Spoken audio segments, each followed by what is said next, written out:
Morning, Konkawa.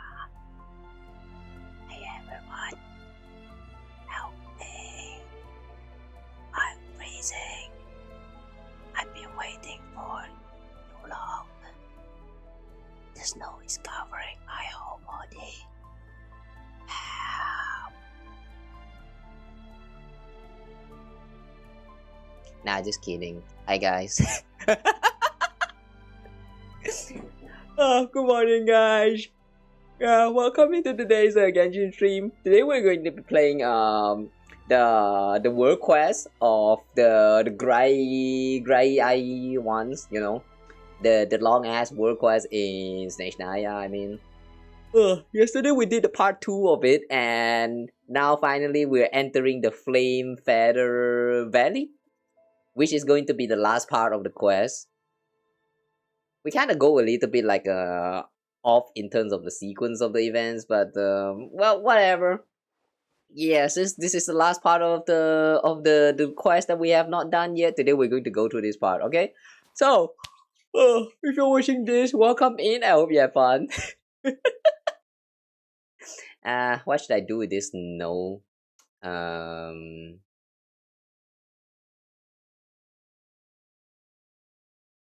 You know what? I think I'm just going to have it on the head or something lah. Okay lah.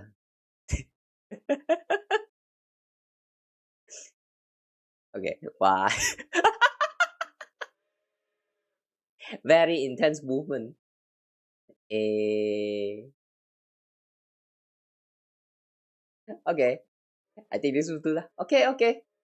So, yeah, let's play the game.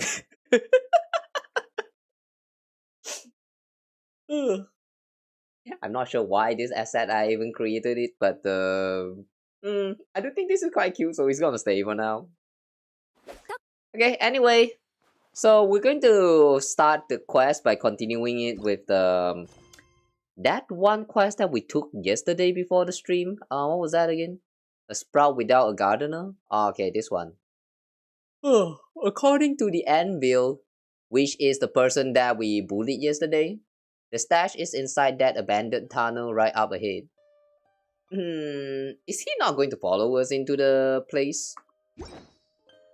I have a feeling that he's going to sneak in on us behind our back, and then eventually when we reach inside, he's going to be like, "Ha! You fools! I've been following you this whole time!" And then yeah, proceed to kill us or something. Hey? Hang on, what is this? Welcome to Okurov. What the? You have newspaper in here? Snowland sensation odd to the snowy plains contributor story. Huh? Welcome to Okurov. Oh, okay. So each page is its own entry. Welcome to Okurov. We who live in Okurov have simple customs and get along with our neighbors. No matter where you're from, every door here is open to you, and all of us shall treat you as a family. And don't lie, every door here is open to you. I tried to enter from the other door and they say that there's some kind of password. Don't lie to me. The door was not open. Additionally, we have a most exceptional doctor in town, well versed in the arts of herbal medicines and surgical excision alike, able to help you and your family banish any chronic ailments. Welcome to Okurov. Let's build a happy home for tomorrow together. I don't know. This sounds very fishy. Like if this is an actual ad, I would not believe it. The 7 Impossible Mysteries of Reed Miller, Thief Extraordinaire. Oh, it's been a while since we last see the Reed Miller getting brought up.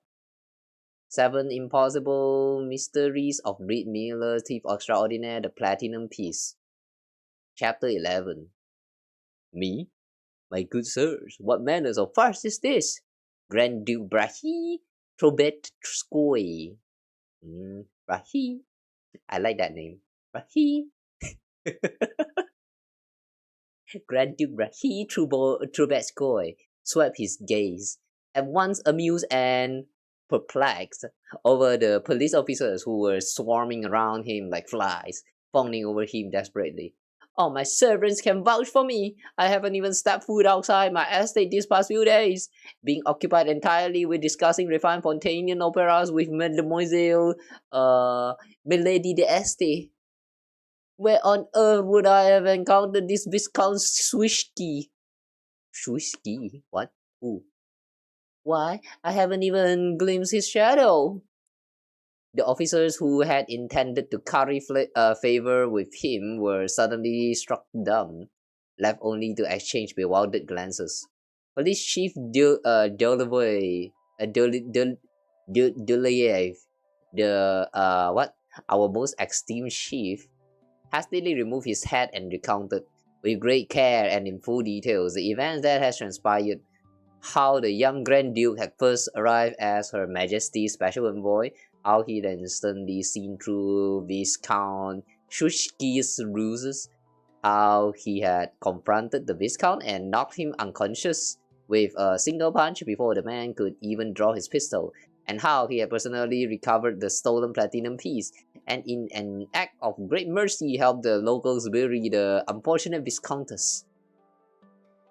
Ah, that heartless, raving mad beast, that wicked bandit! The police chief's face was flushed with intense emotion. Even cut off one of his fingers, that it might allay suspicion of his guilt. He then hid the lost piece in his glove before speaking to us as if nothing had happened. He even went so far as to use some other poor soul's body to fool us, leading us to believe that some more terrifying serial murder was at play behind the scene. Archonsec, we dug through the snowy plains for months trying to crack this case. It was only thanks to your aid, fair lord, that nothing further went awry. What?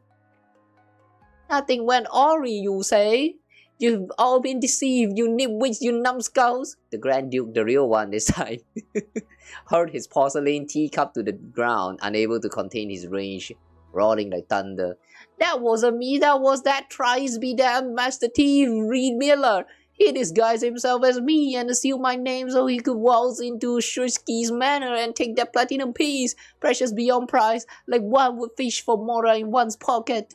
Shursky had you dancing in the palm of his hand, and now Reed Miller's pulled the wool over your eyes, and you call yourself detectives? But, Chief Delayev sweated furiously, unable to speak through the stutters. Please, my lord, please come yourself. That man had your seal. Fool! If some trifling gentry like Shursky's could fashion a platinum piece real enough to fool the eyes, do you not think Reed Miller could forge my seal? Grand Duke Graeae, Trubetskoy cried, incensed, before he had already been played all too often by Miller's beautiful female companion, one who named himself Wagtail. Oh, Wagtail. Was there a mention about this Wagtail before? Or was this the one who was complaining about Miller last time in the story in Outcry? I don't remember. In one of the notes, there was someone who wrote it complaining about how Reed Miller is like I don't know, acting like a brat or something. Could that be Wagtail? Even every mention of Miller's name was enough to give him an headache. He was now realizing that he was once again able to be the laughingstock of Snezhnaya. What the hell are you waiting for? For the fire water to drown your brains? Get out and get my piece back, damn you all! Okay, this feels like an entry of a introduction to a light novel. But yeah, okay, that's kind of cool, but why are we suddenly getting a Reed Miller story here? I honestly thought that we are done with Reed Miller already back in Outcry. But I guess he still did something here in Snezhnaya. He stole a platinum coin. Why would he need this platinum coin though? And which Reed Miller is this? The first one or the other one that borrowed his name afterward?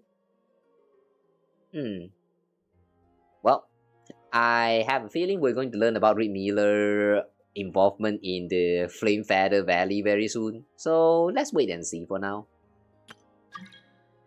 Go away. Snowland sensations odd to the snowy plains contributor story. Editor's note: this poem is a gift from Graeae of the Snezhnaya Writers Guild to the Transport Bureau. You stretch out along the railway's path. The white birch grow in your arms. Oh, snow plains, you appear so vast, endless towards the horizon you search. The morning light shines brightly upon you. Golden! The moonlight by night keeps vigil over you, then falls into your embrace. Oh, snowy plains, our mother! You envelop Snezhnaya's hills. You make our rivers flow. Mother enveloping the hills, making river flows. Not sure why, but this depiction sounds a little bit suspicious there. But okay, kinda sassy. I like that. This grace you bestow infinitely upon life. Iron ore and sweet bees alike you give. Fuel that grows upon you. How shall we repay you? How your gentle generosity moves me. Like a puny crystal bug, I prostrate before you in piety. Piety? Okay, a poem, a gift to the Graeae of the Snezhnaya Writer Guild. To the Transport Bureau. Why did they write a poem as a gift to the Transport Bureau? What did the Transport Bureau do?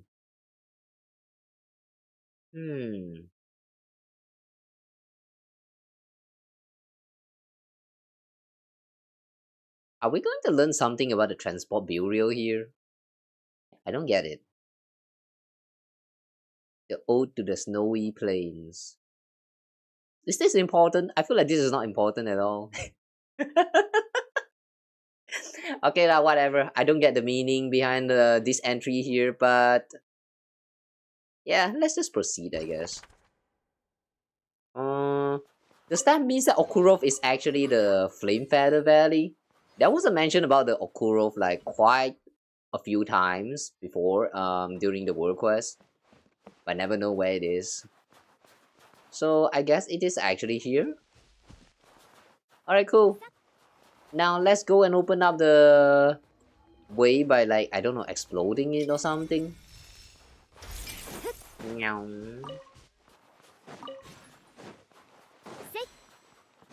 What that? Ah. Huh? This must be that blocked off tunnel. Yeah. Since when there is this card right here? I detect explosive material that has been prepared nearby. Maybe we can use that. Ah!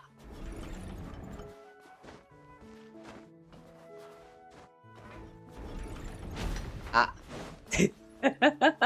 Okay, fine. You can go away.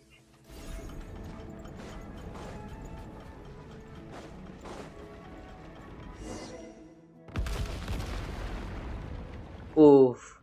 The poor card. The poor card got destroyed together with it. Ah, damn. Why do you have to be so cruel? Oh. The treasure? Required to move forward. Hiya. Is this not obvious enough? Go away. Some of these stupid nodes are.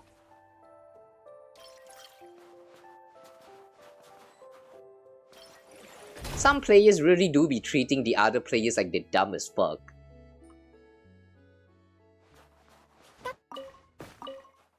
Did this kind of note ever help anyone at all? Like, let's be for real for a little bit here.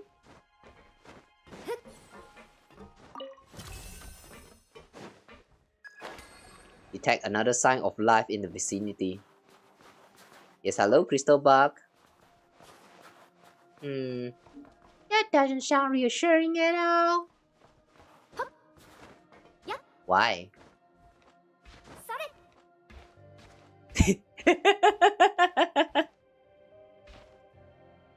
How do I get out? Oh, no, wait, what is this? That's some very tight space right there. So there's a life sign in the vicinity? We opened up this hole. Ooh, there's a chest. Someone here? Oh shit! Someone passed out! Wow, they look horny. Wait, are you Mara struck? God damn, even people in here is affected by the path of... What was that called again? Erudition? Whatever. Don't remember. Whoa! Kawa, is that a little girl? Nah, it could be a little boy, who knows? With 3 branches growing out of her head? That has to be some kind of decoration, right? Nobody actually has branches growing out their head like that. Bruh. Lao ma. Lao fucking ma. Are you for real, Paimon? Okay lah, maybe Lao ma is a little bit different. She got horns, but she doesn't have like a tree as a horn. Okay, fine. You know what? I'm going to let it pass this time, Paimon. Is she still alive? Is she where the signs of life are coming from? That super rare treasure the Envy was talking about. Could it be? What? Don't suddenly open your eye like that. So slowly. Please let me go. I don't have any treasure. Ah, you gave Paimon the real scared there. Calm down, Paimon. It's just a little girl. Sorry about that. Don't be scared. We won't hurt you. We're the ones who just friend you, actually. Oh, I thought I was gonna get kidnapped again. Those Volkolak. If Zara was here, she beat them so badly. They turn into total dum-dum losers. Those Volkolak? I'm talking about the Anvil and his men. Anyway, don't worry. We've already taught them a lesson. But who is this Zara you're talking about? Zara is family, and she watches over the town. Oh, I live in Okurov, but I have no idea where I am right now. I've been away from home for a while. Mama must be crying, going rustle with her leaves. Kawa, Goga's body might just be in that place. Okurovoro. Okurovoro! Fine, Paimon can't remember the name of that town. But that's not the important thing right now. The important thing is, since this little girl is heading back to town too, why don't we go together? We can show her the way. She can show us the way, I mean. Okay. Got the rule wrong. Okay. So, she comes from Okurov and... Sorry, my hand. That was my hand. So, this girl comes from Okurov, and I do have a feeling that Okurov is the Flamefeather Valley. Alright, cool. But how did she get out of here then? I mean, the entrance doesn't look like it is stuck, so how did she even appear here?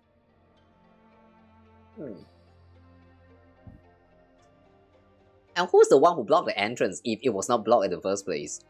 How did it got blocked? Tell you what, my name is Paimon. And this here is Kawa.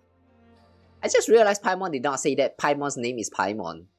But she went with my name is Paimon. Is this a mistranslation or is this intentional? A little bit breaking character there. She's a super awesome adventurer. We were just on our way to the town to, do some sightseeing. How about we take you back to town?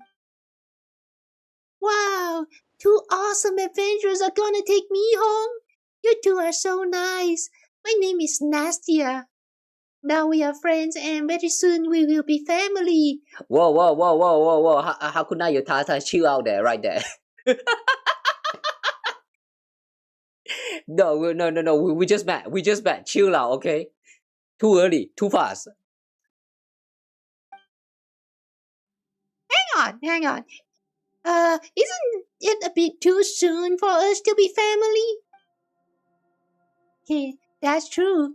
But so much has to happen before we can become family anyway. Like, yeah, fuck, for example, but we're not doing that right now. This game is not R18. Big sis Kawa, Paimonka, let's go back to town first. I can show you the way once we get there. Paimonka? Little Paimon? That sounds pretty weird. Natia, you're not that much bigger than Paimon, you know. But at least it's not a horrible nickname. Anyway, let your best travel guide ever over here figure out which way we need to go first. Oh, come on, Paimon. Hey, I thought we need to use the grappling hook to pull it out. Okay, I guess we can skip that. Didn't that Anvil guy say this tunnel would take us to the town? Then we should just follow the tracks. But it looks like the way here is still locked. Oh, I know a way, but I need your help. Are we going to go to the other side? Oh, okay, I see. Oh, how do you do that? It's quite simple. You pick it up real quick if you want to learn. Oh, after clearing this quest, are we going to get the blueprint for the hook? Is something wrong? How long have you been here, Natia? I don't know. My eyes were closed the whole time. There wasn't any sun here, and no one else either. I just kept sleeping until you found me. What if she's actually 500 years old? So for me, maybe only a little while passed by. But for my family waiting for me, maybe it's been a long, long time. Then we gotta hurry, I guess. Alright, let's go. Wow! Awesome! We did it! Yay, we did it! That took all my brain power. This is my first time ever outside Okurov. Aww. Why they never leave home? Ooh. There's a little bit of echo-ish sound in here. That's cool.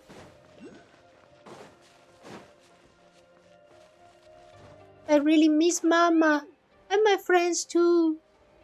Don't worry, you should be able to see them soon enough. Yeah, maybe. Yeah.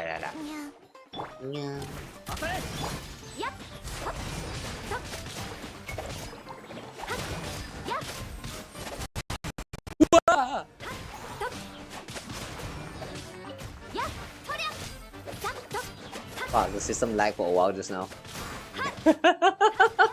What was that?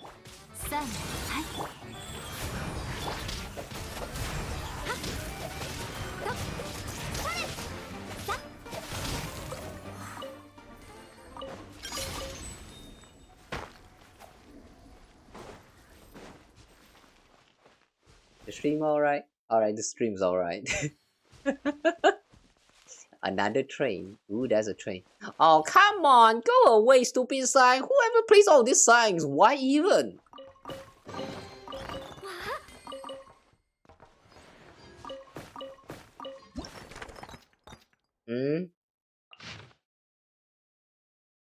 Oh?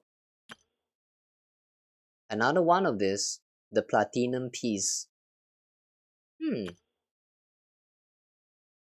It's the same. Okay, it's actually the same entry.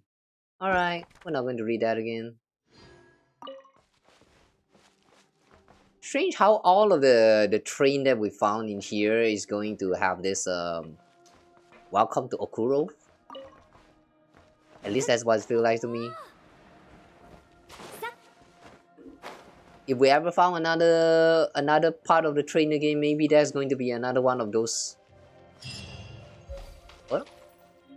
Ooh.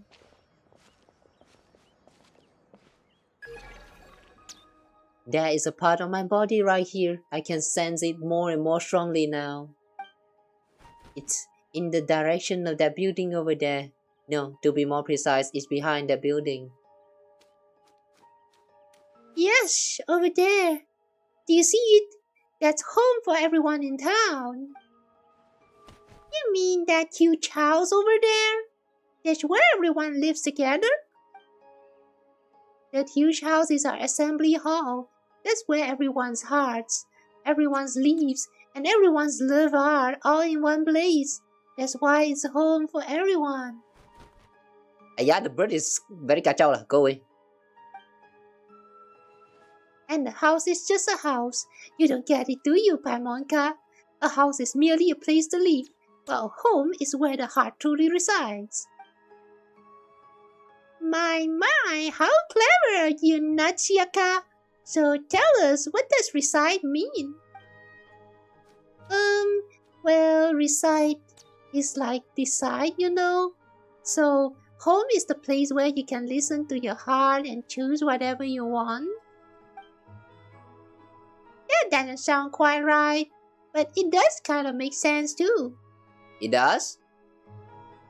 I don't think so, but sure. Hehe, but of course, Dr. Moriel also said that out of all the children here, I'm the smartest and most like him. It's all the fault of those horrible vocal lag. If they hadn't taken me away, I should have my beautiful leaves by now. I should be able to understand the land and the trees by now. Can you imagine how cool it is to understand what they're saying? And once you're family, you can grow branches too. You two aren't bad bugs. I believe you can do it. Nah, I still don't want to be a plant man. Imagine 3 branches growing out of Paimon's head. That actually sounds kinda cool, doesn't it? Nah, please don't. Then we'll get an even more special Paimon. Imagine the rooted Paimon. That's weird. Special? But it's not good to be special. Dr. Moriel said we'll stop fighting and competing once we're all the same. When that happens, everyone will get along perfectly. Okay, I'm seeing a little bit of similarity with the quest from before. Like the one that Pavlina was trying to achieve with her race is that she's trying to unify the whole race. And when that ever happens, then there will be no more conflict. All that's going to exist is love. That's what she believes. And here it kind of feels like, even though the form is different, like in the form of trees and stuff, it's still the same concept. There's a similarities in there. But it's impossible for everyone to turn into exactly the same thing. She's right, you know. Even if you all turn into trees, some would be tall, some would be short, some would have green leaves while others are more yellow. You do sound a little more right than the doctor, and it's true. Sometimes I look at my leaves and my friends' leaves to see whose are prettier. But once I get all my leaves, I won't have to eat anymore. Then I can play catch the bug with my friends in the woods all day long. What do you mean you don't eat? No way! Anyway, branches growing out of Paimon's head would look really weird on someone who flies, okay? Let's just forget about it. So the reason Paimon doesn't want to become a tree man is because she still wants to eat. Okay, makes sense actually. Food is important after all. Yeah, make sure to eat properly, guys. I would rather have a belly full of food than be special any day. You seem to have gotten the wrong idea, Pamonka. What I meant was that we won't be afraid of going hungry. But if you really want something yummy, that's totally fine too. And there are so many other cool things about growing branches, like your body won't even hurt if you fall down super hard because you'll be way bigger and stronger. No, that kind of sounds like you have numbed your sensation of pain and it's not good for survivability. Unless you regenerate, then yeah, I guess it's fine. I know maybe you don't believe me right now, but once you see my family, you'll know what I mean. That sounds pretty cool to grow branches and stuff. But anyway, let's get to town first. Then we'll find out if what Natya says is true. I'll let Paimon decide. Let's go find out for ourselves. Well then, off we go! Yay, let's go! Okay, it's time for babysitting. As photo taking point. I have a feeling that 190 something like is all coming from people mashing the F. Really, people is like placing all of this like they're trying to get like or something. Why? What's the point of getting like? It's so strange that people is even trying to do that here.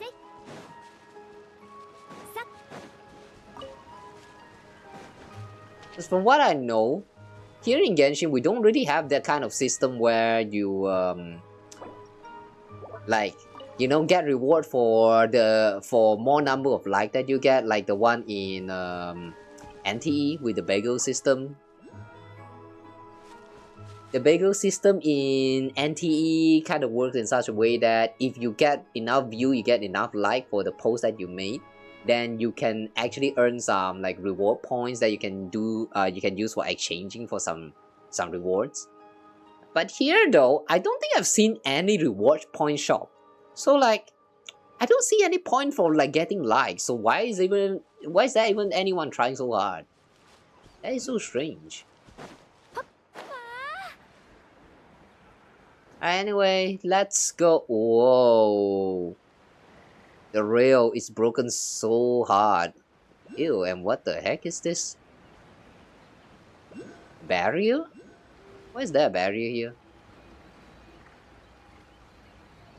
Ooh. And the house actually looks like the kind of house that you can find in Snezhnaya. What is that again? Not Snezhnaya. Snezhgorovka? No. What's that place called again? The first town that we entered in? Stratomorsk. Yeah, it looks like the houses that was built in there. Same architecture style, but why? I mean, this part of the town looks very different. Hold up. Yeah, that's right. This is where all our new friends used to get off. All we gotta do now is keep walking that way. I know the way now. We gotta walk through the station first. Not many people know how to get around here because the doctor said nobody's allowed to come to the station. But I do. I was here once before when I was playing to catch the bug. The doctor was bringing some new friends to town right then. And when he saw me, he gave me a ride back too. Hang on a second, I just noticed that this is actually the doctor. Is this actually Il Dottore? Are we talking about Dottore here or someone else? Damn, if Dottore is actually involved with some kind of experiment in here, then I hope it's not too fucked up. That's weird. Why would he forbid everyone from coming here? There doesn't seem to be anything special about this place. Oh, the doctor said that's to keep everyone safe, because we never know if any of our new friends are actually bad bugs. New friends can be bad bugs? Or does he mean that not all newcomers are good people and some of them could possibly be bad bugs? I only know the doctor said that it only takes one bed bug to ruin the whole forest. That's why we have to get rid of all of them.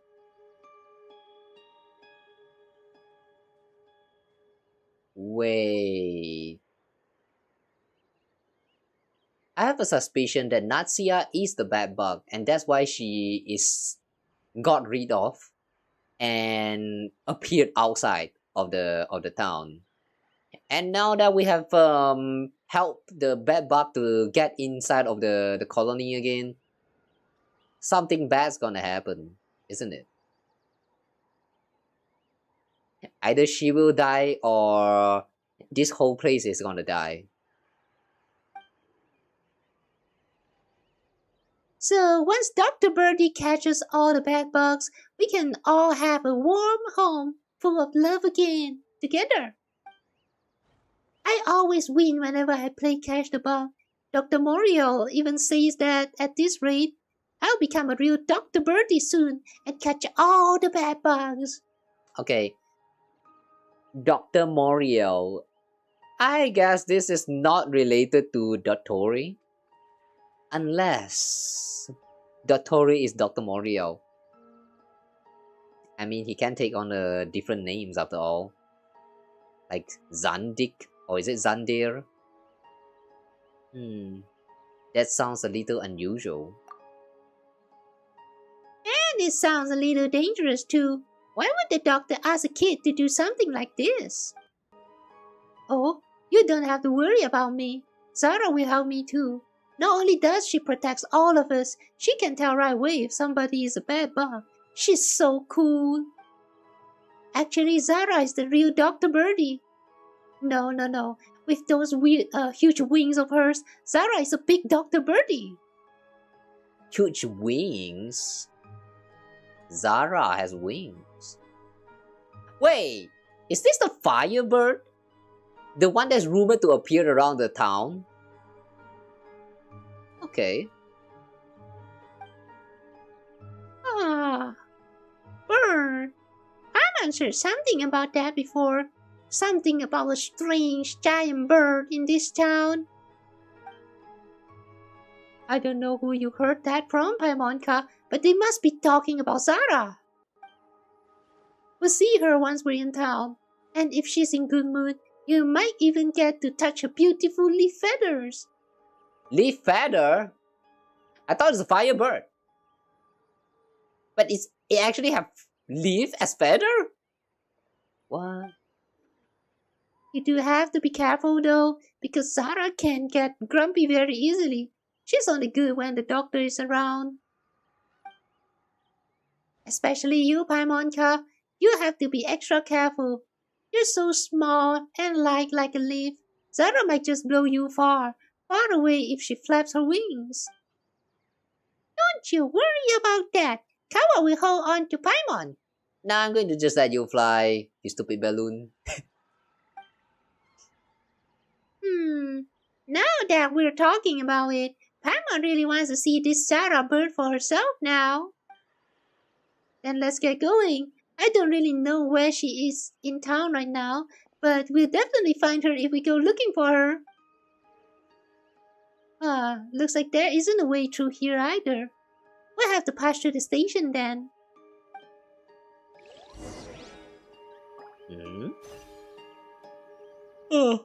I think we can get inside from right here. Okay. How come she can get inside of the barrier but not us?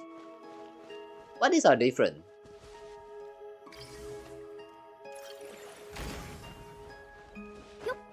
Ooh.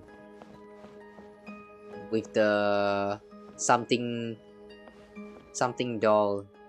Matryoshka doll? Was it? Open your. So this is how the station looks on the inside. A flock of little birds is flying through the sky. One is at the very front, two are at the very back. One is at the very back, two are at the very front, and one is in the middle. What the fuck are you talking about? How many birds are there in total? 3.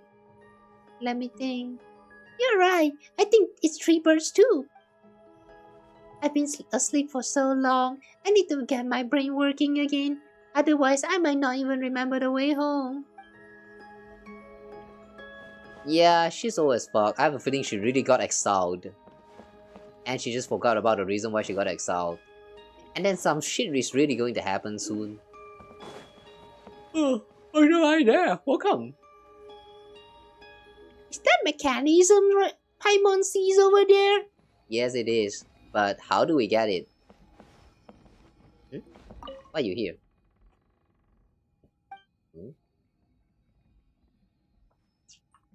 7. I think it's 7.2. Mom told me the answer back then, but I don't remember it anymore. But grown-ups usually know more, so I'm sure you're right. Eh? What kind of conversation is that? Okay, we'll have to open the door by going to the other side.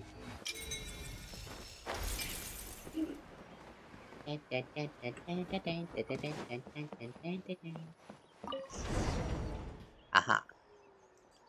Oh, it's finally open. Let's go meet up with Nadia now.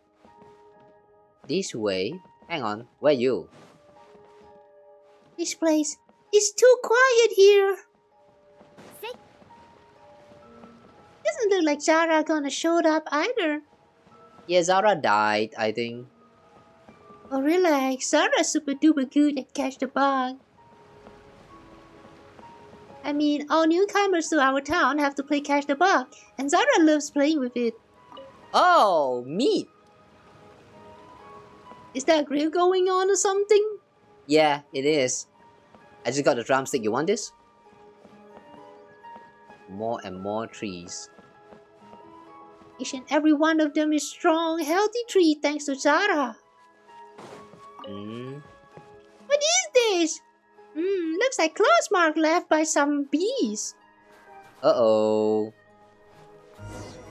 Is it the chimeric beast from the yesterday's world quest again? Was the bird here? Ah, hang on, what was that? This is where we usually play catch the bug, but nobody seems to be around today, so I'll just play with you instead. But since the two of you helped me, you're definitely not the bad bug.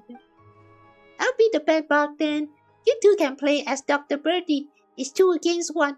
I'm going really easy on you. The rules are simple. Catch me and you win. Do we have to play right now? Yes, the doctor says it's super important that we follow every single step of the ritual. You don't have to go easy on me because I'm going to win either way. Okay, but since Paimon can fly, she'll be a really good Dr. Birdie, that's for sure. But what if we can't find you? Then we'll meet at the town entrance. Are you two ready? Let's begin. The Dr. Birdie is in position. And this Dr. Birdie is in position too. Ah, who's that? Oh no, the beast! The beast is watching us. Okay, now relax. Close your eyes and count down from 60. Once you get to 0, you can start looking for the bad bug. 60, 59, 58. You count down silently in your head as you get ready to catch the bug. Kawa, open your eyes. She's almost gone. I can't believe you cheat like that. You gotta play fair, you know. What? No, this isn't time to argue about something like this. Paimon was just in the middle of her, tactical glimpse where she realized that she can go wherever she wants, but everywhere we go, we'll just keep running into dead ends. Come on, if we don't follow her now, we might get stuck here. And then, it's not like we know the way to the town entrance. So we better catch up with her now while we still can. Okay, makes sense actually.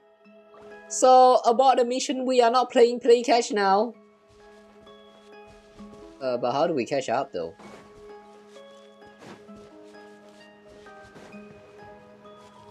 Uncle, you're back?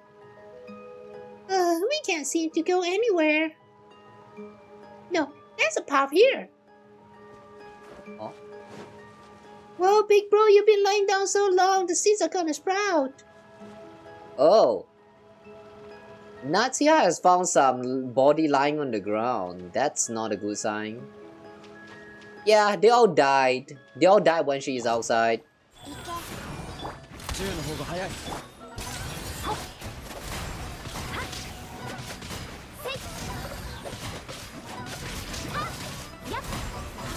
With you again? Actually, never mind. She doesn't remember some of them. Is it because they're new faces?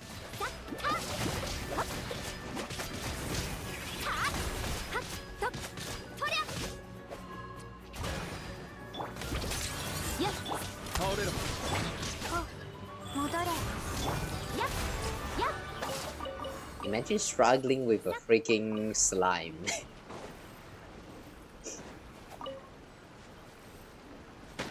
Go away!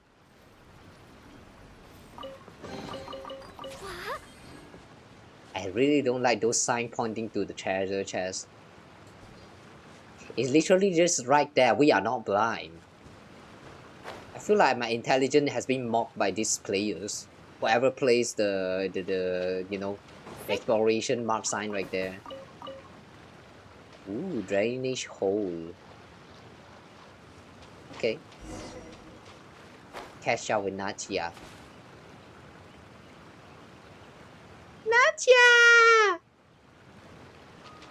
Natia running off again. Ah! What the? Unleashy? Oh no, looks like it's lost its senses.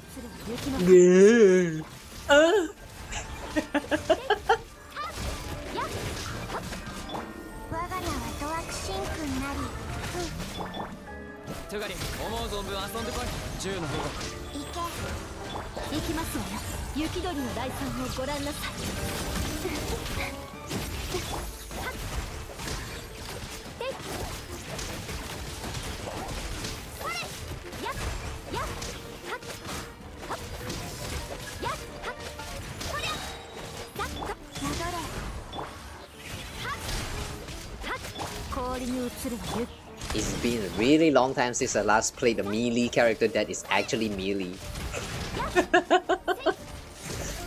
Like that is surprisingly rare in the current the current like new players what is that, new character kit? I just realized that. Which I do find a little bit interesting. When was the last time Genshin actually released a character that's supposed to be a melee character and only does melee damage that is like so close range? Like as close as like Chi-Chi's attack. I feel like it's been really long time since then.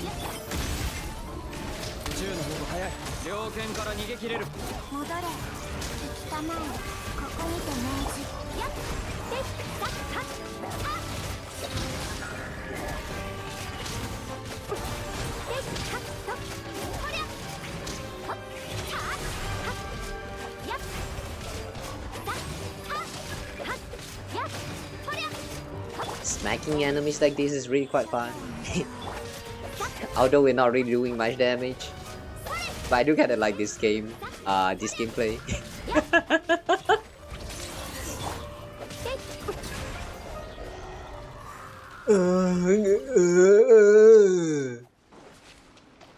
Sexy voices.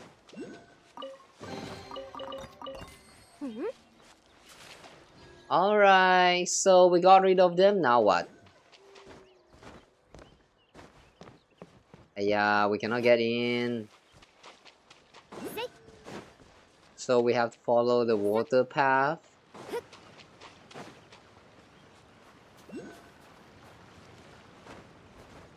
Unless we can follow from the top. Nah.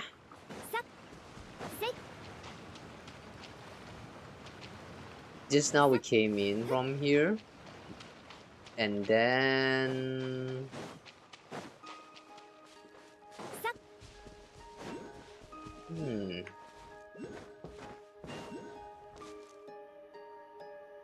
Natia's running off again. She's real bad bug. And this one's going to wake up. No. Okay.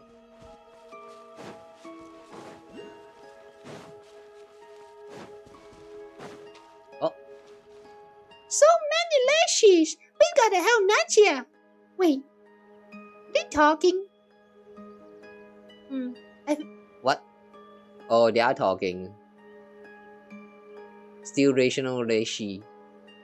Yes, the key's over here. There. I should ask a new friend for help. Gotta go now. I have to hide myself before we play catch the bug. Uh-oh, Natsya's gonna hide again. We gotta catch up with her quick.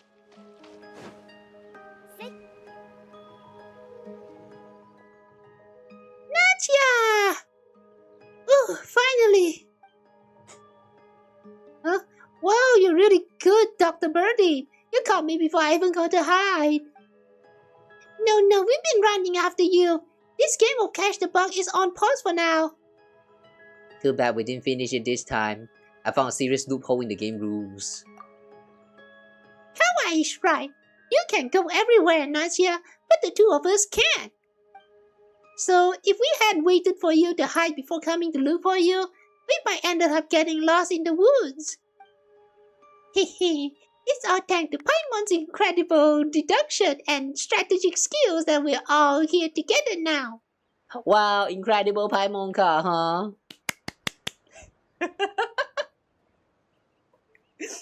That clapping right there was very insulting. I kinda like that. Wow, the incredible Paimonka! Alright, we'll play again next time then. When I get home, I'll get everyone together for a game of Catch the Bug. It's gonna be much more fun. The groom mouse over there just told me where I can find everyone. Oh, so you were talking to them? They can speak? What are you talking about? They are family. Of course I can talk to them. Oh. Is he saying hi? Don't worry, Aunt Lipoi. They aren't bad bugs. They are good people who brought me home. Yeah, I'll make sure they grow beautiful leaves too. Seriously? All these giant lashes are Natsya's family? Well, she does have branches growing right out of her head, but aside from the tree stuff, she looks just like any other kids. Wait, what if her entire family turns out to be lashy? Does that mean we're gonna have to follow her all the way inside? And why is Paimon getting nervous just thinking about it? We still need to go in there to look for Goggle's body part. And since we promised to take her home anyway, yeah, let's just go. It's fine, gonna be fine.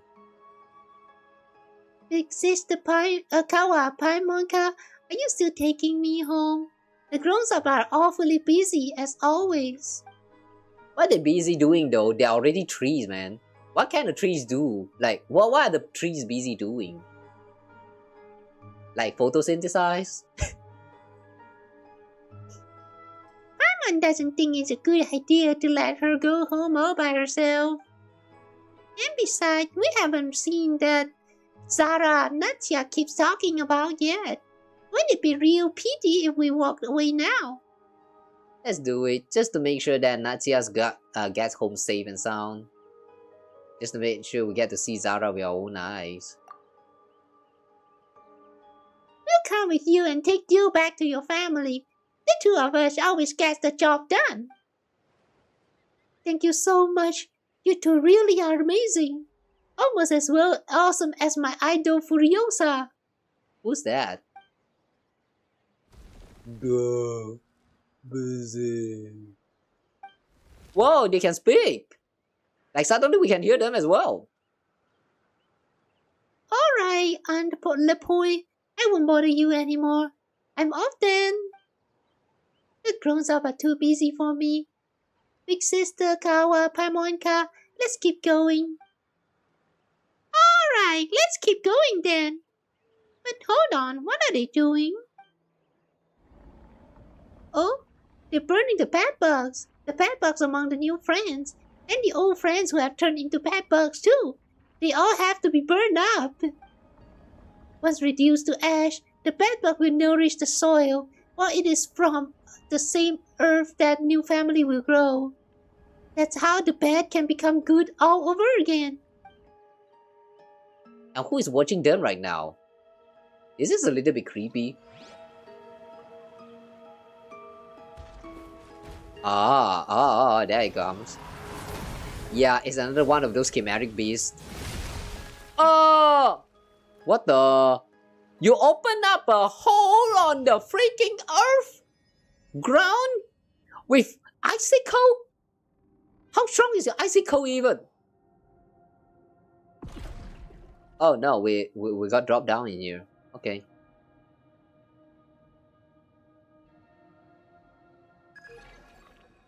I detect an energy reaction in the vicinity.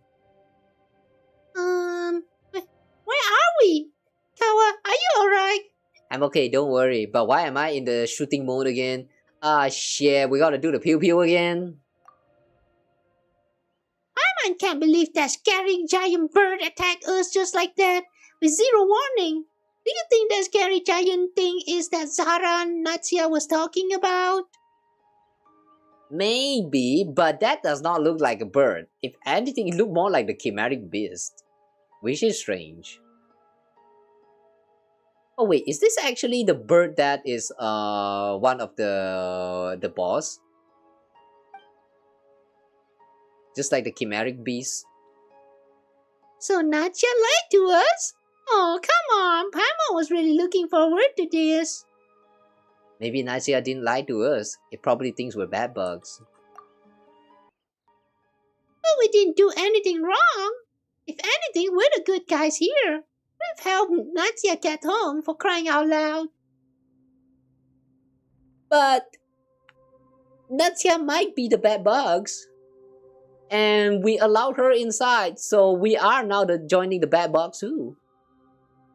Yeah, the suspicious is high in me right now. I'm thinking that Nasia really is a bad bug. Why? I don't know. Let's see. But that monster whose sole objective is to preserve the status quo here, our approaching is a form of danger. Huh? But why though? We're only here to get Goggle's body part back, that's all. Paimon gets it now. It's all because Goggle's power. That's what makes this town feel so warm and weird. Yes, that is correct.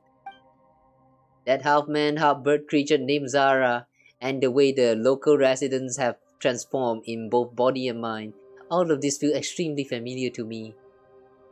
Yeah, me too, me too. I wonder if this has something to do with the black body. I can remember now, one of the 4 who created my body back then at some secret location. It was a leading figure of Snezhnaya's now vanished school of bioalchemy. Koch K the Deathless. Whoa! Koch K the Deathless! That's such a cool title, man. Very agey. All this we are seeing are very much aligned with his approach to life. So the thing we're looking for is with this Koch K person?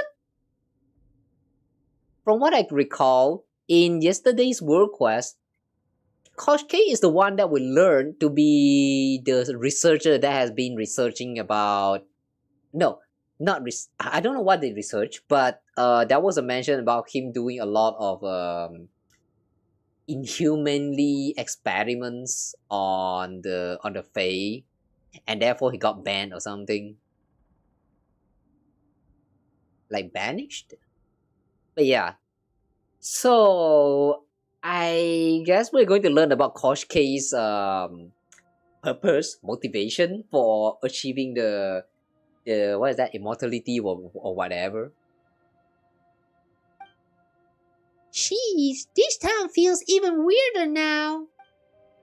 So anyway, first we take Natsia home, then we look for Koch K or whatever his name is, right? That's gonna keep us busy for a while. We should find a way to get back to the ground first. Yeah, there's no way we'll find anything just hanging around here. Come on, let's get out of this town fast. Then we'll ask Natsia when we find her. Okay.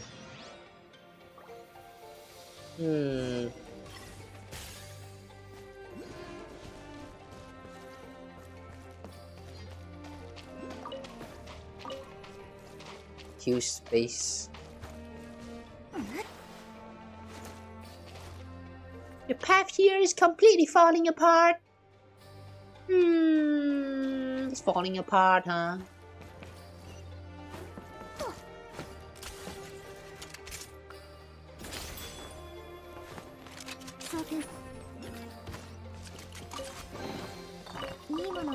Rotary mechanism. Keep rotating.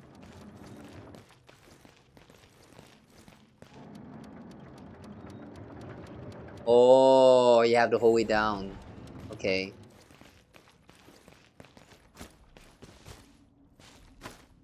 Hang on. Before we go, that's supposed to be a shadow. Ah, that is. Shadowing drop.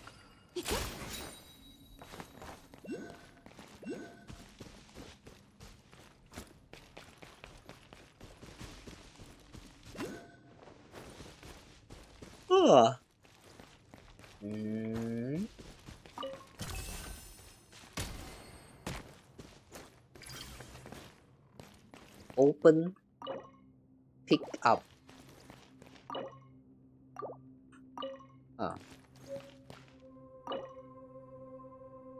Metal control wheel used to open certain gate in the sewers. Oh, so this is a sewer?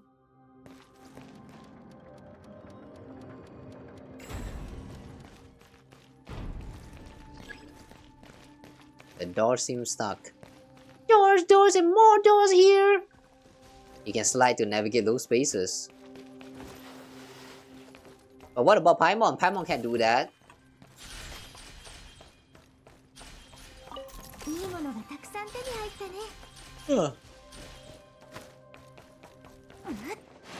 Hiya. Need to find a way across.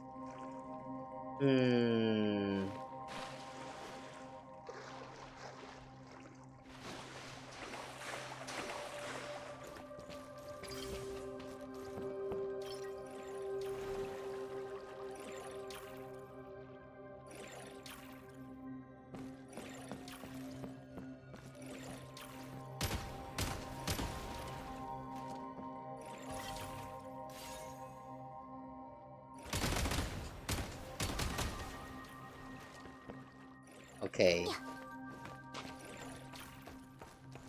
We're here, now what? Instruction manual. Go away.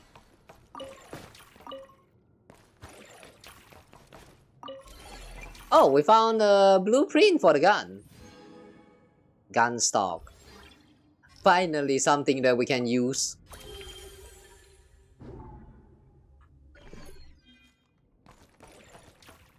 Okay, cool. This 3% isn't going to move anymore. Probably not. Silver entrance exit guide.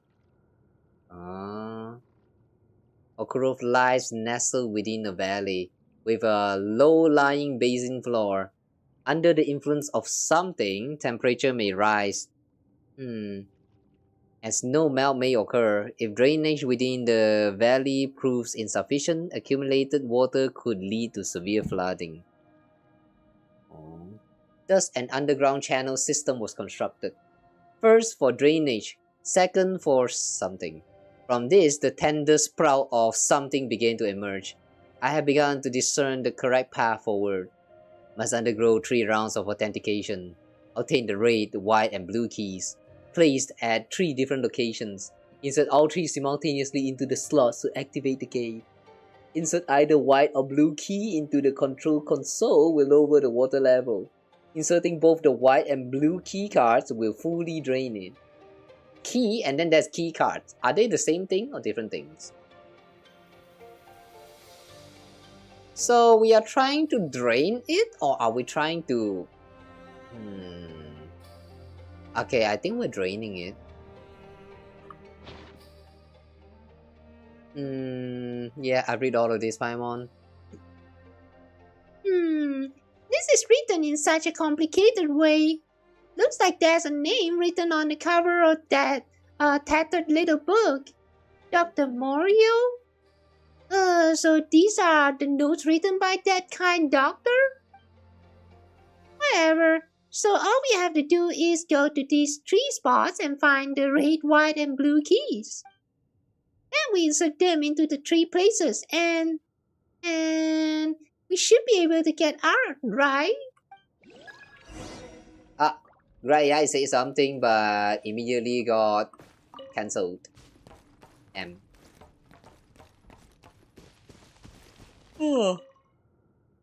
Furiosa post-op observation report. Furiosa. The sutured wound on the right arm is healing well. The atrophied muscles are beginning to repair their vitality. Trunk development stable. No abnormal reactions detected. New branches and leaves have completely enveloped the existing body. Unnecessary memories and emotions are gradually fading away. Shit. This is how a Leshy is created. We're about to learn some dark secrets about the Leshy. Oh no.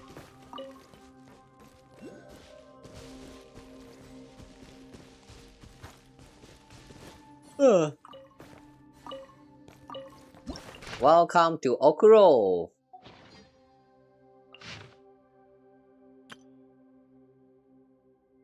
Chapter 11. Yeah, nothing has changed so far.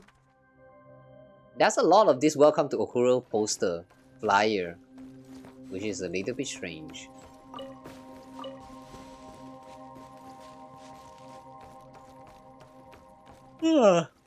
Remove blue key. Oh.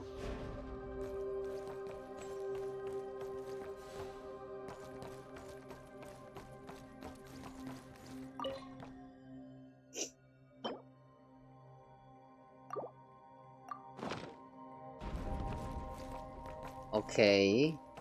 Blue key open up the place.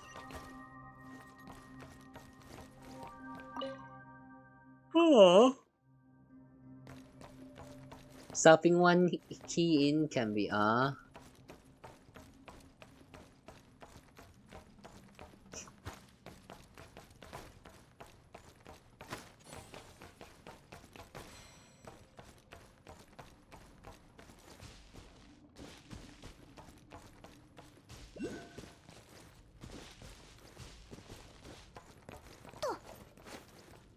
Examine control board. Insert the 3 key. Okay, so we have to find the 3 keys and then come here to use it on this terminal right here. Okay.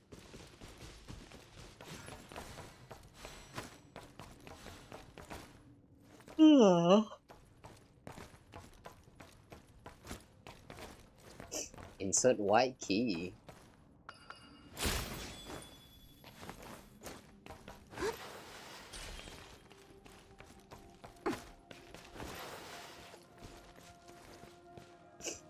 Okay, this is actually the entrance. Yeah. Now we have to get the blue key again. Eh? What? We need to get the blue key again? What does that mean?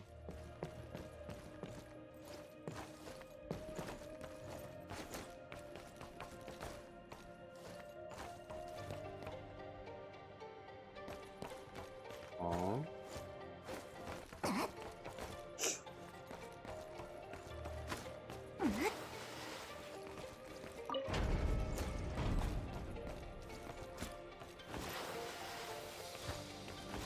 Oh, we just grab the key, we use it here.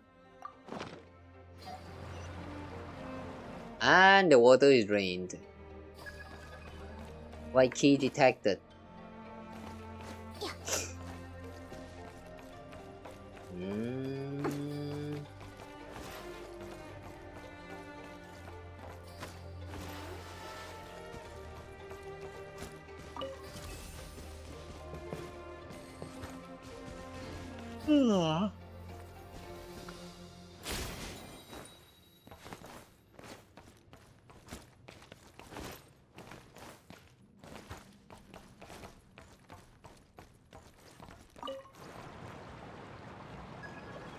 For the water level rise from my Sussicles device in time to insert the blue key into it.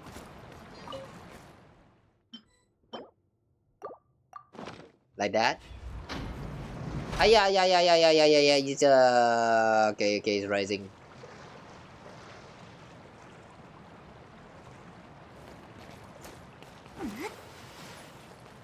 Okay. Now we grab the white key.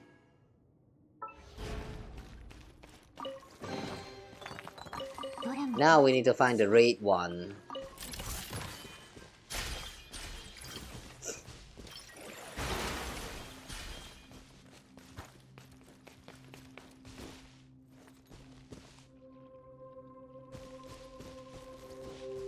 It's like we're locked out here or something.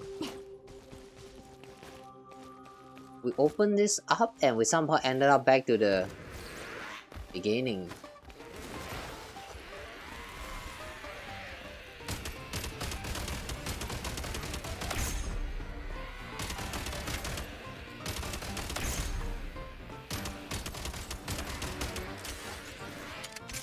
Can't hit me, can you?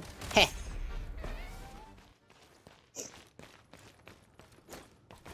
Weak.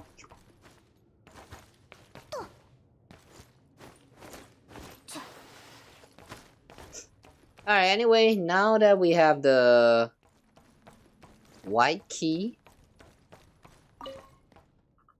we insert the white key here. And water level is on the drop, so we're going to go back and grab the blue key.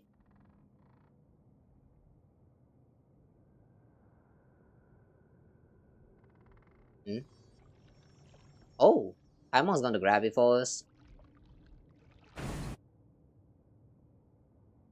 And the door closes.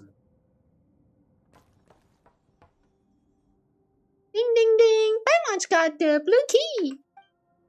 But how did the people build this even get around here? Did they have wings too or something? Maybe.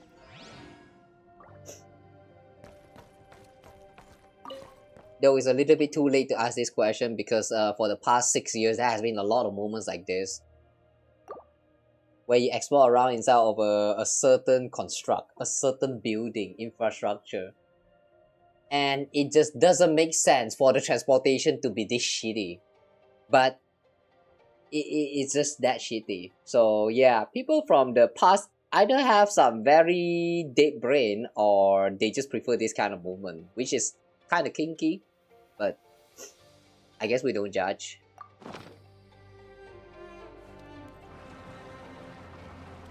Ooh, okay, water drained. The water's been drained. Time to find that red key. Red key detected. Oh.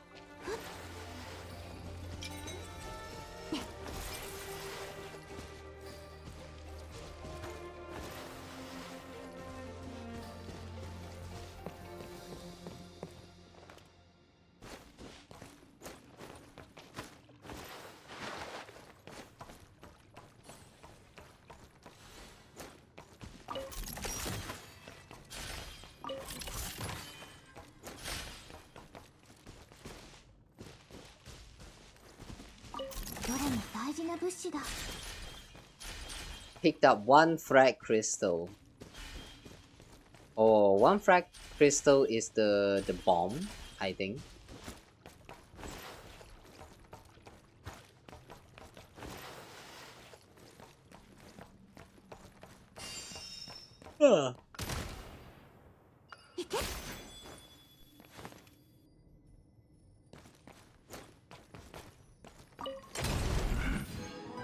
Reiki!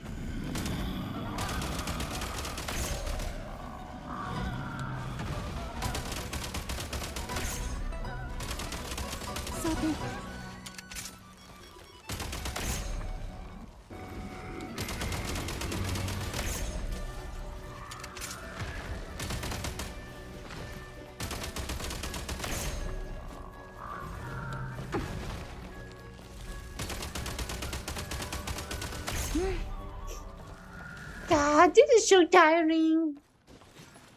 Is it? You didn't really do anything though, Paimon? Why you tired?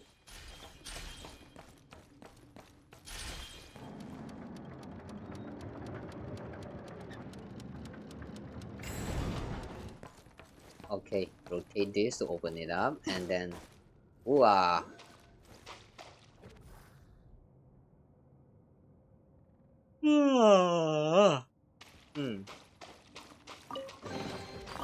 Feel like they will start moving. Yeah, it feels to me like they are going to start moving someday, some point.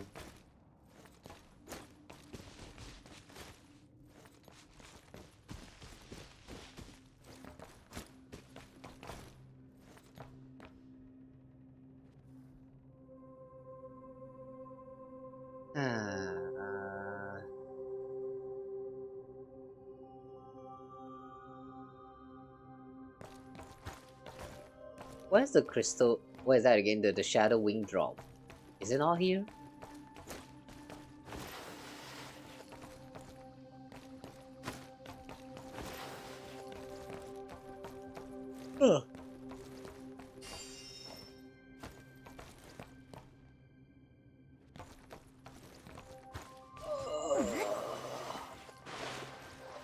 We got in from here and then we did the fetus editus on the trees and then we are here.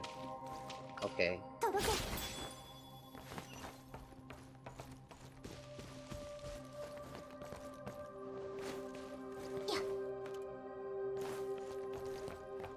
Ah, there it is. Yeah.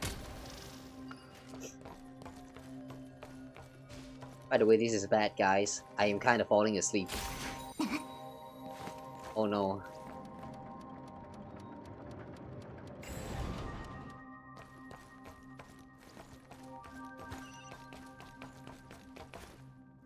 Okay, we are out. So we remove both of the key. Phew, that was close, but now we finally have all 3 keys. So let's enter the place now, I guess. Insert the 3 keys. Submit this, submit this. I wish we have an auto submit for the quest. Oh, hello there. Oh yeah, the text is so fast. Oh, the pattern! The pattern is the one that we saw on the paper. Somewhere just now. Or was that even the paper?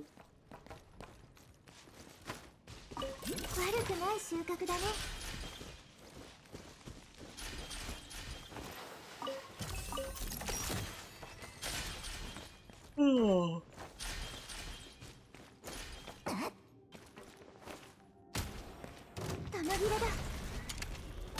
He ascended.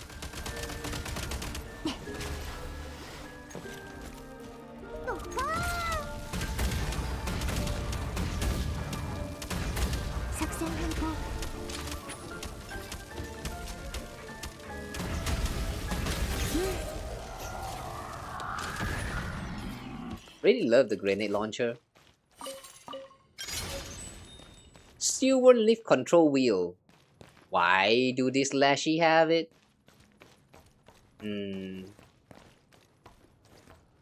Considering the Lashy is actually people from the past that grown up. I mean, that's what we learned just now in one of the scene. It's kind of messed up that you can see a bunch of Lashy like imprisoned inside of one of these I don't know, capsule or glass or whatever it's supposed to be.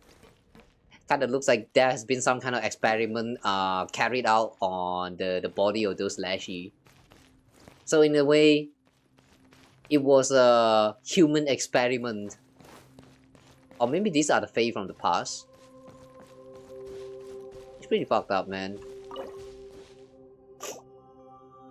Okay, silver leaf control. Tick, tick, tick, tick, tick. Finally, we can get back to the surface. Down in the dumps. Oh, this is a leaf? Okay.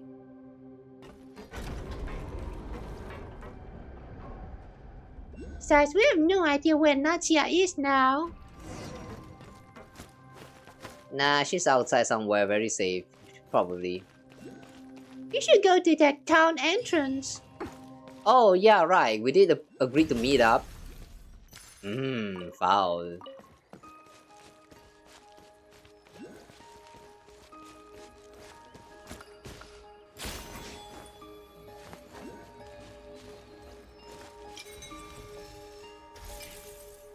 Ah. Wing drop?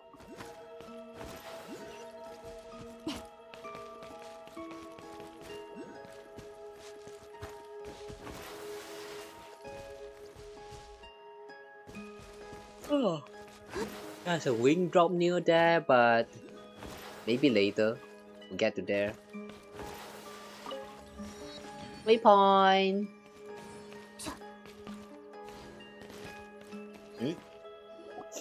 Nadia is there.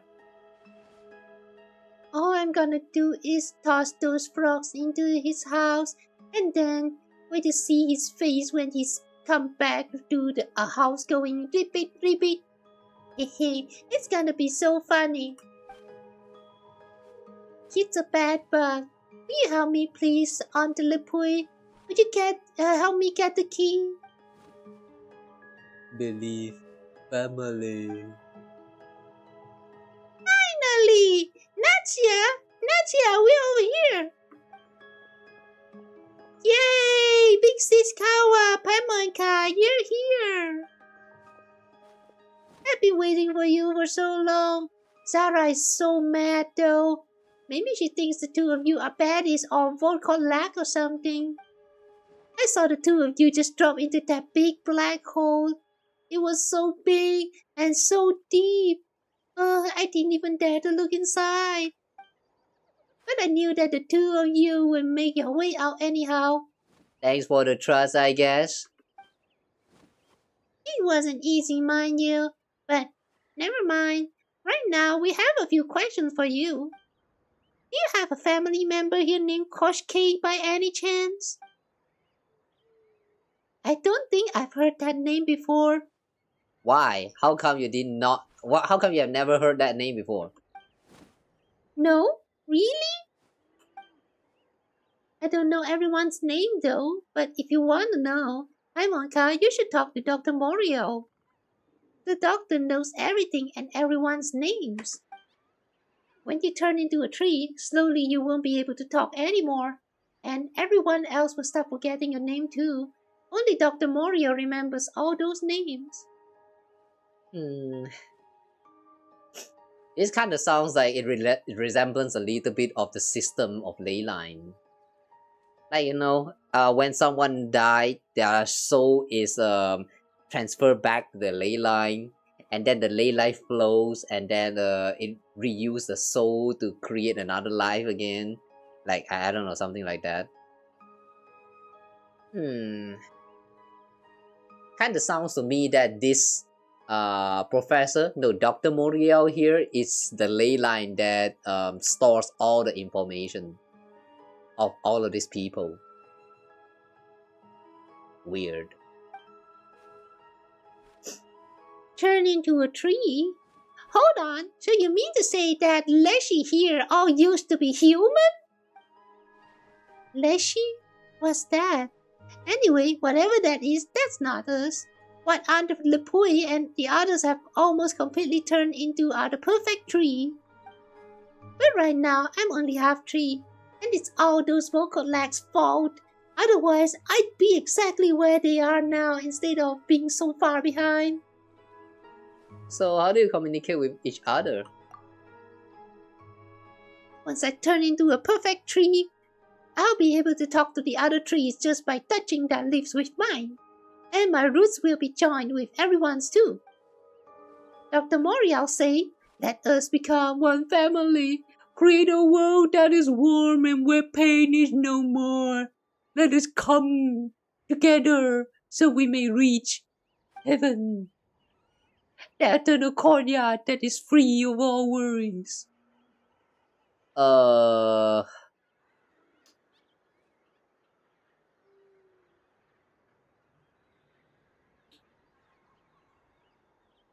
This sounds a little bit like Golden Slumber.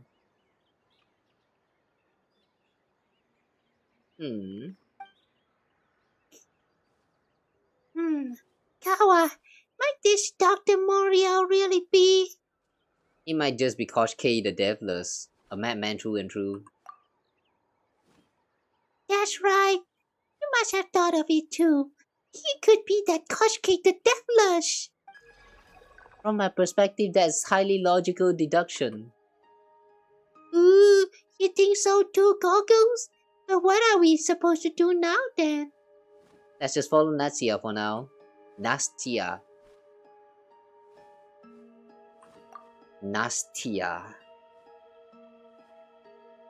Yeah, that makes sense.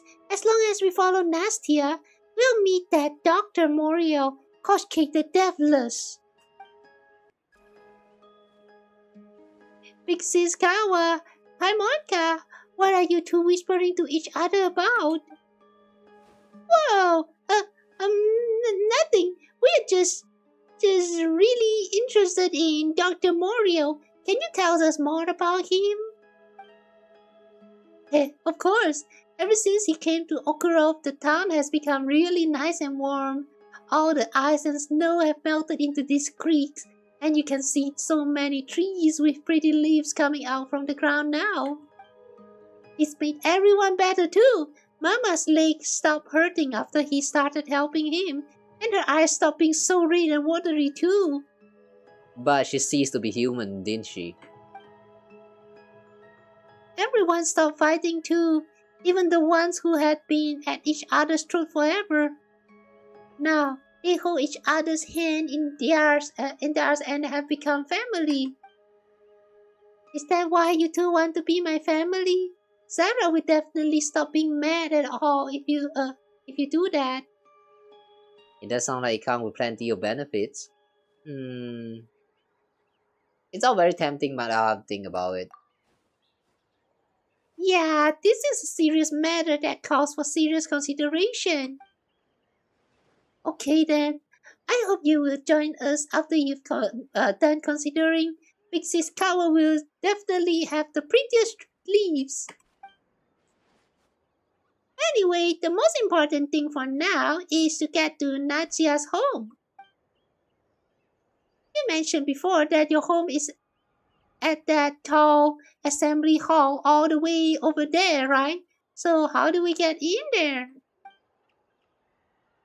There's an elevator over there that goes up, but no knows Ovi have properly hidden the control wheel for the elevator in his house.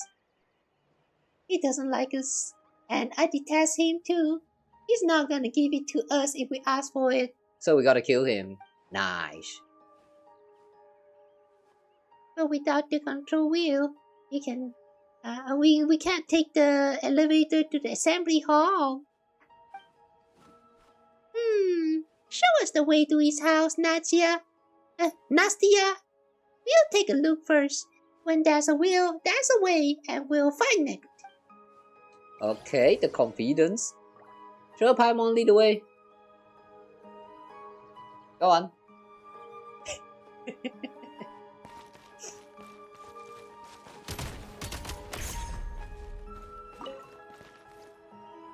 Paimon, man. Making all the empty promises.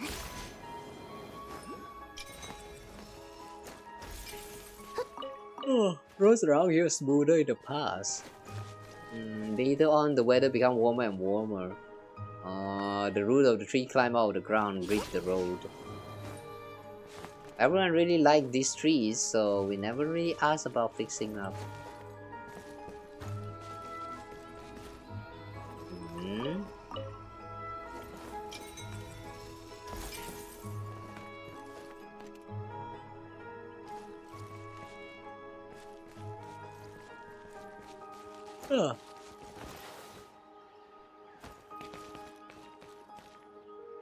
What's this?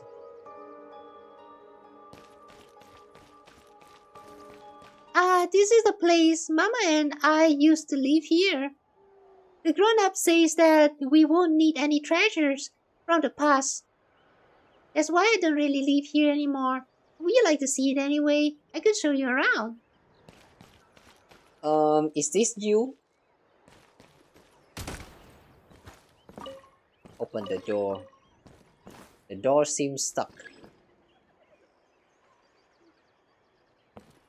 Oh, we're entering it from the chimney?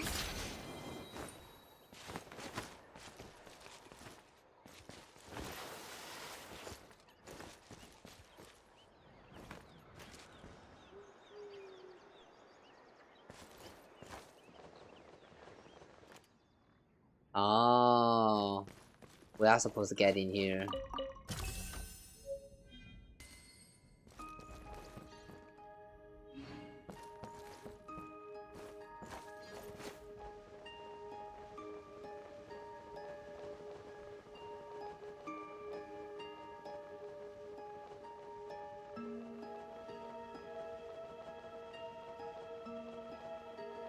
I love doing this on the frame of my bed. It feels so nice. Oh yes. Oh yes.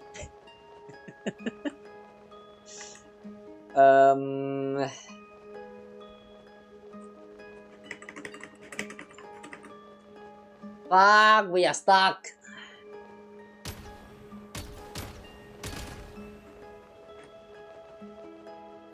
Ah shit, we're stuck.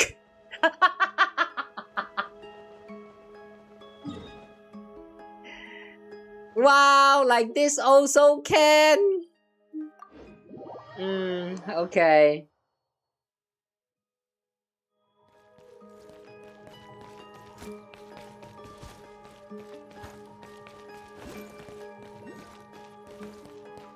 Where's the house again?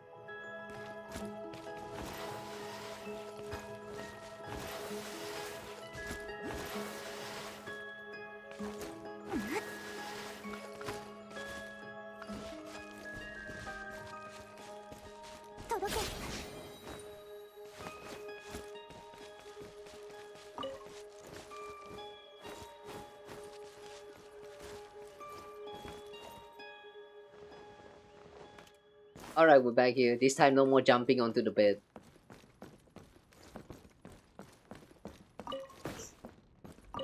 Carrot.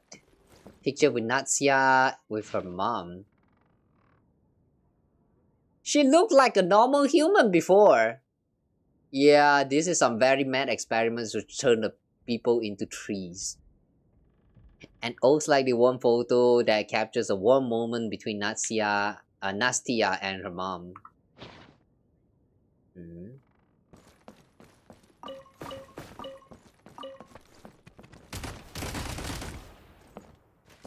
Wait, can we destroy it with bombs?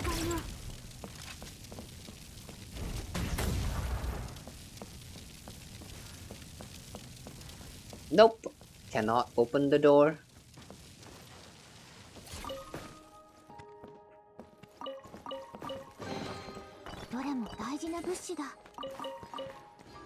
Aww.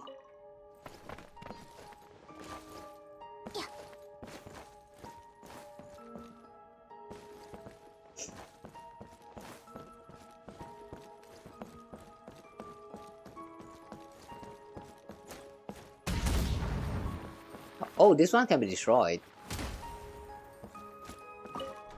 So we open this door. Alright, we just let the thing inside. Now, who are you? What are you? Why are you here? The house not nice. Help Sha find, be rewarded. Help Sha. The dolls will move.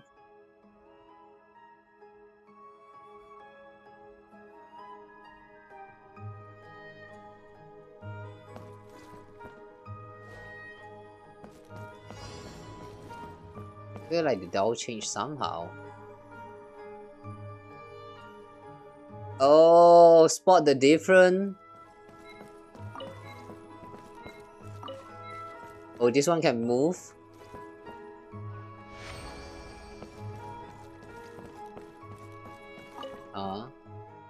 Good. Good. Again. Let's go one more time. Matryoshka doll, more dolls.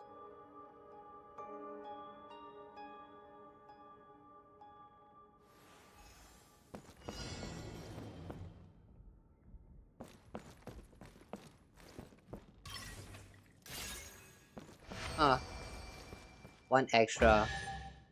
Okay. いいものがたくさん手に入ったね。 New doll for you. Welcome, new friend. Oh, you mean me? That's kind of you, but I'll pass. Okay, I'll play with the doll then. Just me. Oh. Never seen you before, not family, so a new friend. And new friends can be family too. Family, a new friend. I don't think this conversation is going anywhere. Is it? Okay, I guess that's it. That's a weird creature. Oh well.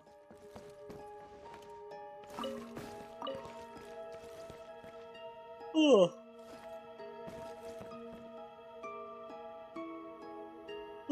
Little underground storage cell, huh? So this is the house. I mean, not Snezhnaya and her mom's house. But then who the heck is Shah? I don't think this is going to be her mom.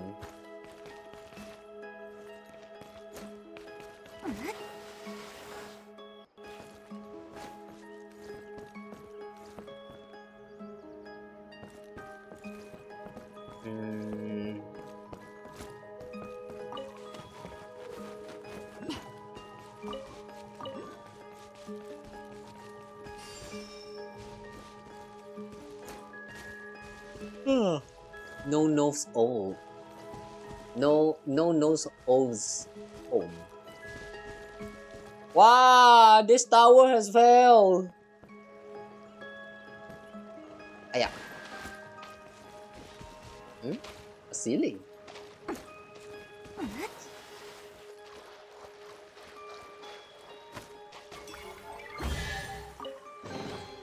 いいものがたくさん手に入ったね。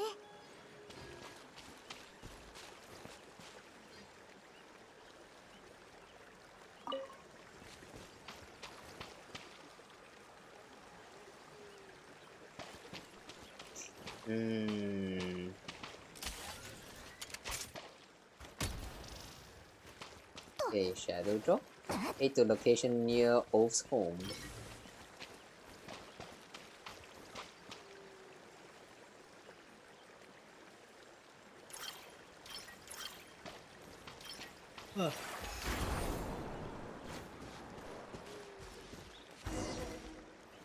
Here.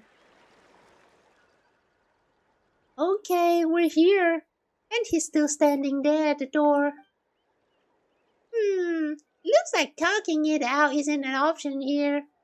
Nastia, how about just ask him for the control wheel right now?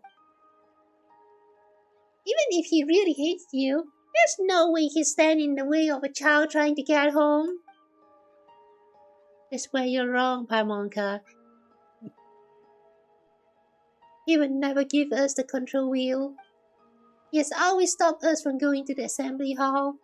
Every time we were supposed to see our families there, he'd catch us and lock us up in his cell. But sometimes he would give us yummy food too. Us? That's me and my friends. He always locked all of us up together. What? And no one else in the town cared that she was doing that? It was always only for one night, so we couldn't get to the assembly hall in time. And even if we told honor him, Mom would just think that we played too long and made up an excuse or something. Nobody knows why he keeps doing that, but we're always getting scolded because of him. I always thought he was one of those bad bugs, you know. The kind you're supposed to just burn to make a new healthy tree. But too bad the doctor and Zara don't see it that way. But regardless, it's still a tree, burn it. Ooh, so that's why you gave him that awful nickname. Yeah, Paimon would be mad too if someone got into her, into trouble like that. Got her into trouble. But it doesn't seem like we can just demand the control wheel from him. Oh yeah, I've been on his roof to toss frogs into his house before. You should be able to find a way to sneak in from there. Why would you throw a frog into his house? Wait a minute! Tossing frogs into someone's house? That's something only naughty kids do! I know, but I only do bad things to him when he does bad things to us. And we totally play fair. If he catches 5 of us, then we toss 5 frogs over the wall. That is such a strange fairness. But since there's no one here to help me with the ladder, I don't think I can get up there. Can you get in there and find the control wheel? I'll think of something. We'll have to find 2 more frogs to chuck at the house this time then. Hey, don't say that! He's not gonna catch us, and we'll definitely find the control wheel. I'll wait for you outside then. Be careful. Alright. Nastia. Obi. Must not go close. What are you doing? Protein. Never you mind. Protect. He's trying to protect something. Or is that protein? Must not go close. Those protein is mine. I see the full picture now. It's protecting its protein. Well, we don't really need it, but let's still get it anyway. Give me some protein.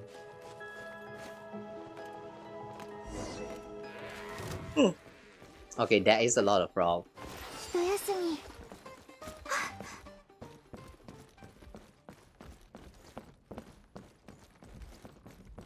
Something is targeting her just now. What was that?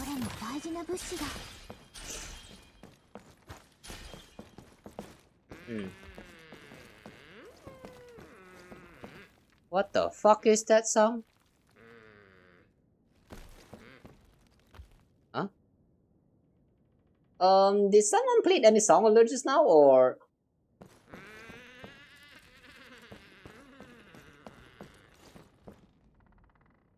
No, it's actually in the game. Wait, this is actually in the game. What the fuck? Who's there?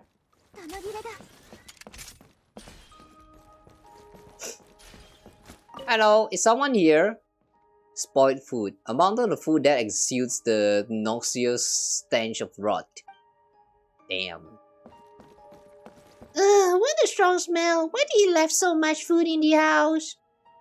I must got a feeling that's where we'll find the control wheel. Somewhere in there. Okay, we will give that a check. I've been trying my best to read all of these lines, but it's just too fast. Huh? Oh, something is down there. I see. Alright. Burn them. Aha! Here's the basement! Alright, let's go to the basement.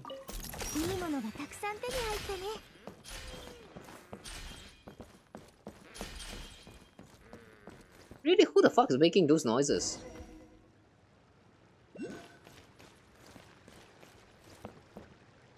Look like a treasure spot. The control wheel must be here.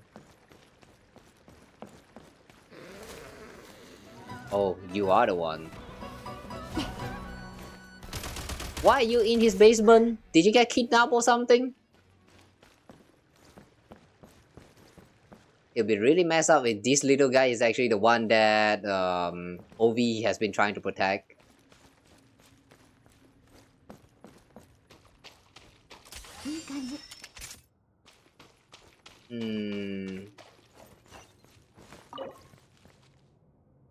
Okay, we need to find the lever.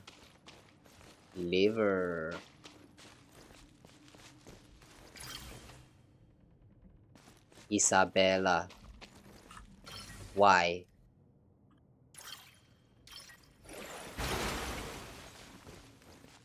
Look like there's some sort of craving on that wall. What craving? So much handwriting. Ooh. That no-nose Ovi. That big fat mini mama's gonna be so mad if she finds out that I'm not at the hall. And he really did it. He really stopped the children from going to the assembly hall. Why is that? I have a suspicion that Ovi is actually a good guy. He tried to prevent the children from going to the assembly hall because he knows that something big is gonna happen. There's some kind of experiment that's going to take place that's going to turn the children into something that they are not supposed to be. So he tried. Messy handwriting? Maybe Nastia can still find it in time and save us? Are you for real? Nastia got away only to be nabbed by the anvil. Talk about bad luck. I don't think the Nastia's frog. Yeah, I don't think that the vocal luck that that was referred to by Nastia around the beginning of the quest when we first met her. I don't think those vocal luck are the one that we fought. I have a feeling that there's some kind of time skip in between. Like maybe this Ove was actually vocal lag himself. Childish handwriting? Throwing those frogs over with Nastia was a really bad idea. Because all the frogs ended up here. Okay. Oh, so Nastia had a partner in crime.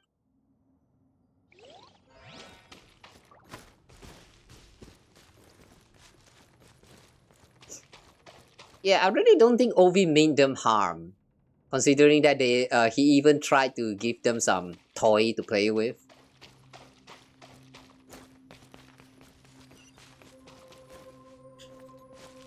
Oh. Alright, let's use the lever to open the door.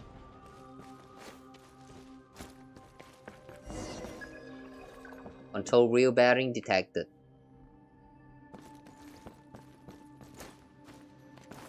Open? Ah, we need another lever.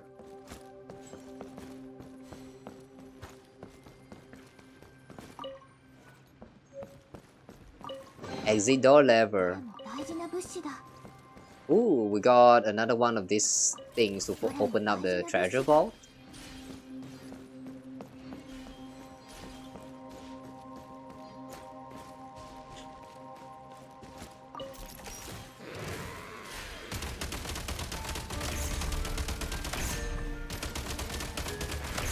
We are killing the kids. Yeah, we are killing all the kids.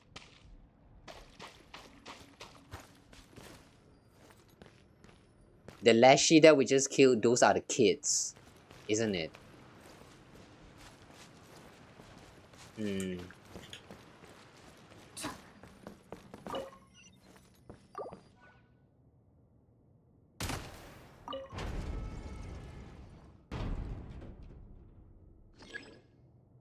The door seems stuck.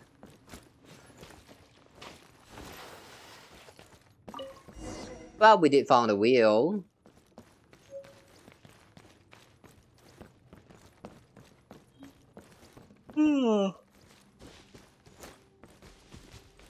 Oh, somehow disconnect all the way out. Yeah, sure. いいものがたくさん手に入ったね。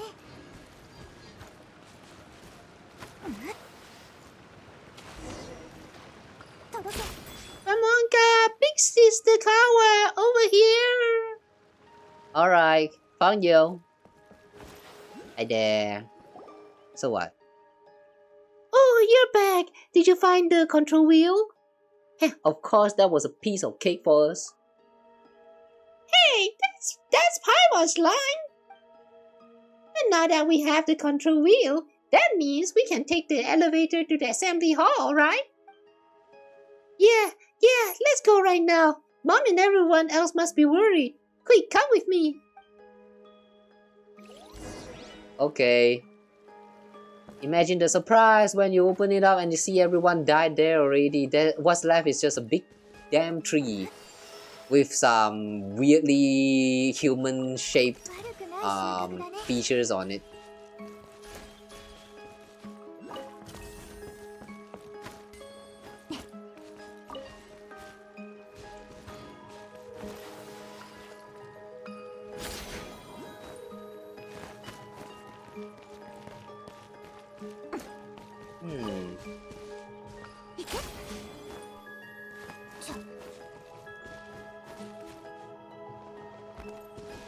Ah.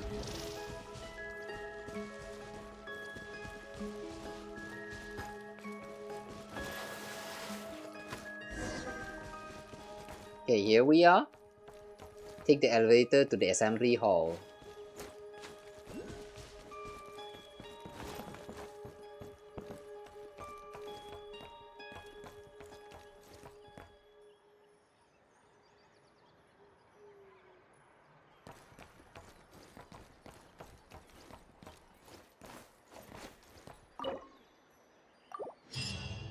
Okay, you have to open this first and then you keep rotating.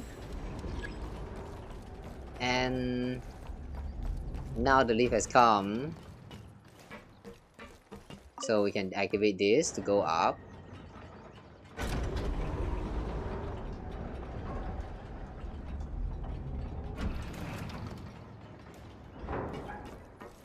Activate lift. Ah, yeah, right, I forgot.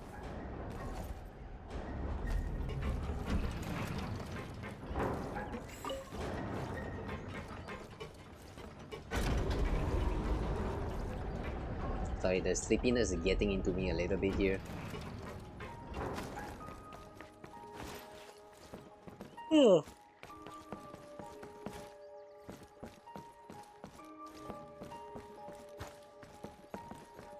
I am experiencing some memory lapse right here. This is a weird. Okay, so where is this? The assembly hall? The bridge to the assembly hall is right over there. But where's Furiosa? I usually see her around here. Is this Furiosa someone really important, Nastia? I once heard you mention her quite a few times now. Of course, she's my idol. Or should I say, she's still my #1 idol right now. And you two are at #2 for now. You should have a match-up with her when you have the time. Maybe the rankings will change then. A chance to shake up the leaderboard has appeared. But if I can't beat her, can I concede the match instead? Oh yeah! Kawa's the super good fighter, you know. Except now with a shooter. For some reason. But Paimon gets it now. Nastia likes people who are good at fighting. The stronger, the better. No, Paimonka, you got it all wrong. I like people who can protect others. That's why I like Furiosa, Zara, the doctor, and the two of you too. It's just that the stronger you are, the more people you can protect. I think that's why Furiosa said yes to growing branches. They say she was the first person in town to grow branches. After the doctor helped her grow them, she got new, stronger arms and she became even better at fighting. After that, everyone started spending most of their time at the assembly hall, while she stayed outside to keep us safe. Oh, we're trapped. What's that? Why are we trapped? Is that you, Furiosa? Oh. Oh. Yeah, that's Furiosa, Lingering Guardian. Oh. But why Furiosa?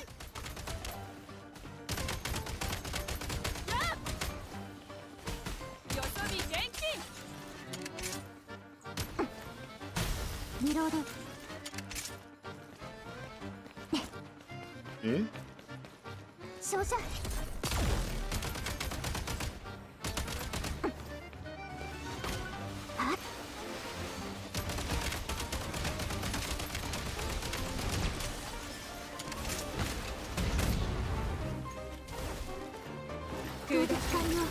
Yeah.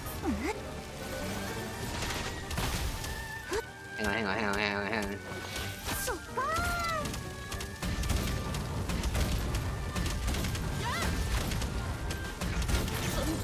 I'm not going to face you at shooting. Just get exploded. Get exploded, bitch. She's gone. We can enter the assembly hall now. Are you mad that I killed your idol? It's okay. We'll replace her, don't worry. Nastia? What is it? We're almost at your home, aren't we?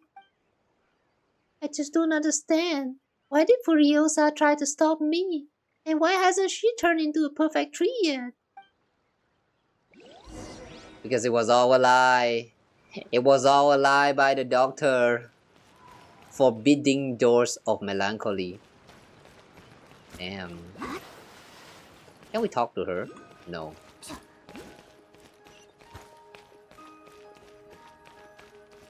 Push open. Huge ass door.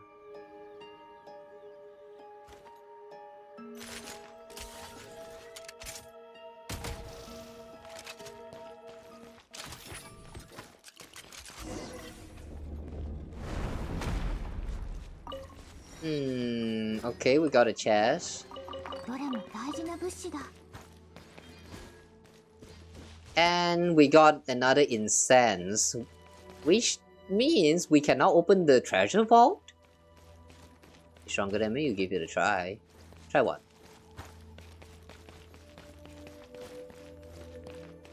Open it up? What? The door does not bulge. Oh! Investigate. It's not opening from this side. Or from this side either. Hi, Monka. Big Sister Kawa. We usually go through this door in the middle. But I think it's now locked from the inside. Looks like we can get in through here. I think I can squeeze in through here. Wait for me, I'll go open the door. Okay, just call out to us if you run into any trouble, Nastia. Paimon can squeeze through to help too. Nastia definitely slipped through the gap. Whoa! How come we cannot enter? That hole look like it's approachable. Something just fell from above.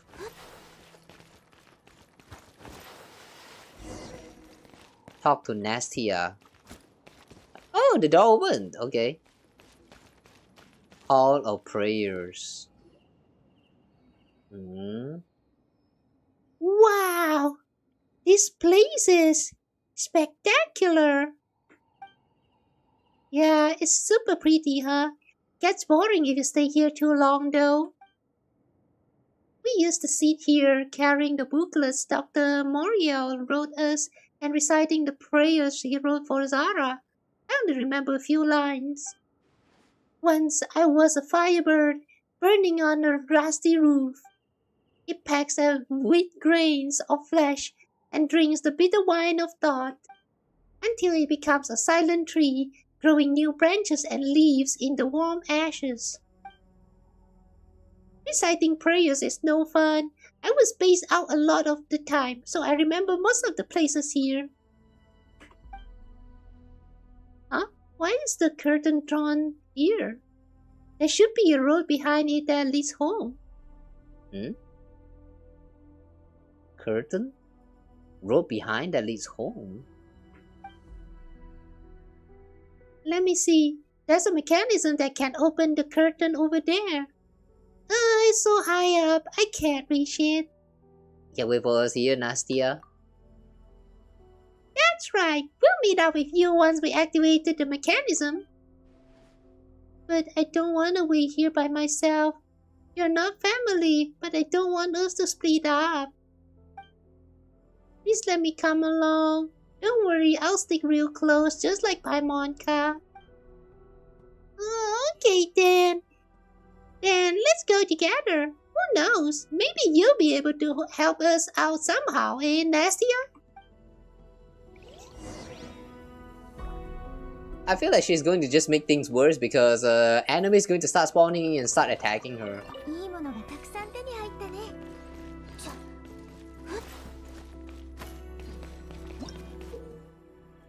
Chandelier in the hall. Oh, you can pulse it? Okay.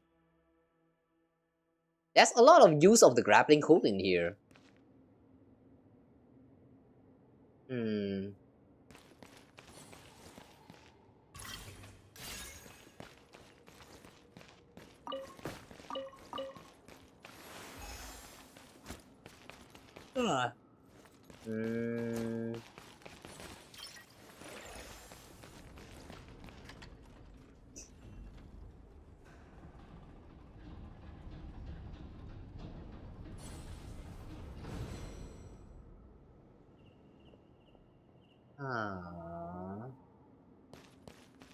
Are you sure this is a chandelier? I mean, if you actually added like some horses right here, this looks just like that one, you know, the horse what do you call that? The amusement park thingy. The one with the horse. It looks exactly just like that.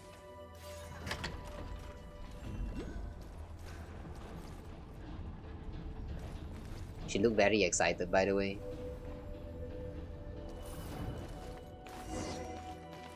Activate the curtain mechanism. Is the one?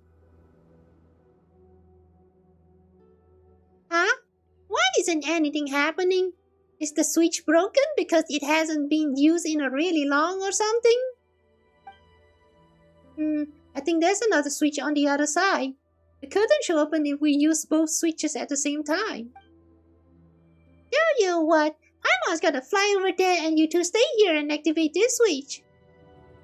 You might not have enough strength to do that, Paimon. Maybe we should go to the other side instead. Hey, Paimon's stronger than you think, okay? It's just a tiny switch. The switch must be jammed. Give up, Paimon. Just work together with Nastia. I'll give Paimonka a hand. The two of us together should be as good as one big sister, Kawa. Can we do it? Hold on, let's do it together. 1, 2, 3. Yes, we did it! Nastia and Paimon will stay on this side. You go over the other side, and when Paimon gives a signal, we'll activate the mechanism at the same time. Aye, aye, ready for your orders, Captain. But are you sure you actually pulled the lever? Because it looked the same. Let's see. We should be able to get through from over there. Be careful now, big sister Kawa. That way looks dangerous. You haven't grown any branches yet, so it'll really hurt if you fall. It's okay. We died to a lot of things, but falling to death, it's nothing. What is it, big sister Kawa? Is something wrong? I'm a little worried about you and Paimon. No need to worry. I'll protect Paimonka, and Paimonka will protect me. A little tree will be blown over by the wind, but two little trees can lean on each other. Yeah, and then it's going to grow with the branch like intertwining each other, and it's going to look gay as fuck. And also a little bit horror-ish. Like the one that you see in the Uzumaki.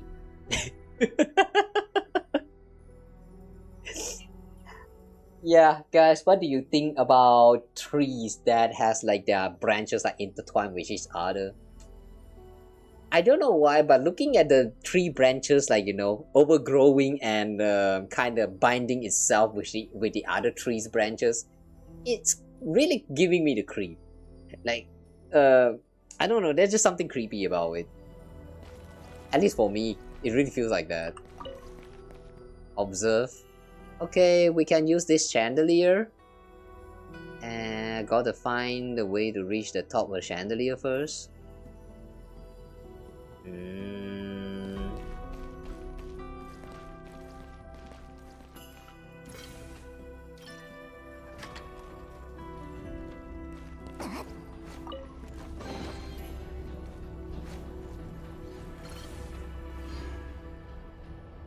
Okay.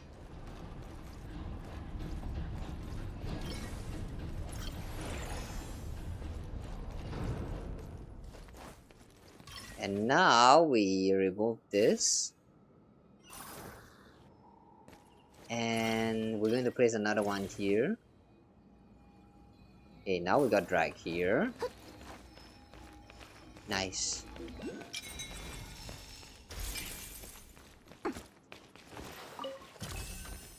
Oh. Aya. Damn, wrong gun. So now we have to operate the other switch.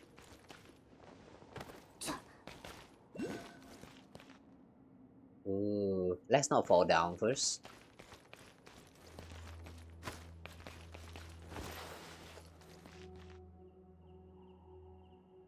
Huh? Is Kawa's already on the other side? Then Paimon must yell really, really loudly so that she can hear Paimon clearly. It's okay for now, Paimon. Ah, there it is. You gotta wait till Paimon counts to 1, okay?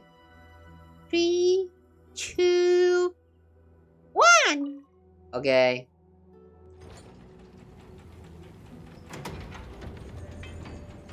Oh, so those are the curtain. I was wondering why they're talking about the curtain. I thought it's supposed to be the red one on the corner. Alright, think that does it. Oh, there's an elevator here. Let's meet up with Kawa downstairs. Hey, Kawa, we'll see you downstairs. Alright, take your time. Regroup with Nastia and Paimon.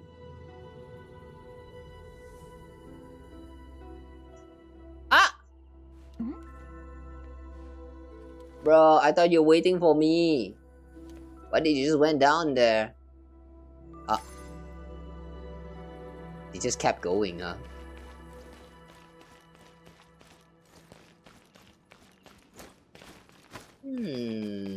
Alright, let's see if we jump down here.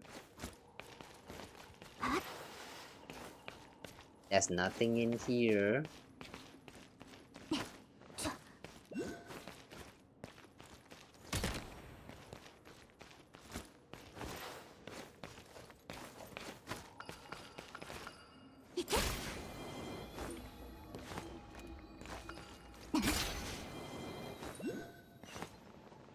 Aya.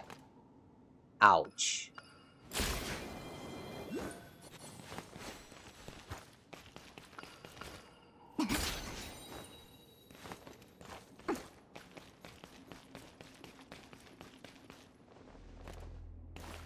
So I guess we try to use this activate leaf, and then it's going to go down and activate this switch, right? Not really, never mind then.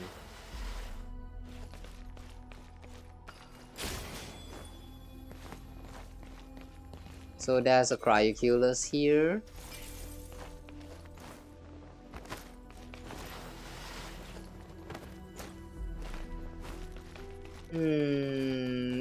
According to the map, there's supposed to be a wing drop right here.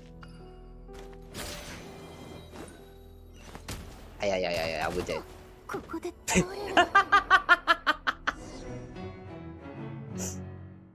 Lost in the Shadow Realm. I thought this is not the Shadow Realm, but sure.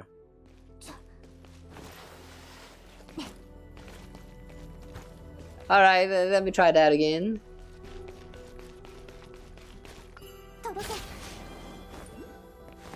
Oh, he has reset.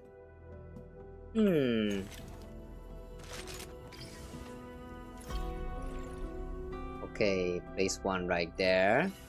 Place another one right here. Destroy this one. And there you go. Luxurious chest. Nice.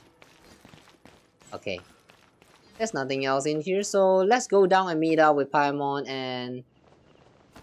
Ouch! Try not to die! Talk to Nastia. So we enter from the front, right?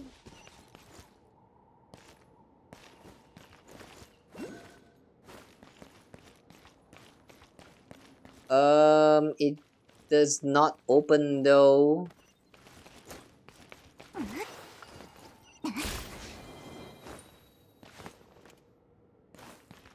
Don't tell me I have to go back to play with the thing again.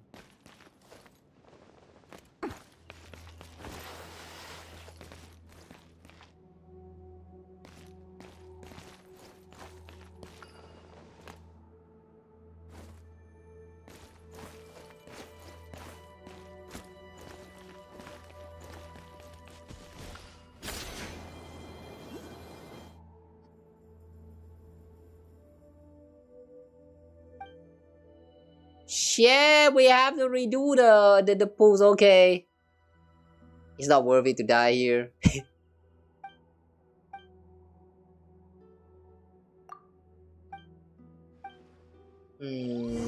Okay, let's go to the other side then.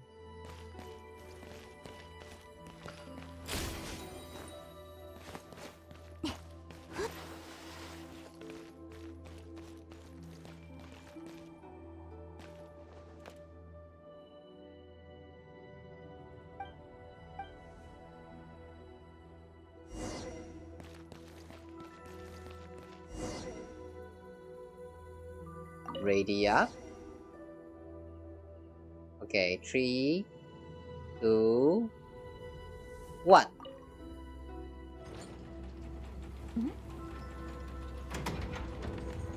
Alright, now they're going to go down and we're going to follow. Ooh.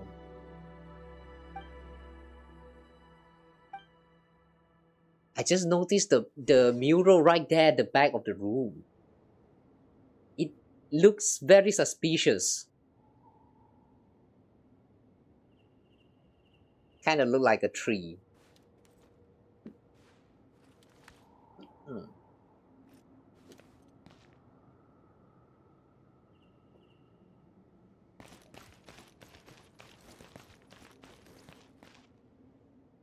Alright, I'm going to try my best not to die. Don't want to redo all that again.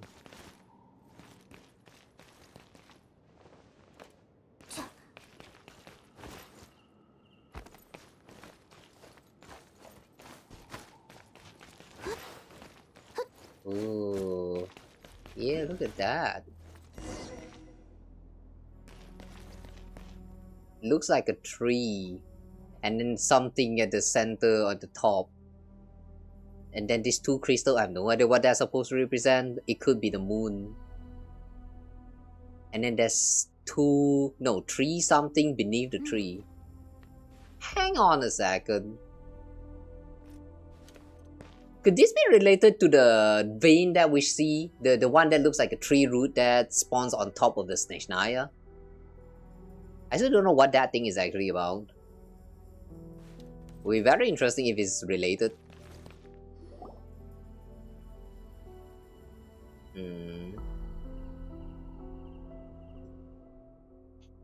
I remember this was carved to look like Zara.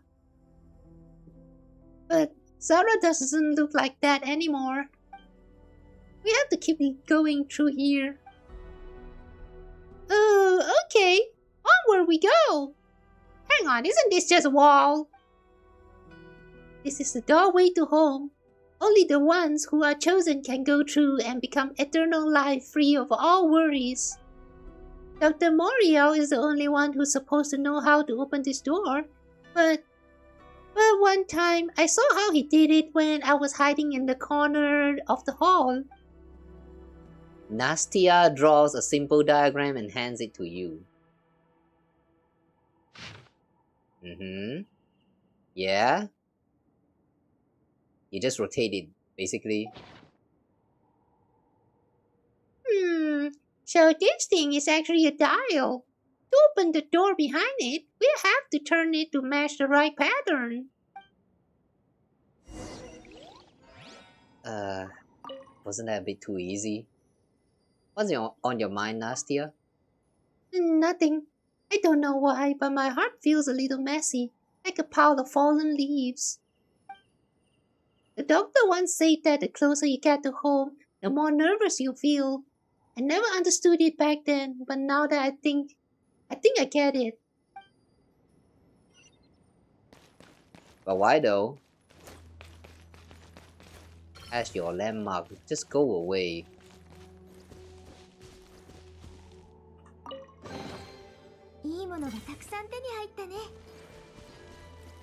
Just go away, stupid marker.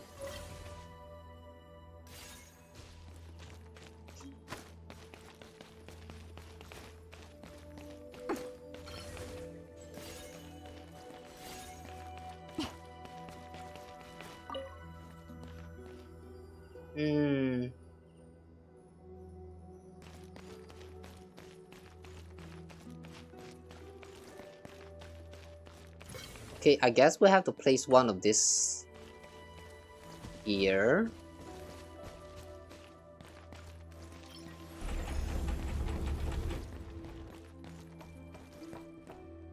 Ooh, almost there. We gotta turn the dial. Right. Okay. Hey, there's a small hole in the dial. Oh, so that means...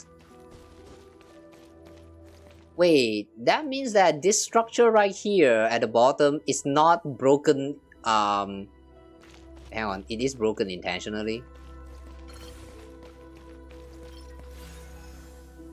What is this for?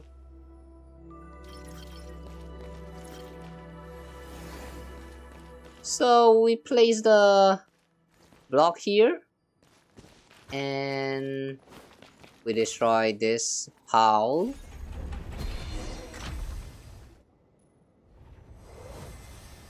Ooh. The dial isn't doing anything. Is the mechanism here broken? Oh, I remember now. For the last step, we gotta put the salt there. Dr. Moriel said that for a person to turn into a perfect tree, they have to change in 3 ways. Cast off the soul of the past, and it shall no longer be bound by the hidden veins of the earth. Then the thing that replaces the soul of the past is the sulfur of the soul. Cast off the well of the past, and it shall no longer be watched by the gaze above. And the thing that replaces the wheel is the silver of the spirit. Wasn't this the poem that's written inside of the Welcome to Okurov? The last thing you have to cast off is cast off the body of the past, and it shall no longer be worn away by the toil and turmoil of the mortal world. So at this point, we have to offer up the material that will replace the body. So The salt is the new. I don't like that sound. Did she just broke her own horn? The salt is the new body that grows from the old one. Yes, that's it. Ow, that hurts a little more than I thought. Damn, I thought you don't feel pain anymore. That was a lie then. Nastia, are you okay? I'm okay. It hurts a lot, but I'm happy. This way, I can go back home and you can find the doctor and ask him about Coach K. So this little bit of hurt doesn't matter. Hurry up and offer up the salt. It's so small. Does that even... how does that actually work? How the fuck does the mechanism actually work? Oh! That's the bird! Is that Zara? Wow, the metal plate look very rusted though. That looks like Sarah. It will protect the door to our home.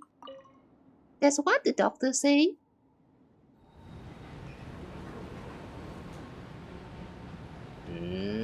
Why are we going up? I thought we were going down.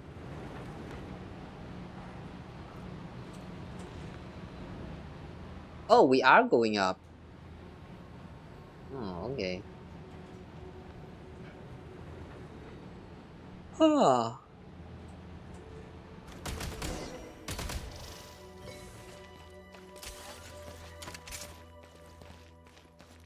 So we push open this door, and what do we see here? Oh shit, a bunch of dead people! Investigate the strange room. This is odd. This is not a courtyard. Is this the first time too? Did Nastia just talk to Nastia? Okay, that was a typo, I think. Yellow record.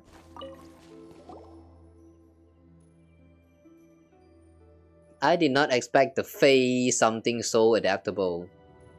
Could it be because the Hyperboreans had left some kind of access point behind when they first created them? The Fae are created by the Hyperborean. Okay. A body formed from trees can regrow after being damaged, and also grant the subject strength far beyond that of the original body. However, its language capabilities will regress. After all, there's not much pain to speak of anymore. The experiments conducted in the sewers have yielded sufficient data. Now we must find a way to slowly make the townspeople accept this. Yeah, that's fucked up. They tricked the town people into doing the experiment without them noticing it. Which sort of also resulted in the creation of all these the Lashy monsters. Certainly, once they see the treatment Furiosa has undergone, there will always be some poor souls tormented by illness who will want to try it out for themselves. The patient's name is Furiosa? Isn't she the one we just saw on the bridge? So he's the one behind all this. First he tried to change Furiosa into sewers, then he turned everyone else into tree monsters. No, into the perfect tree or whatever. When we find him, Paimon's gonna teach him a real good lesson. Can you even, Paimon? Can you?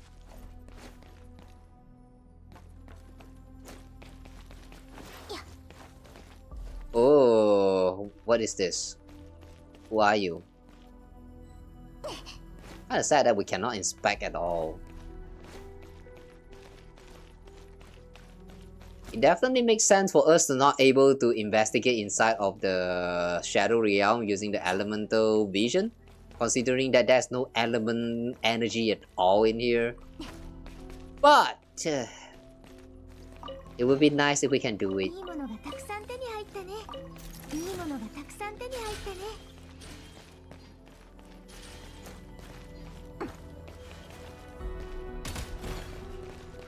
Hmm.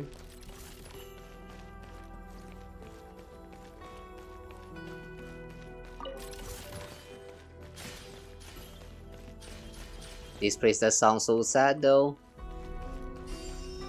Really sounds like it's in ruins. Nastia is probably the one and only survivor here. Less than legible notes. The final ceremony is about to start, and soon, just like me, everyone shall be reborn from embryo. This is how the very ultimate form of life is born. Some of the townspeople do not seem to agree, but their understanding is not something we can demand. Besides, on the scale of eternal, regard every happening as something that would have happened anyway. And in a world where all possibilities happen, everything loses its meaning. Pain, sorrow, despair, envy, they all become inconsequential because it was all bound to happen. Hope, joy, laughter, these two will lose all color alongside. But these are all things mankind is behooved to cast aside anyway. But perhaps love will not fade away. No, love will. Oh, Axenia. Axenia? The only sin of the world you have is so wrongly pursued is its love of sameness. How can one make you understand the love of the individual? That love is the one thing that must never be reduced to the sameness, even if you choose to abandon it in the end. Do you think that Dr. Morio wrote this? But when I compare this to the handwriting information I have on hand, it is clear that Dr. Moriel is actually Koshke the Deathless. So it is confirmed now, Moriel is just Koshke the Deathless. He tricked the townspeople into accepting the experiment willingly, and then every single one of them did not escape the fate of death. They all just died. But somehow we still have Nastia right here, so maybe she got sent out by someone 500 years ago. This final ceremony, what if it turns everyone in town into trees or something? But where is that Dr. Morio now?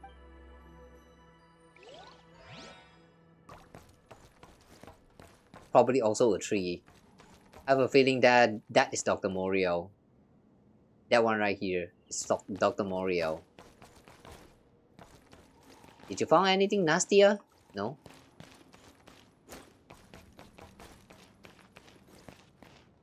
Oh, there's a book up there. Oh, was that the book? No, it's not the book. Ah, we can now access this terminal. Okay, good. Huh? What's going on? A trap? Here of all places? Oh shit, we have to protect Nastia now. Reload.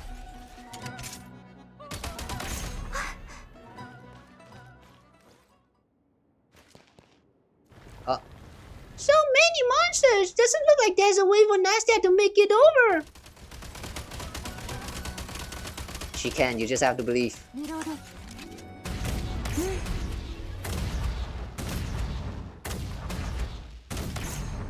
Believe.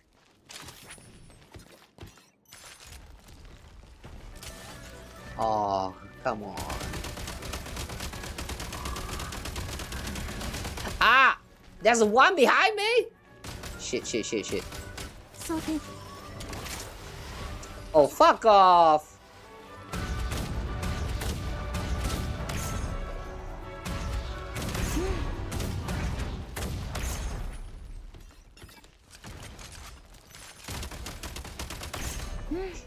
Alright. I'm dead. This one will not start moving, right? Right? There's someone here. They won't let me through.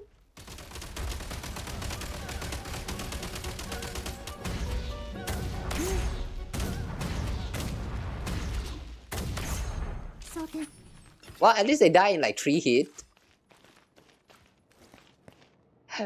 Nastia! Nastia, get away! The fire!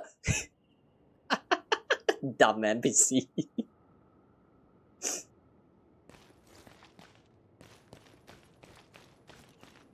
Oh no, someone is blocking the way. No, you stupid bitch. Why would you burn yourself? That's so dumb. After finding a suitable spot, Nastia tosses over the item she just found to you. Remove the trap. Huh? Remove the trap. Oh! Oh, that opens up the basement. Phew, I'm just glad everyone's okay. I didn't know we were gonna find so many people here, behind the shelves. Same. 1 second it was dead quiet, and the next, boom, they just came rushing out like that. Hey, look at that new path that just opened up over there. It looks like the way home to me. I don't know about that, but looks like it's the only path now. And the doctor said before, the only path is the right path. So as long as I follow this path, I'm sure I'll make it back to Mama and turn into the perfect tree. The doctor should be home too. He's never gonna leave. Zara is protecting him, so I know he's there. Looks like we're closing to finding the answer. Let's keep going then. Once we get to your home and meet Coach K, no, Paimon means that Dr. Moriel, we should finally get the answers we've been looking for.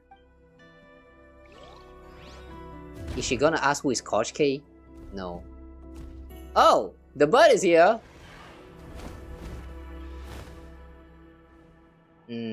Right, I forgot he was stalking us. Zara, again? Follow the only path. I think showing us the only way home. You did not have to walk all that way, but sure.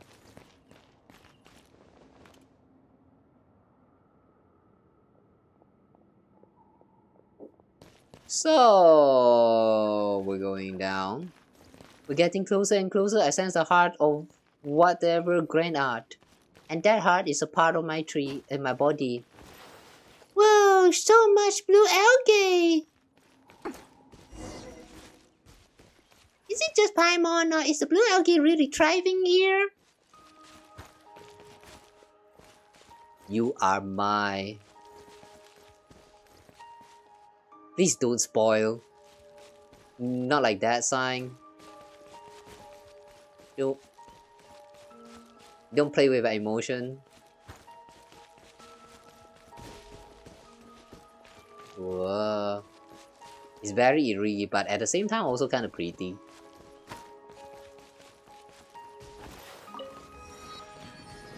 This must be that super big tree you talked about.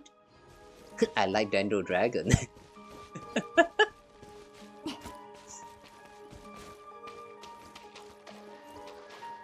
Everyone is like that. That's gonna be bosses. Thank you guys. Appreciate that.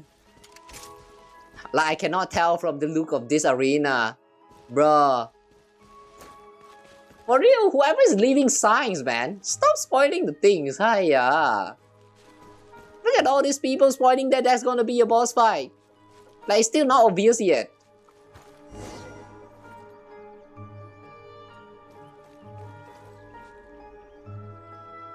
Alright, here comes.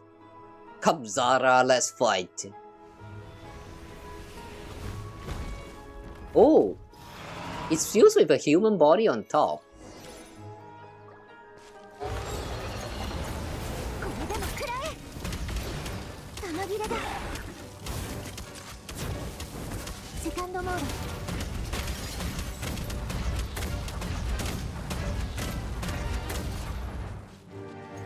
投擲完了 こ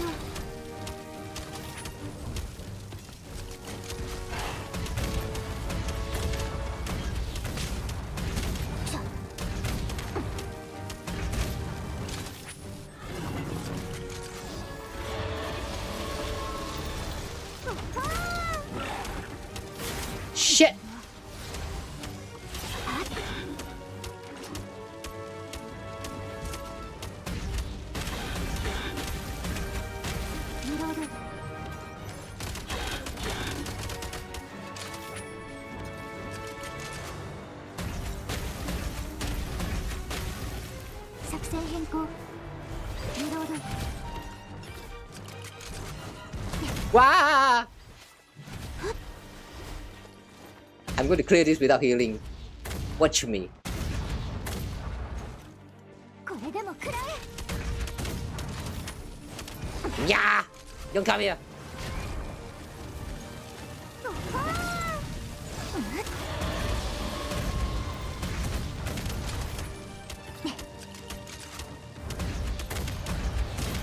Die!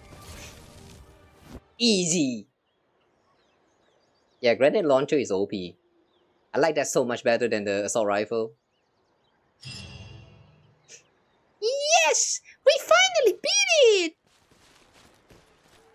Look for Nastia. Obstacles have all been taken care of, and as the creatures expires, I can sense that the structure of a certain kind of power is shattering too. It's time for us to enter that giant tree. The giant tree is probably home Nastia has been talking about. I'm attempting to detect Nastia response. A life form is... what? Oh shit, she's in danger? She's gonna die? Yep, I knew it. Somehow I'm not that surprised.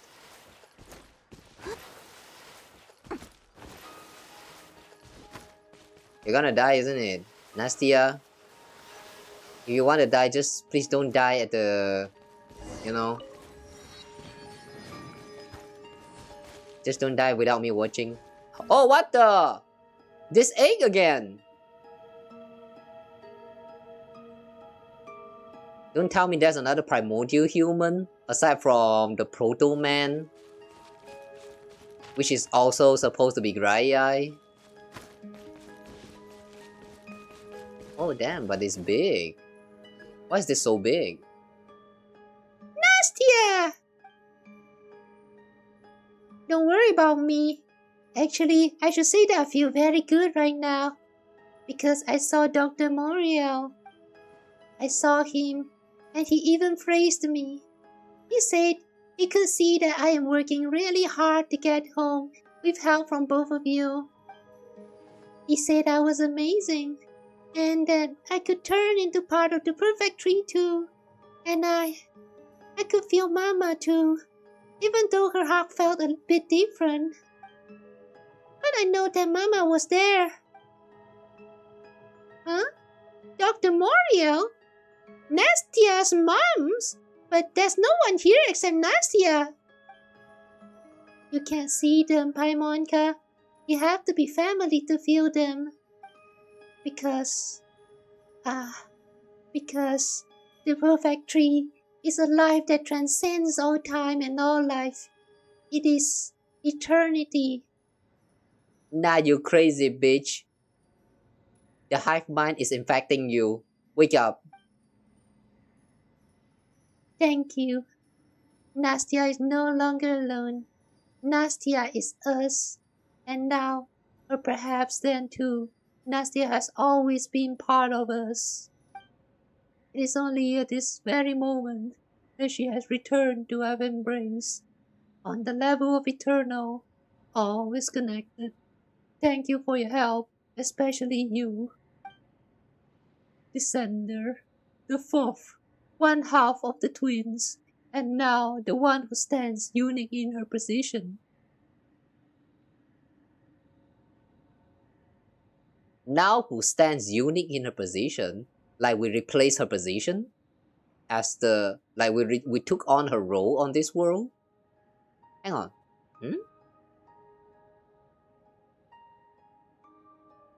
Who is she? You are not Nastia. Are you? What are you? Think that used to be Nastia. Oh damn the name. We have had countless names. The words like before and past no longer hold any meaning for us. But I am the thing you seek or pursue. The thing. That person. Damn. Koshke? For your ease of understanding, you may call me Korsky or Dr. Moriel.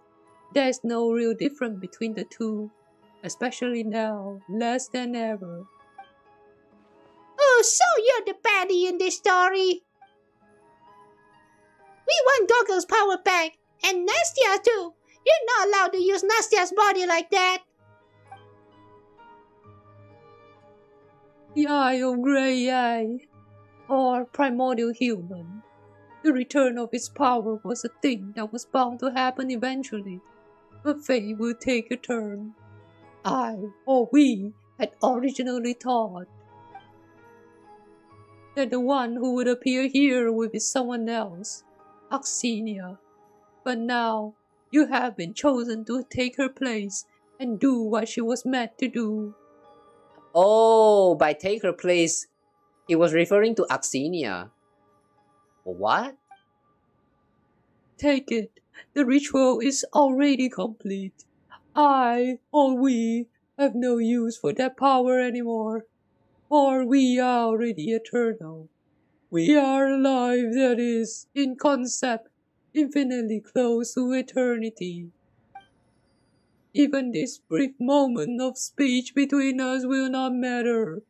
Across all eternity, all words will lose their meaning. Everything will lose its meaning.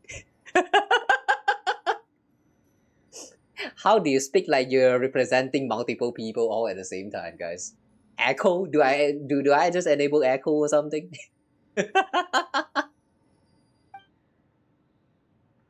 But oh, everlasting dream, a courtyard devoid of meaning and therefore entirely without suffering. For what reason did I seek eternity? Was it for? You have forgotten what you wanted. Then what was the point of you even trying to achieve all of this?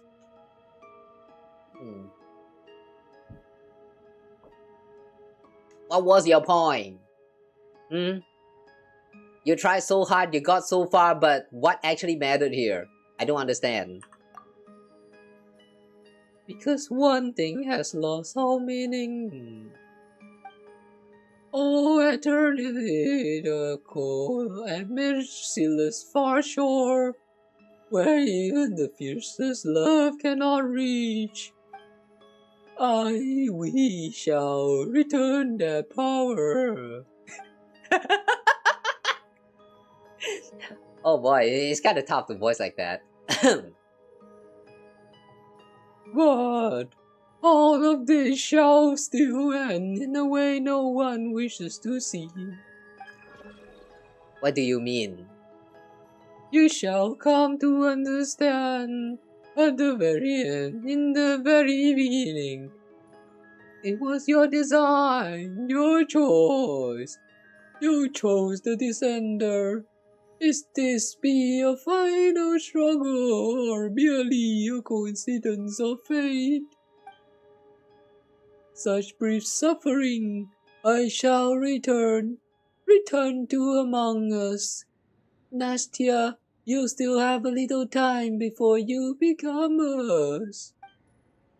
Go say goodbye to them, though in the end, or at the end of time, after annihilation, we shall all become the same thing in any case.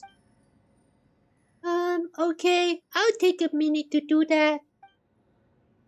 Nastia? Hi, Monka. Big Sister Kawa. Thank you for bringing me home. I feel like I should not, and I deeply regretted that. Now I can become part of the perfect tree. I can be just like everybody else and be with my mama again. But Nastia, if you turn into the perfect tree, you won't be able to play together anymore. Or run around in the woods or eat yummy food together. That's okay, Paimonka. It'd be so awesome if I could do all that, yes. But there's something more important I have to do. Is that really what you want? All you have to do is say no. That's right, Nastia.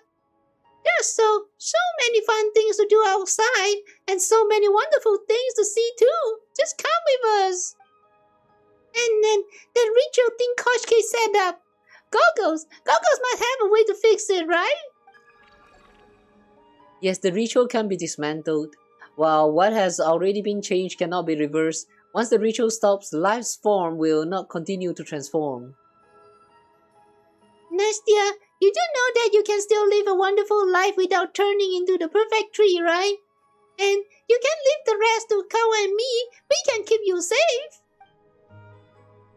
Yeah, I know all that, Paimonka. I know what you and Big Sister Kawa can do for me. Aunt Lepui, No Nose Ovi, and Furiosa, they have all told me about the world outside. It sounds so interesting that I want to go on adventures out there too.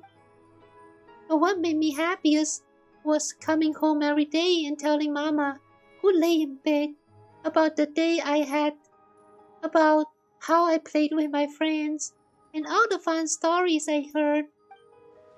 And when I talk, Mama always looked at me with those eyes that made me feel all warm and nice inside. God damn it! She got her mama held hostage by the man. God dang it! I just want to see those eyes just one more time. Nastya has made her choice. Hey, I know. Sometimes when the two of you look at me, it makes me feel all nice and warm inside too. I'm sure there are lots of people in the outside world with the same kind of eyes. But Mama is Mama. I'm so happy I met the two of you before I turn into the perfect tree. When I see Mama, I'll definitely tell her about you. Okay then. Goodbye, Nastya. Goodbye. Goodbye. Don't worry about me, Paimonka. We'll see each other again in the world beyond eternity.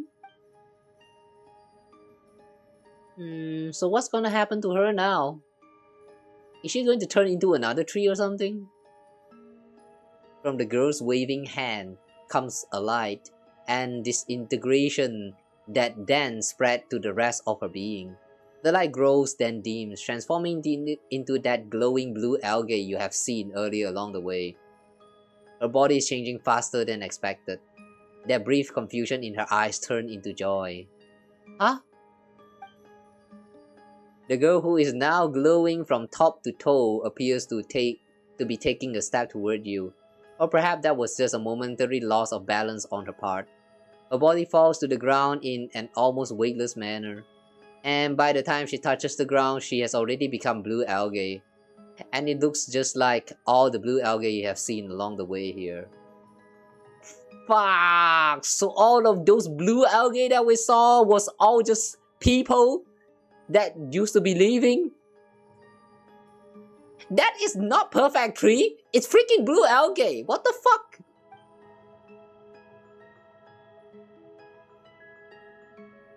But curiously though, the patterns of the blue algae looks very much like the tree. With the roots and all of that. What does that mean? Nastya! This is the final form of the perfect tree, the eternal form of life Koshke seeks to create. It cannot move, cannot speak, and even its very form of life has been transformed, stripping away of meaning. All that remains is eternity, and a life that no longer knows either joy or love.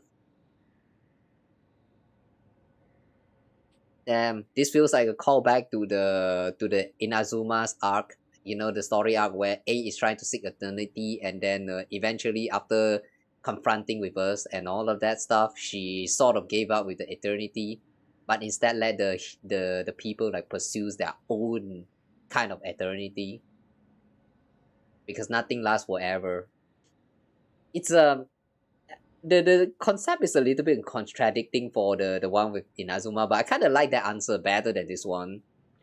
If you cease to nothingness, what is left to be experienced anymore? There's nothing left in there. That's not living. If you are living without actually being able to feel that you are still living, what is the point?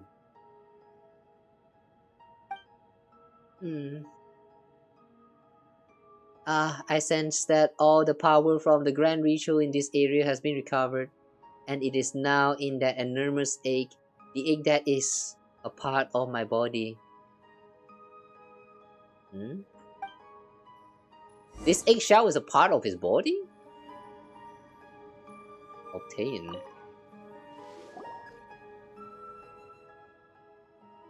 That's part of your body? I'm guessing it's a part of my body that my body has coalesced into this form. Like some kind of crystal. Probably because it might not be a very pleasant sight if you have to carry my entire body around otherwise. What does that mean? You're probably right. We'll put it away for now then. Alright, Zara. That huge firebird. Don't people say that firebirds can come back to life again and again? Indeed. And since that creature is wholly a bio-alchemical creation, it probably does not rely on my power for its core.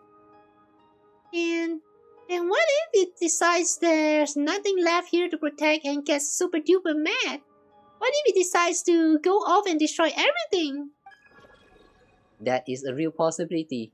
Man-made monsters generally do not possess a very high-level intelligence. No, we have to head out and make sure that doesn't happen. Nah, it's probably intelligent and it can speak to us. Oh wait! It's Oxinia! So, you choose to merge it with the plans after all costs, Kay?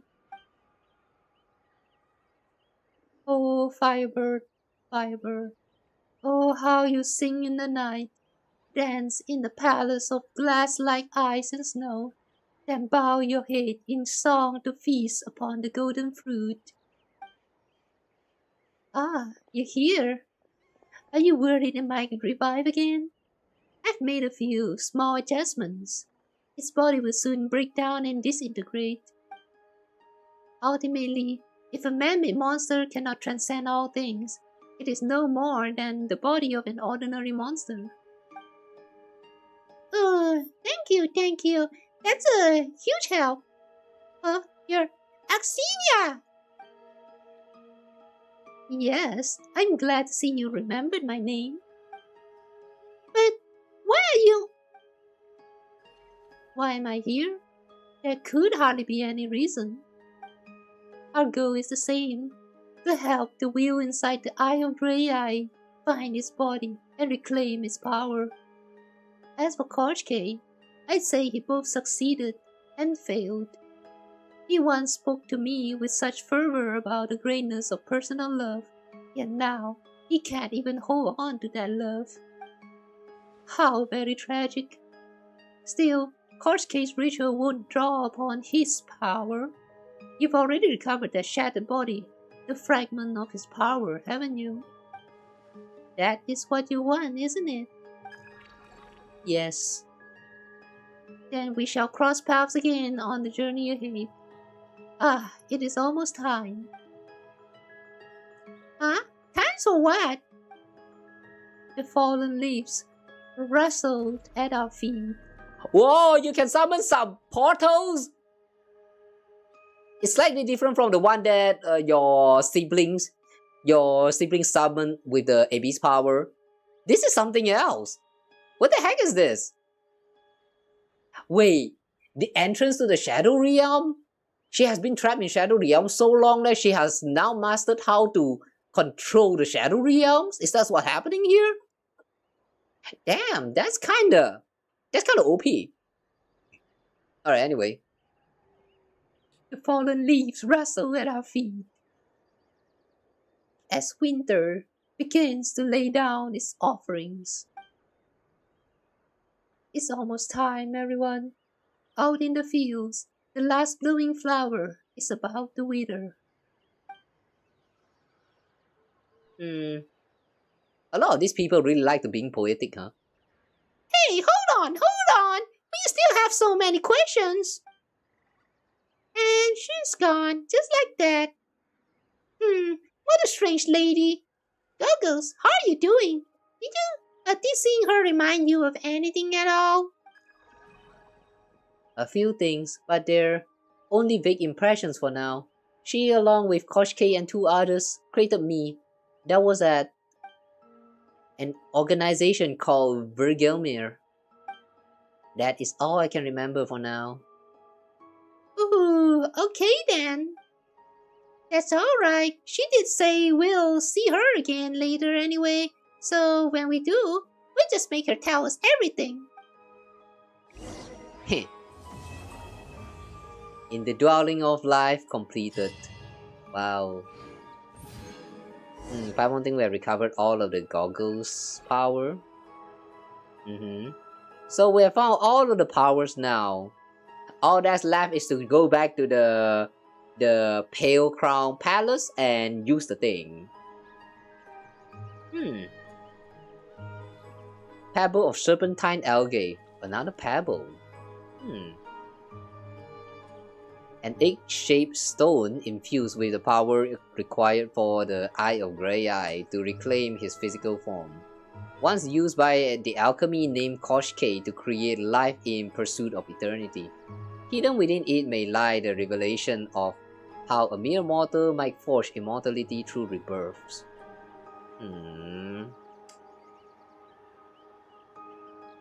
Okay.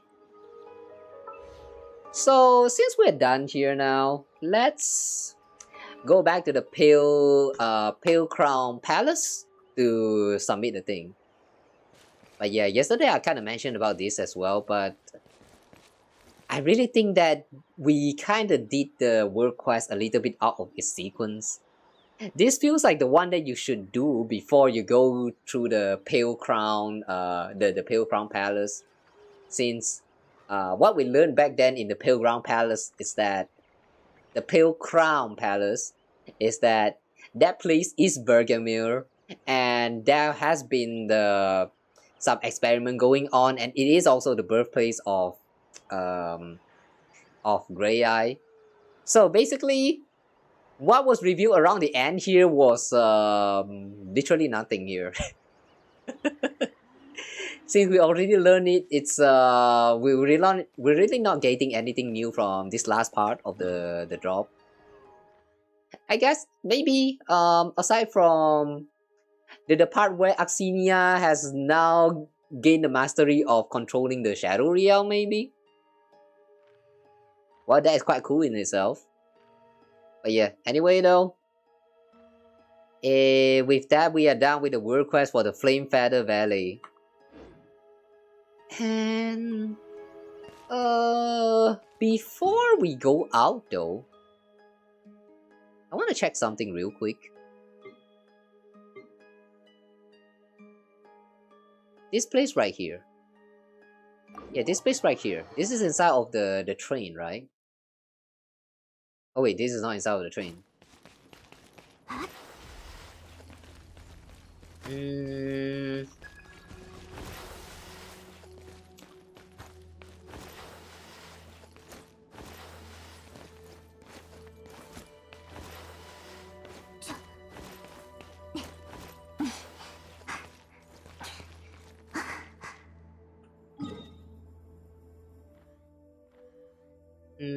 I wanted to see this part at the back.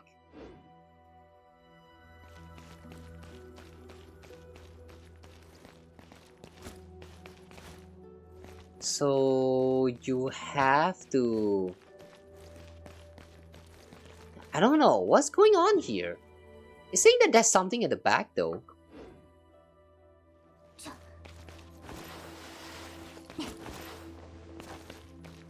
Back there?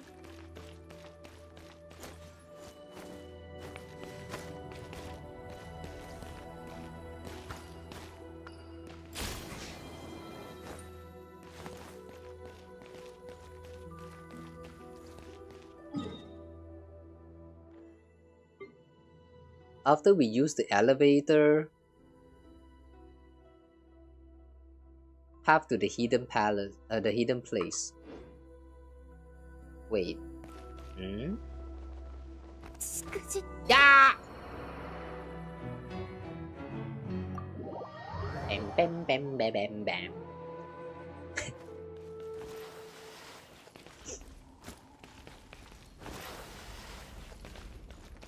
how to stop dying.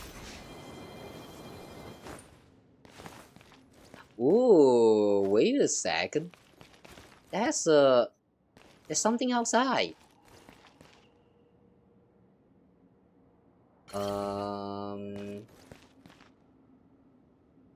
Let me see. If we place this thing right here.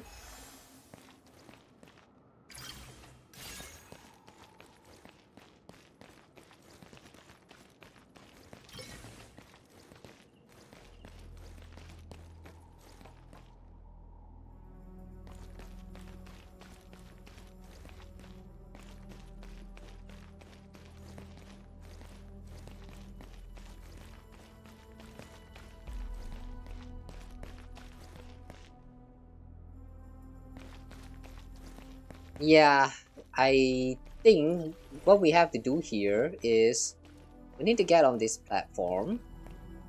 Okay, destroy this. Nah. Go away. Okay. Oh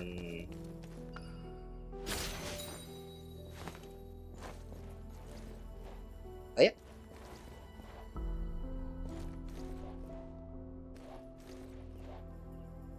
Wait, wasn't that a hook just now? Oh, it was not a hook. Ah, dang it, never mind. I thought that was a hook.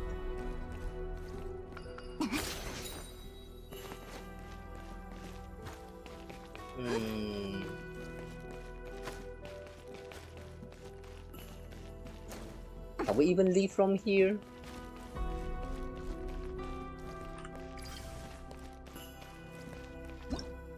Ah. Okay, back to the usual again. Zip lines.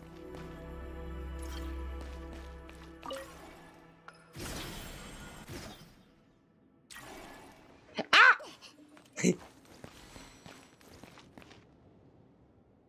I see. This was not okay, this was not the solid platform. God damn it.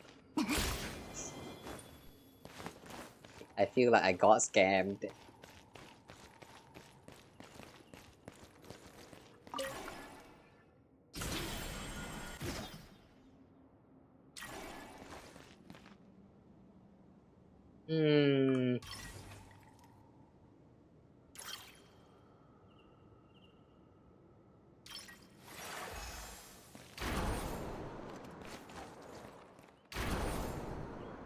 Oh, we can leave from here.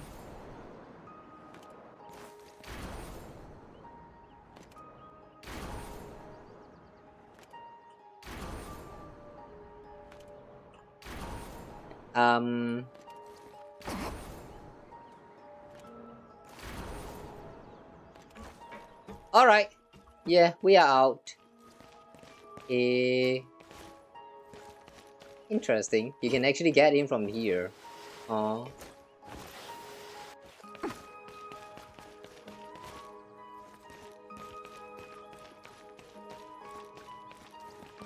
Does that means we can actually get inside of the back by finding somewhere?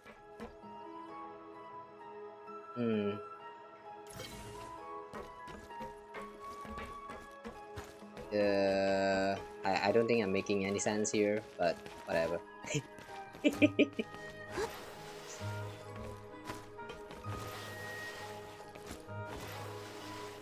I feel like the more I play, the more I'm not making sense of myself anymore. Why is there a cryo butterfly here?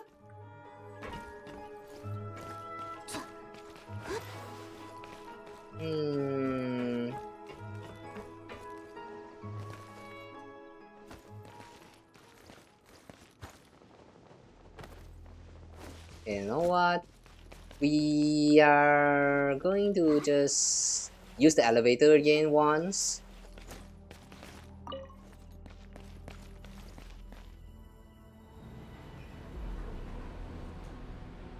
Okay, using the elevator once is going to get us up.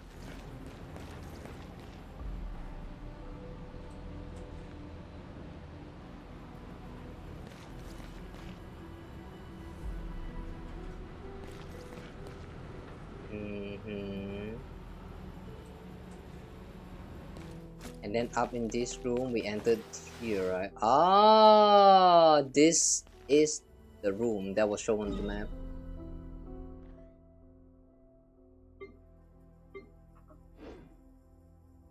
From here...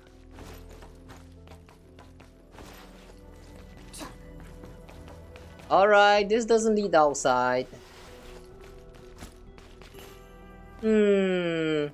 Which means what I was suspecting originally,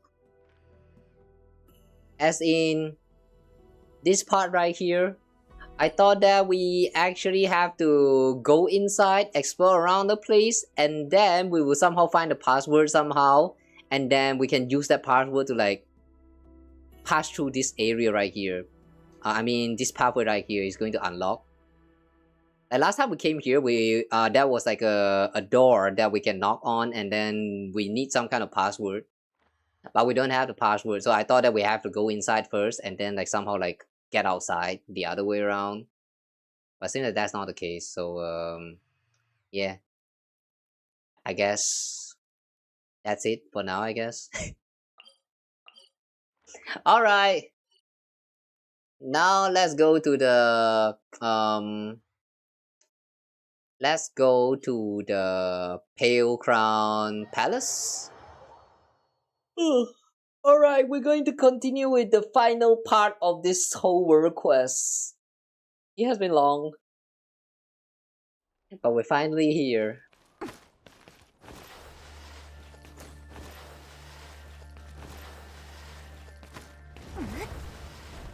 An arc that used to be a soul.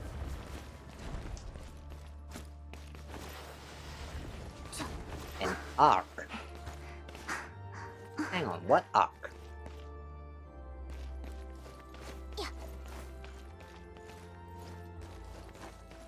A ship that is made by a soul? And that is Graeae?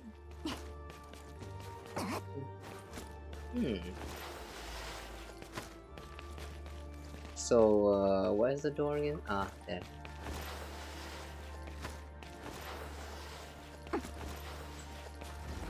Okay. It is time. The Court of Bliss. Now that we've gathered all of Goggle's powers, We should be able to open the door to this weird tree now. And Goggle should be able to get his body back too, right? According to the one who created me, yes. Hang on a second, did they mistaken this line, which is supposed to be said by Paimon? Yeah, I feel like this line is supposed to be said by Paimon and not Graeae. What? That was a bunch of weird typos in such a way that they mistaken the one who speaks. Okay lah, not a lot lah, but still more than usual. From the whole quest that we have experienced so far, I feel like I've seen this kind of mismatch with the line and the person who said it like 3 or 4 times. Which is quite a lot comparing to the previous version's quests and stuff. your creator? That could be that strange woman we ran into earlier. How rude, what do you mean strange woman? Paimon definitely doesn't mean the strange woman you're talking about right now. You know, the one who appeared in that mumbly-jumbly town with the firebird and in the castle full of Snegovic. Paimon remember her name was Xenia, okay, come on. All those times you met, you actually managed to read the name properly. Don't suddenly forget. Miss Xenia, yes. Judging from the memories I have recovered so far, she was once a member of the Belisar's research organization, Vergelmir. She created me so that I might get a certain mighty power and create a tomorrow. A world where no one would ever suffer again. A land that has cast aside envy, hatred, and selfish desire. A court of bliss held aloft by the hands of all living beings. Thus shall a radiant world ascend, where there will be no distinction between human and human, nor between human and God. Kind of sounds to me like all of this is actually just to defy God. A world where there's no distinction between humans and gods? Paimon can't imagine how you'd make that happen. A pure world of mankind, where gods need not wield divine power, and humans need not rely on gods. Exactly the one that is envisioned by Zhongli, I think. That is the outcome of the plan as I remember it. But as far as how it was to be accomplished, I'm sorry, but I do not know the full scope of the final plan. The whole plan as a whole, I was nothing more than a tool within it. Ooh, Paimon gets it. Goggles is like a crafting bench. It can craft all kinds of amazing things, but the crafting bench doesn't run around eating up its own materials. That is a very apt analogy. However, if I may, Miss Paimon, in present-day Snezhnaya, alchemy is not an officially supported field of study. They still haven't explained about why alchemy is banned, but from all of the information we have learned so far, I think the reason why alchemy is banned is because of the human researches that was done by what's that again? That guy from just now. Kosh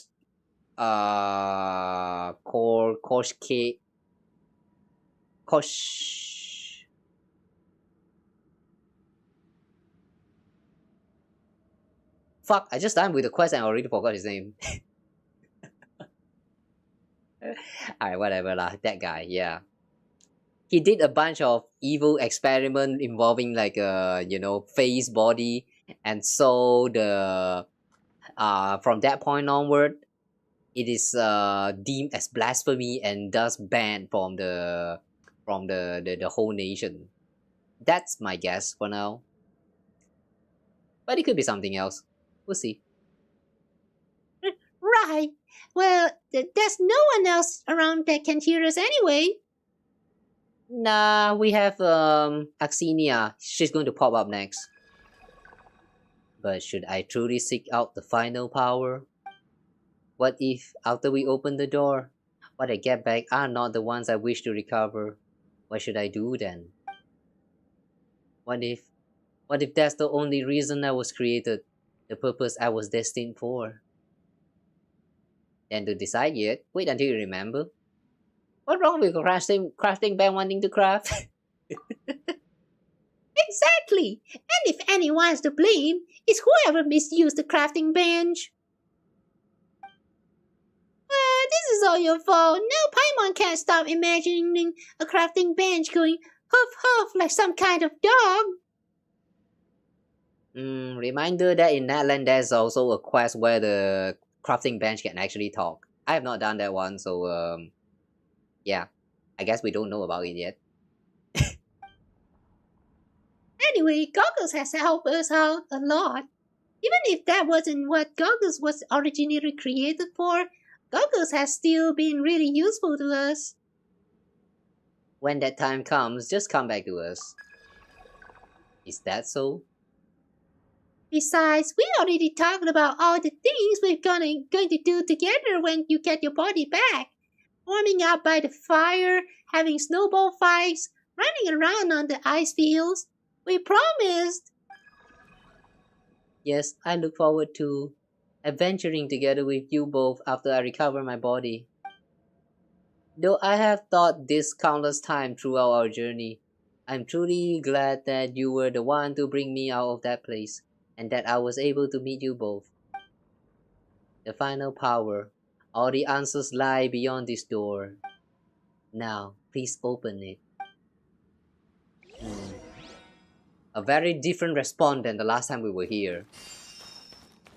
Does that mean that flesh and blood must be brought back in front of the door?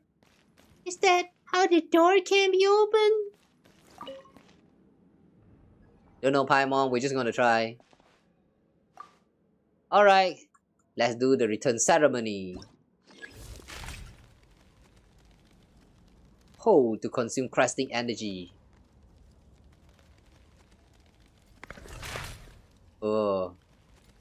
We're freezing up.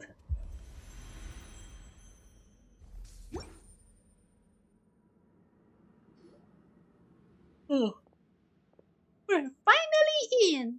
That felt really cold just now. We should be able to reconstruct Goggles' body now, right? Hold on. Where's Goggles? Goggles? I have Graeae? What's going on? Even those blue lenses have disappeared. There is no cause for concern. The once fragmented body, along with the consciousness bound to inanimate matter, have all returned to where they rightfully belong. You may leave the Eye of Graeae in my keeping for a time. In my estimation, it is a form of homecoming for it anyhow. Achinia! It's you! Yes, I'm glad to see you remember my name, Paimon. No, she did not. Goggles! Don't worry, he will come too. Just maybe not so soon, that's all. Oh, so he's getting his body back, right? Good as new? He'll be back to his original human form? No, he will not. He will inhabit another form and metamorphose into the true Proto-Man. I suppose this might be slightly different from what you imagined. Huh? Hold on. This is a little confusing. Didn't he want his old body back? Not nearly. He knows nothing because he has completely forgotten the past. To think that reclaiming his old body is the only thought driving him, perhaps that in itself is a cruelty. But reclaiming his old body was never his true purpose from the beginning. That was all merely preparation for assimilating into and reforging a form of an even higher order. This is something he should come to comprehend once his memory is made whole. Why do you not create another chair for Paimon? She can sit now. Assimilating and being changed into a form of an even higher order. Are you saying that his body and powers will all go into someone else's body? Yes, that would be right. But how's that gonna happen when his body's already gone? I see now, you're thinking of using Paimon's body. What? No way! But, if it's for Goggles, Paimon supposes she could make a little room for him. Nah, please don't. You don't know what he's gonna do to you. Ha ha ha! I fear that assimilating him into Paimon's body will only bring about other complications. It isn't hard to piece together, Kawa. There is indeed a vessel left here at the Pale Crown Palace, where the old king of the Northern Realm has been interred. Are you talking about the Belyisar's body? Huh? The Belyisar? But he's been dead for so many years. He can't be anything more than a pile of bones by now. His Majesty is different. His body has remained alive even after the passing of his consciousness. Think of him as the Tsar's white birch. In truth, we're speaking of the ever-growing nerves of his husk, a shell that never truly perished, forever extending outward in longing. The white birch, it scarcely resembles a tree, does it? And 5 centuries on, His Majesty's body has yet to cease its longing. What? So the Belyisar's body is still alive? After all this time? But how can it be? Don't worry about it, Paimon. It's like how Veracity is still alive even after it has been reduced to just a corpse. Yeah, sometimes it doesn't need to make sense. Yeah, by the way, tomorrow we're going to do the Stario playthrough, so yeah, we're going to have some fun with Veracity. Okay. You must admit, his existence is truly unique. Although he was not a descender, he was of noble birth nevertheless. He was the culmination of Hyperborea's most advanced technologies, a being with a soul bestowed through nothing less than light itself. Hmm?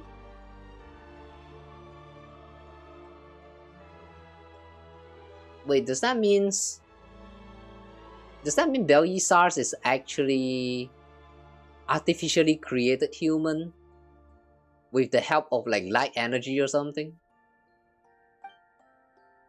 The Hyperboreans even attempted to forge his body from the flesh and blood of the primordial cryo dragon, just to give him authority equal to the One. The One? Primordial Cryo Dragon? Who's the Primordial Cryo Dragon? The One? Who?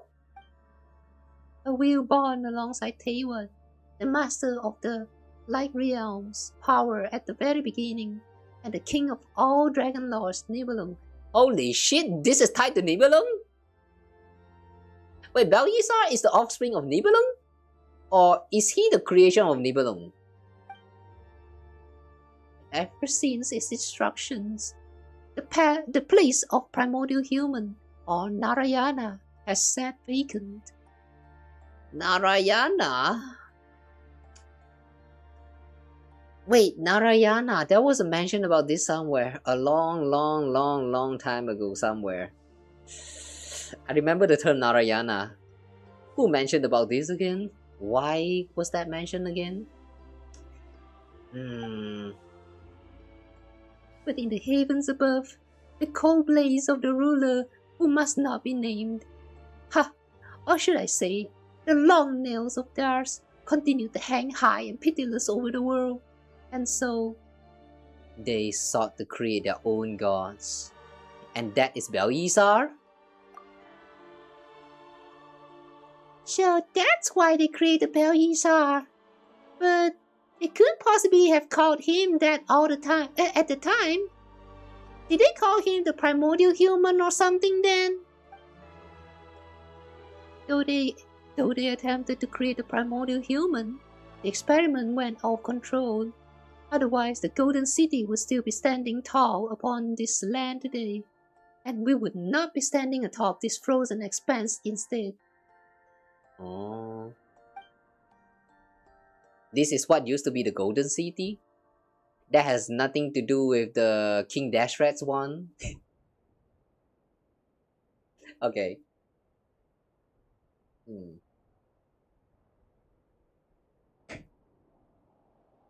According to the record fragments we found inside the Shadow Realm, the corpse of the Cryo Dragon Sovereign and their unchecked authority turned the whole Snezhnaya into the holy soil of primordial ice.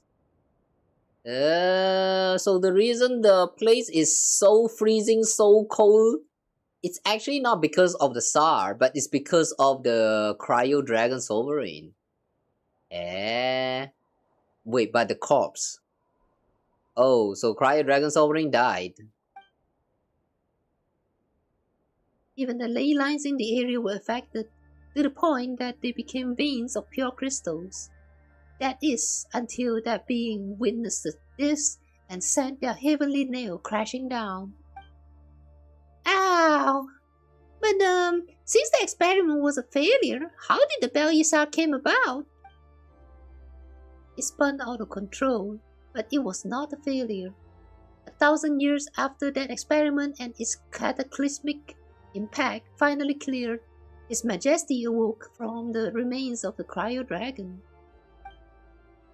However, his power was not fully complete, as the experiment was never brought to its conclusion, and by the time, Hyperborea had already sunk into the Shadow Realm, and the only ones seen in the land of ice, snow, and snow were the Fae. While most people believe the Bel-Isar to be some kind of extraordinarily powerful Fae, his true identity is far more noble. Hyperborea, which has created him, had already perished. He could have left it behind with ease, but he chose to accept it. He accepted that he was the failed product of the primordial human project, and that included accepting all the responsibilities and consequences that came with it. He was even willing to embrace humankind in this frozen land that swarmed with monsters, and he remained willing to become the true primordial human. This was a love, a grand and all-encompassing benevolence that we must never betray. And Goggles was the proto-man that was created after countless experiments, and the key that would allow His Majesty to become the primordial human.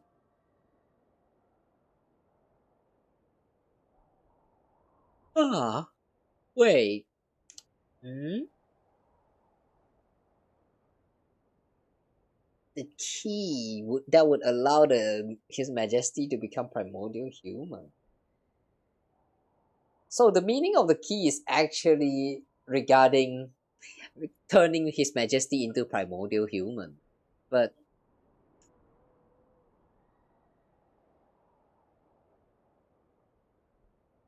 okay. But whatever. This is something that should have been started a long time ago, and now it's become His Majesty's final wish. But thanks to the two of you, Kawa and Paimon, we can now complete his grand design. Make no mistake, this is no light undertaking. It is an endeavor I had originally planned to spend 20 years completing. Hehe, Paimon doesn't really get what you're talking about, but Paimon will happily accept your thanks anyway. So what happens after? I mean, once the primordial human is complete. Oh, that's right, you keep talking about the Court of Bliss. What even is that place supposed to be? Thus is the world of tomorrow, a realm that had cast aside envy, hatred, and selfish desire. All shall be able to love one another as in the very beginning, and this love shall be in nature everlasting. Thus shall a radiant world descend, where there will be no distinction between human and human, nor between human and God. At least, that was the vision he described to us, but I understand it differently. The love he spoke of was simply a kind of spiritual overflow. It's just that this overflow runs dry beneath the weight of countless sorrows. And so those who once poured love began to drain from others. The selfless turn into hoarders, and trust is supplanted by fear and suspicion. Paimon doesn't get what you're trying to say at all. You are quite fond of eating. Are you not, Paimon? Take the sweet madame for an instant.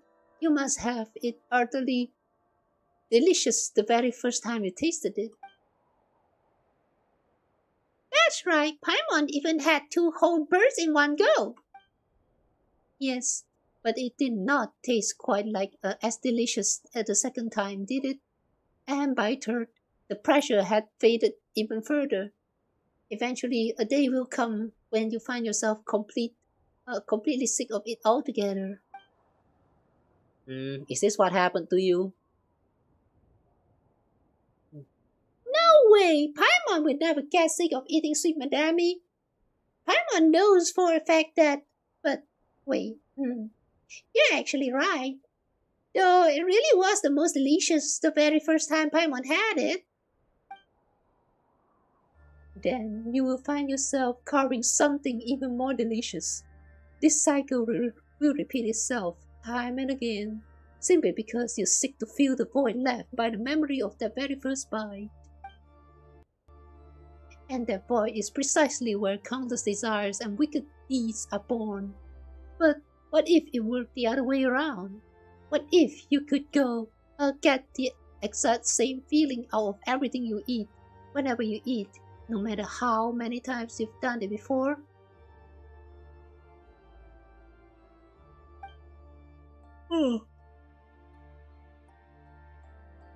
Why, Wow, that sounds like some kind of dream world.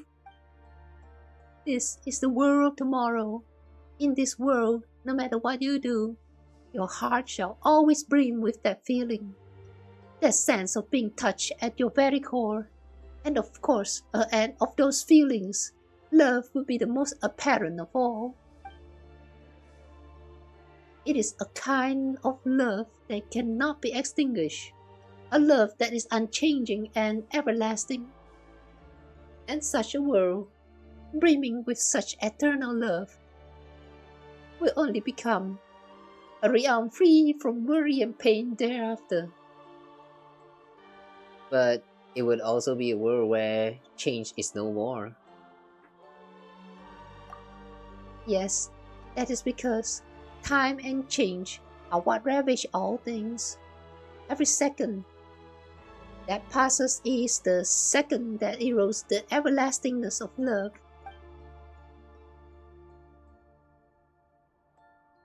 Oh. Wait, what do you mean by change is no more? It means whatever you eat, they will all end up tasting the same. Huh? Hold on, how does that make any sense?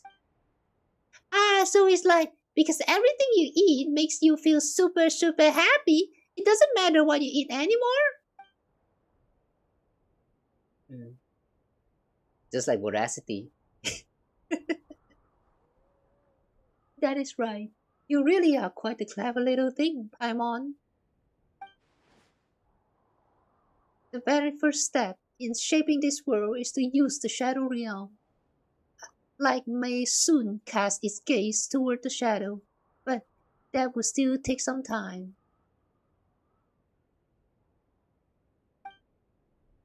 We shall blanket the whole of Snezhnaya in the Shadow Realm, and then the entire world, so that all love may stand unchanging in a space with no beginning and no end. Thus shall we bring forth the cord of bliss.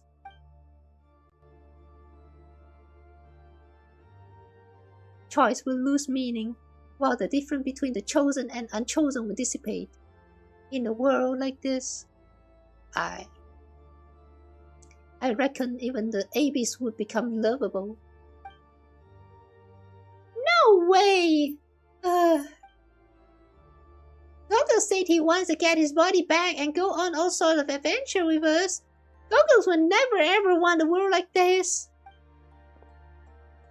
No matter, there shall be a place for you, all of you in this carefree world. For Kawa, for Paimon, and even for the Proto-Man, whether you were willing to not. That's not a word I'm interested in either way. A true pity. I thought this was something upon which we would share a common understanding. But that matters not, for the first understanding shall eventually come. I assume this means you will now try to stop me, but I have no desire to raise my hands against you nevertheless. Then this is my goodbye. She left.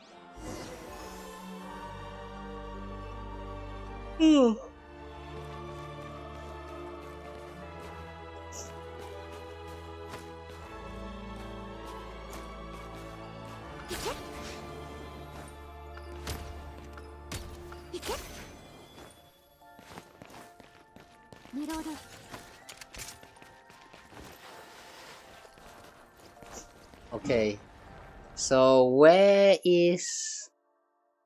Oh, we are now at the top floor, okay. Watch out. You truly are persistent, but can you really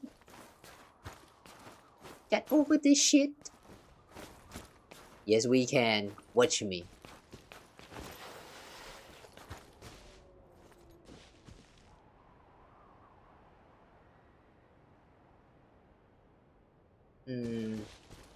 You jump in for the goal.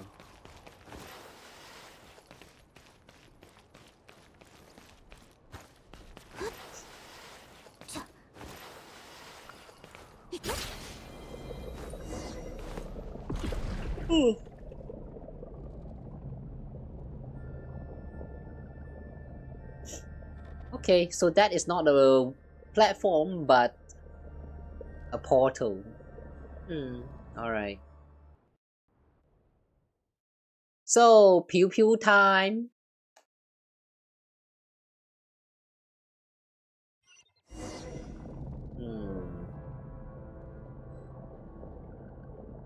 Catch up with Axinia. As long as we keep chasing her, she won't be able to tamper with goggles. That seemed naive, just as the mention was Paulina's ritual. What?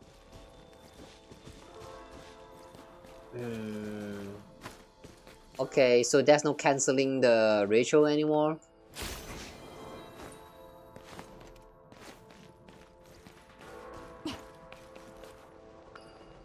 Ay.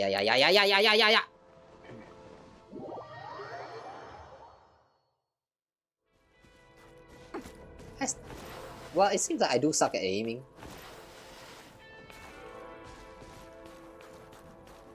Oh, we don't have any bullet. Uh-oh.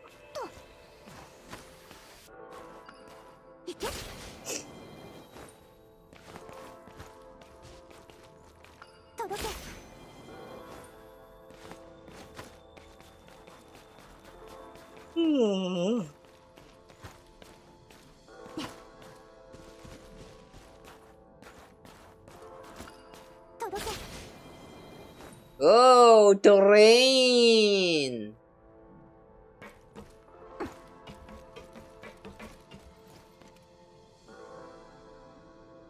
The island feels familiar.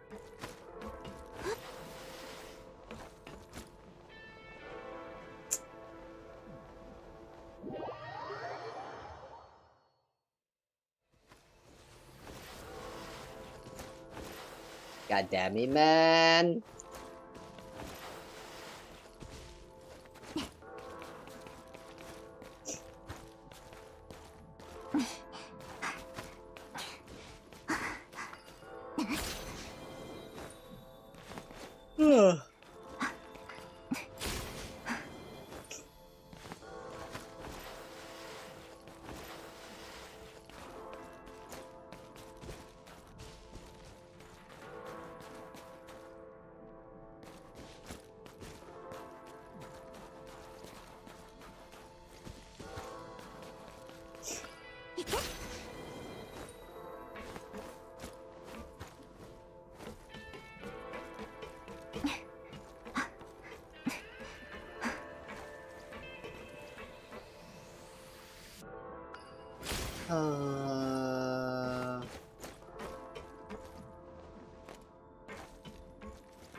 So far, I don't see anything at all.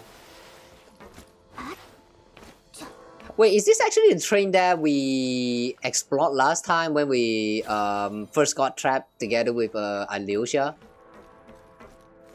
The layout feels very familiar.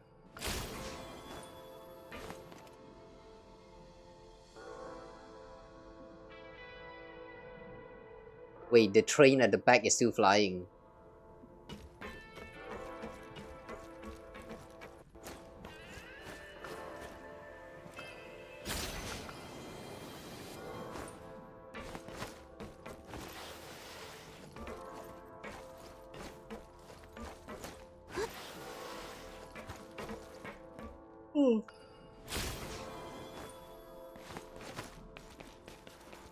Please be okay, goggles.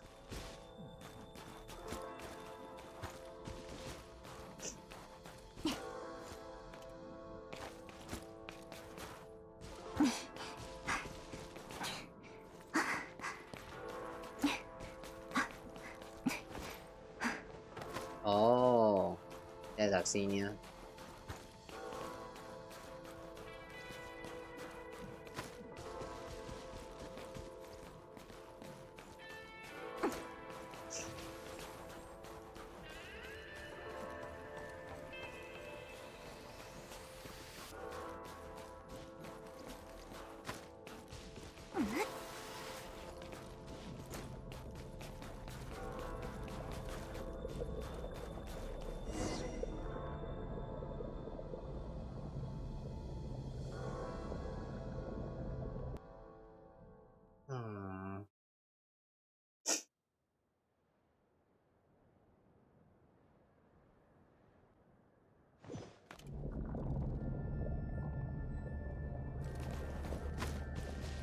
Alright, we are out of the Shadow Realm. どれも大事な物資だ。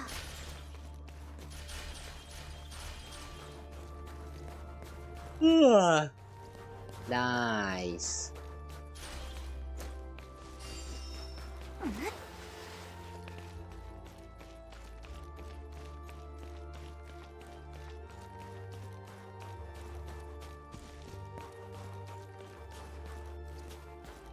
Wow. This place gives me the vibe of like an Elden Ring. Where's that mecha? It's done.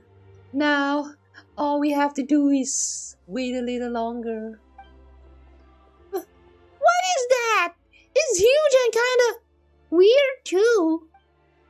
Wait, no, that's not the point. You're being so horrible, actually. Now, just give us back goggles.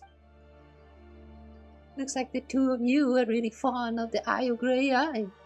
If only my former colleague was able to see the value of this creation as well. Although the physical body has begun to transform, the consciousness has yet to take root, His Majesty. Wait, is this supposed to be Belyazar? Now that I'm looking at it, this could be Belyazar. The body looks very broken all over the place. Ah, This was the original body of the Tsar. But it would change into the form of a Fae whenever speaking with us or traveling alongside other Fae. Unable to maintain his avatar after death, he reverted to his original state, a magnificent, almost transcendental form.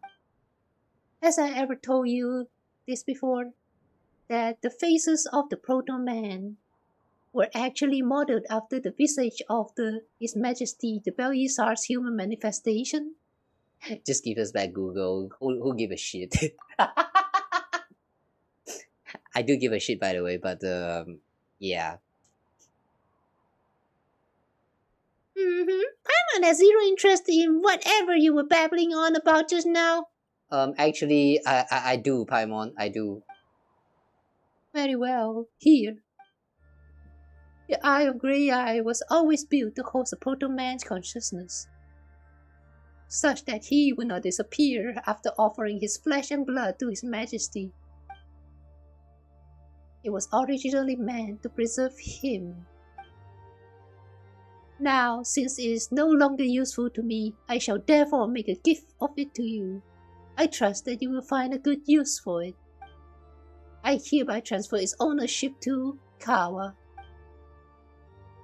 And goggles?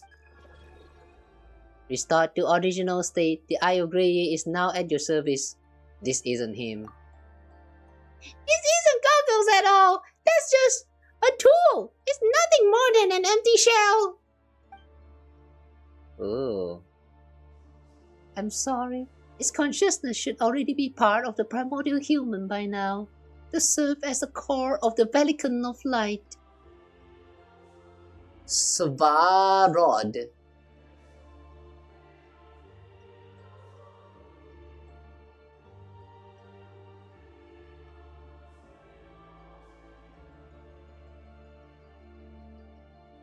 Svarod.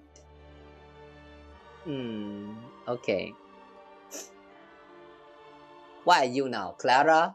Since you're the creator, does that make you Clara now? Huh?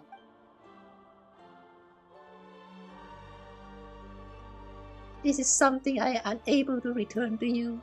But don't worry, you will no longer grieve this soon, since...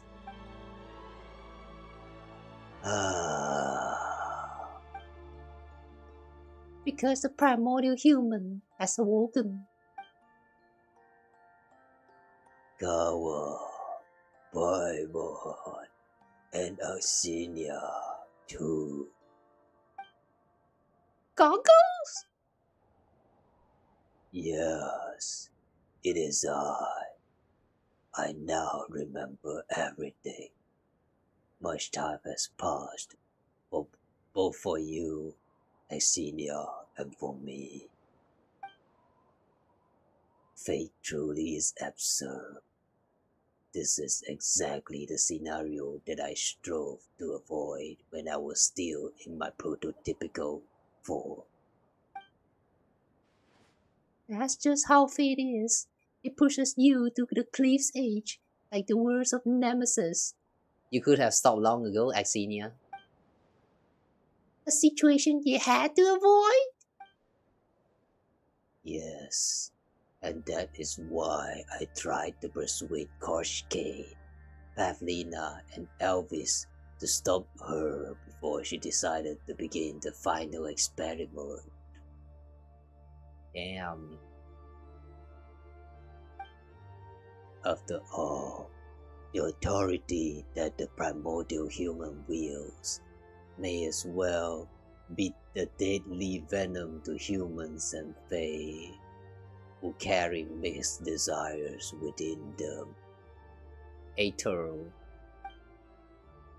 Wait, so that blue algae thing, that's Negurovska and the Domovoy Grand Duke from Novokitishgrad, they betrayed Axinia because of you? Aww!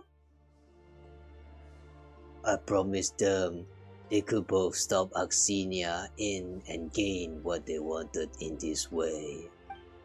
Each of them was driven in their own way by their ideals, or perhaps ambitions that would see them transcend all life. That proves simple to use.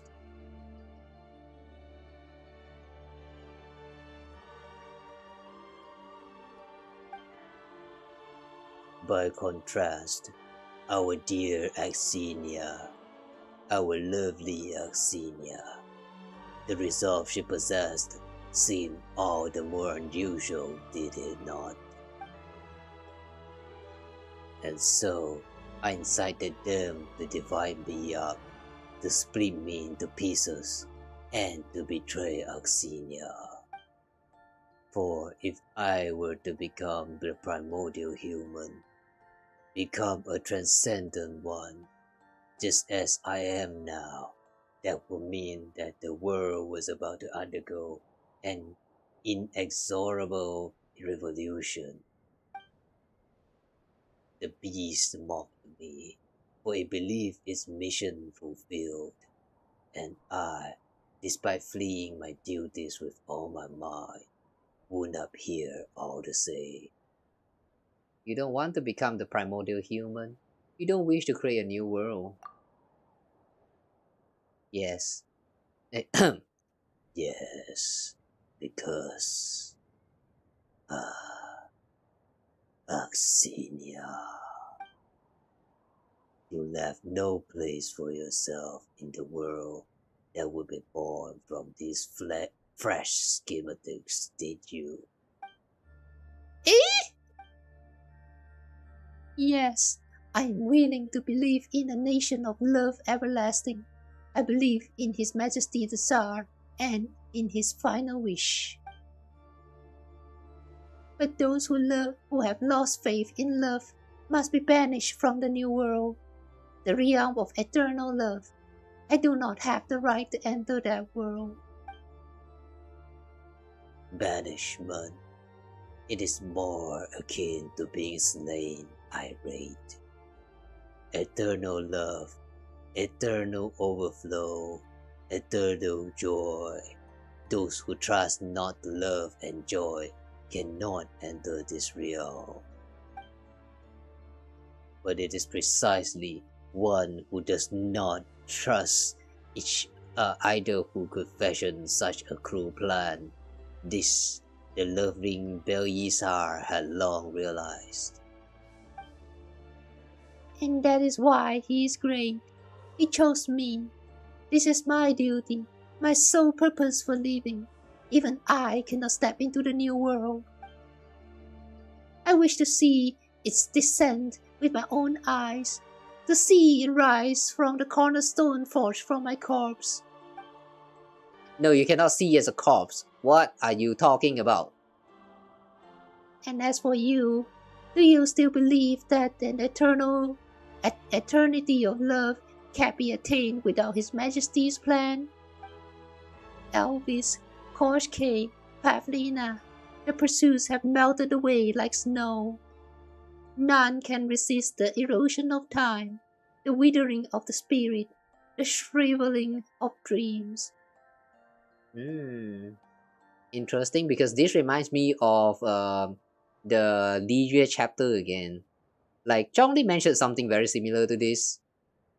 And therefore, this world needs an observer or something like that. So he believed we are the observer, and we are the most suited to be the observer because we are not controlled by the dayline does not affect us. Therefore, we will remember about everything that we saw in this world and stuff like that. But I don't know. Are we really not going to age at all? Are we not that kind of human that can actually age and eventually pass through the erosion of time and all of that? Why the difference? So many have given up so much in the fight to keep a joyous spirit, but none have succeeded. What choice can you make at this point? None. You know this as well, Alcina, that I could not refuse you once you had recalled it all. What more, now that I have become the primordial human? Wait, Goggle, are you really going to open the gate to the Court of Bliss? Might there be another choice? You have my utmost thanks, you two, for giving me the chance to give up even at this stage. But alas, I cannot let her plans come to naught. So if you wish not to see this come to pass, please stop both of us. But before that, Kawa, I would like to show Xenia something. I'd like you to answer a question of mine. You seek your sibling, and you have traveled the world to understand him, to seek the things that you missed out experiencing alongside him, to stand before him. But if the gap between you is too great, and you, in the end, find that he is not what you imagine, that your once beloved kin is kin no longer, that he has changed and become another person, someone you never imagined he might. What? Why would that ever happen? Kawa's brother won't change. Hard to say, Paimon. After all, more than 500 years has passed. This is but a hypothetical scenario. Do not be alarmed, Paimon. What would you do, Kawa? I'd like to know your answer. If he changes, then I will learn to love him once again. No matter how many times I have to do it. Yeah, even if I have to embrace incest.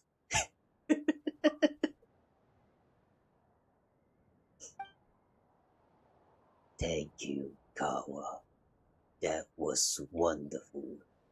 Better by far than any answer I imagined I would get. The time has come, and the Koyan shall soon activate. It is a shame. But what's to be done? Whomsoever loves should share the burden of the destiny with the ones he loves. Court Jester Axenia. Oh, we have to fight her.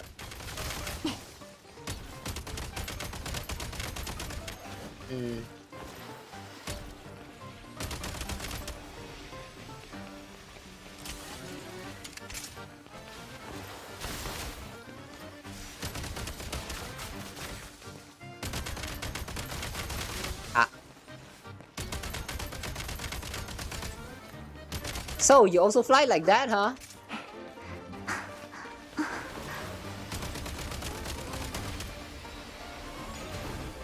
Okay. 投擲か Whee! Get exploded, woman! Die of explosion, woman! Ah, yeah. Die of explosion, woman!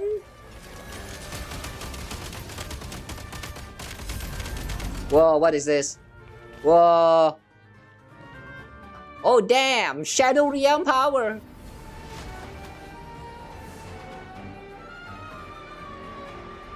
We are really falling a lot. Graeae! Thanks for the train. Wait, we have to fight you now? Your train has been modified to adapt. What?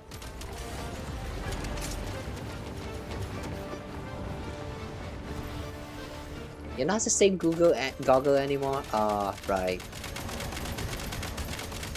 Did the summon on your behalf? That's good. Seems like it hasn't changed at all. Alright, cool. Is that all? That won't do. That's not enough. What? Not enough to stop me from bringing forth. Wow! Rain! Continue attacking. Energy leakage detected in target. 投擲完了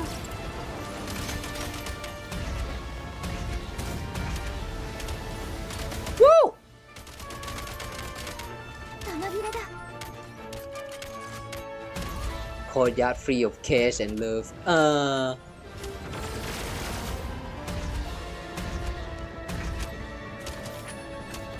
Holy shit, man! We need a better platform. Okay.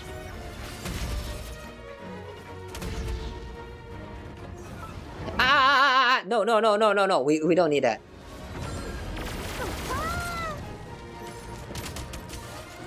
やったモード切り替えリロード Woo!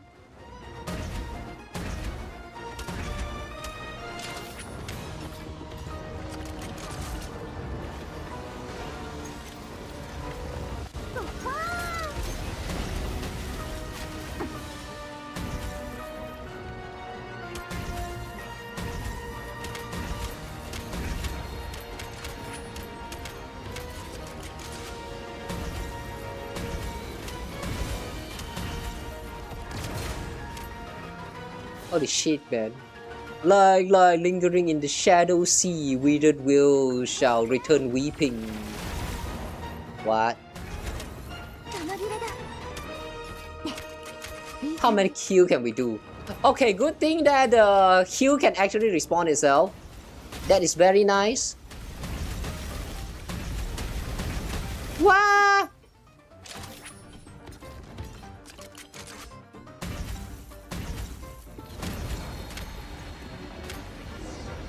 Ah.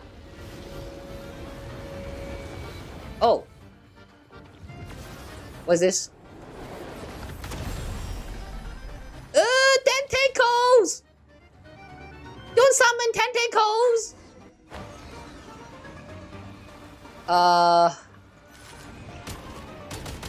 Find a way out.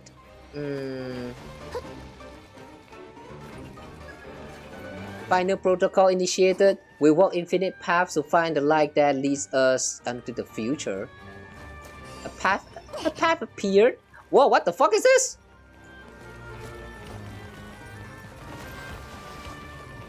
Wow. Get behind him. Whee! 届け Imagine you're playing this the first time and like you know, you're the first player ever to experience this part of the content. And all these players are really not showing up here to help you. I wonder how that's going to feel like. Pick up ammo.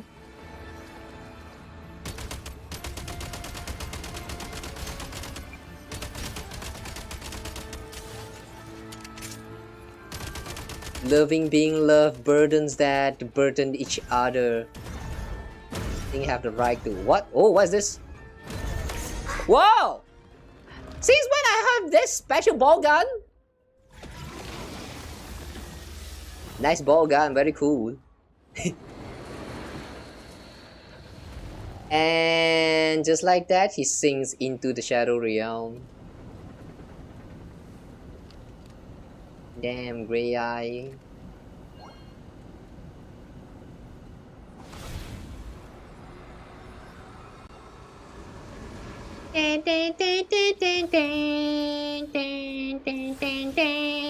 Ah, shit. Oh no, it's the Voracity. Oh no, Voracity is here to swallow us.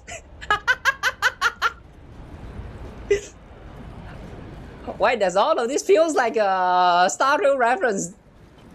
All of this. What? Oh, you're supposed to shoot it, okay.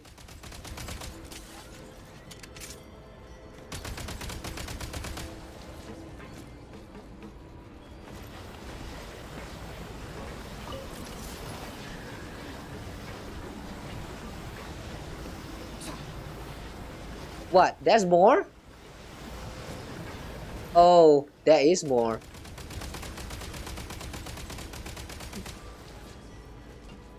Okay, we're done yet?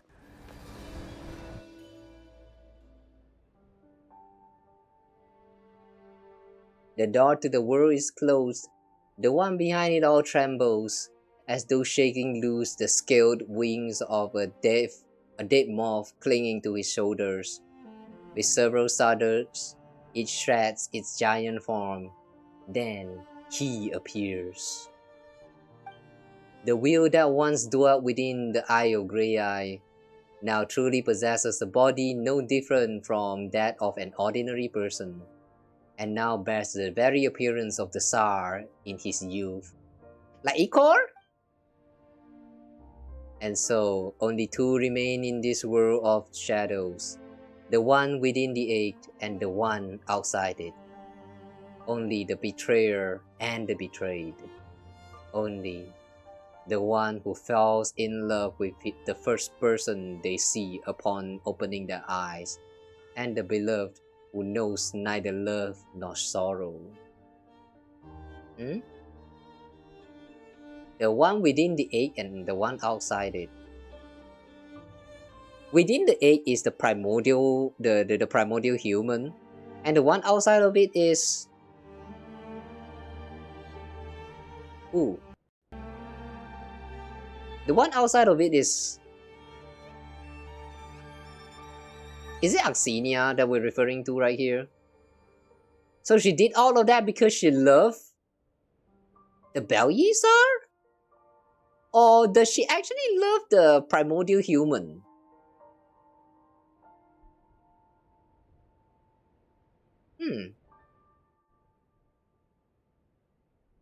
Oh, they're falling. I have a feeling that they are actually not falling. It's just a looping animation of them in the place while everything else is just flying up. Let's not get too technical.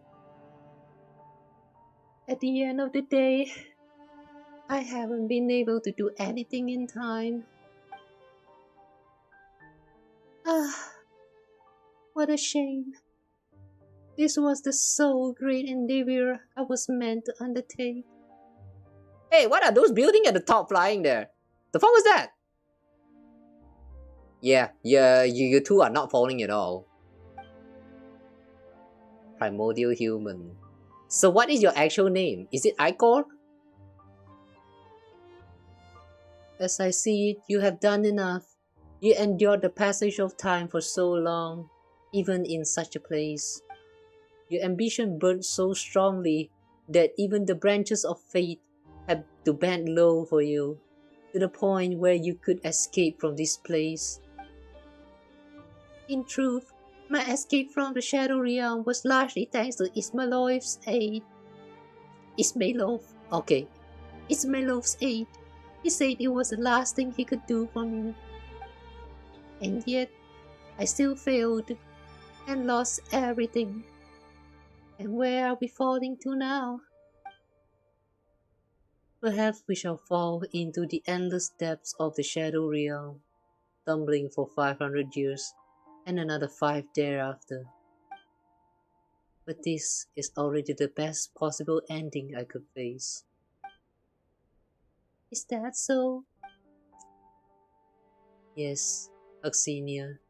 Here, there is no His Majesty the Belyazar, no primordial human. Here, there is no court jester of Snezhnaya, no Snezhburoshka, no other Fae. Here, there's only you and me. Here, we do not even need names. So let's fuck while we are free falling. I bet this is going to be a brand new adventure. Like for real though. Imagine they are free falling and they are surviving through the next like 500 years. And they get so bored that they start fucking each other right here while free falling. Do you guys think that they can actually get pregnant and stuff like you know like giving birth to a human while free falling and all that stuff? Imagine that actually happens. Like holy shit, man. That I don't know what kind of plot is going to happen for that kind of story, but it's going to be pretty messed up.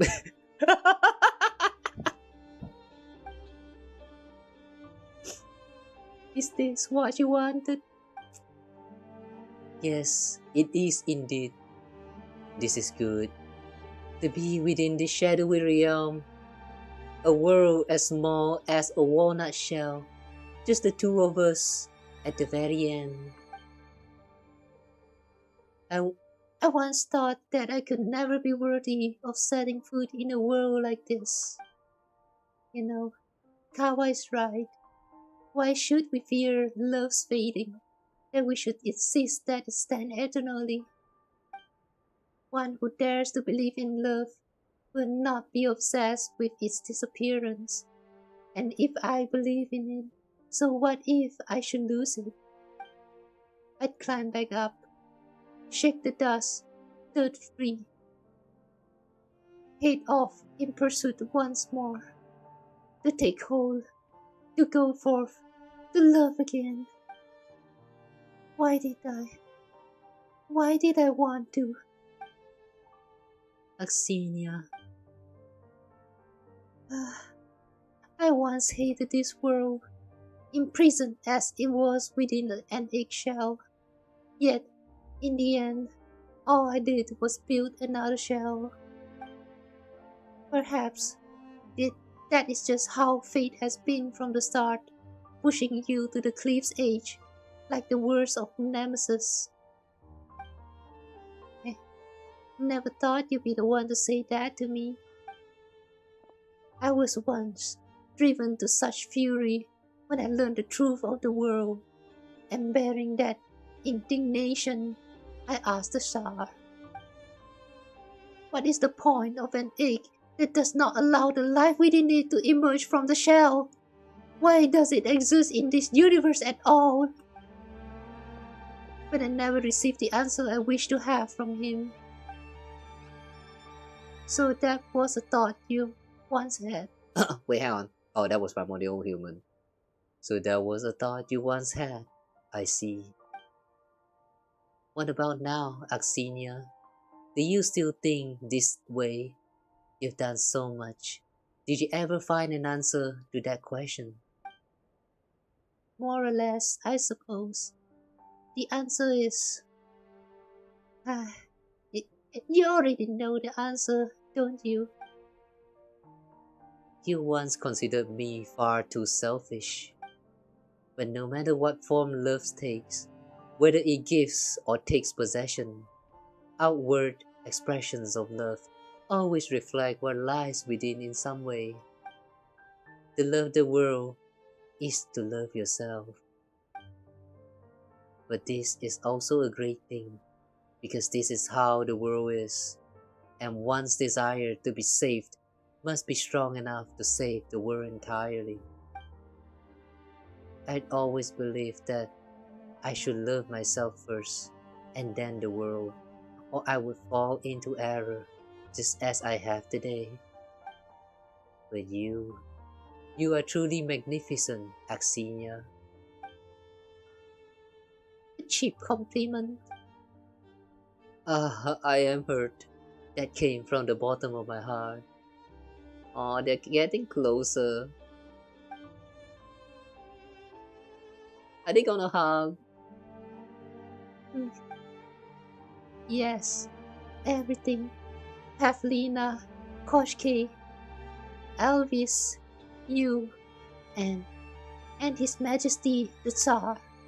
All the things you've wanted. Why am I only now realizing that I would allow you to read this? Fuck this. God damn it. Oh my god, that was kind of sad. Yeah, but well, at least the good thing in my opinion is that during this free fall, unlike the time with Graeae and his lover, they are actually falling into eternity with nothingness together this time. So they have a lot of chance to actually fuck each other or something. So yeah, there's at least something to do. And seems like the feeling is kind of mutual there. So yeah, hope for all the best for the two of them. But anyway, though, that was very it was kind of a bittersweet ending right there. Yeah, it reminds me of that time with Graeae and his lover, where they are now trapped inside of the what is that again? The other side of the moon for eternity or something. So, but when they are trapped in the same space, they are not trapped in the same time. So they will never be able to meet each other. The only thing they can do now is just think about each other, about how close they are, but yet they can never meet each other. Like, that's just really sad, alright. I hope one day we can actually get like a more satisfying ending for Graeae, like, I don't know, maybe the other side of the moon, that part will actually like shatter or something, so they can somehow find a way to like escape out of it and somehow, you know, make out with each other again. And I'm kind of still waiting for that to happen to Graeae. I feel like that man deserves better. Like, man, he's been through a lot. He got corrupted by ABs and all of that, and now he's like stuck in there. And now we're witnessing something that's a little bit similar: the primordial human. And as Axinia, the two of them is kind of like, yeah, a lot of things happen to them, man. I kind of like the word to describe what I feel about them right now, because like it's really sad. Alright, it is really sad, but there's so many things going on right now, and that's also the theme of the conversation that they had just now. Kind of feels like it mirrors a lot of things that's happening right now in the current state of the game. Like, what was that again they talked about just now?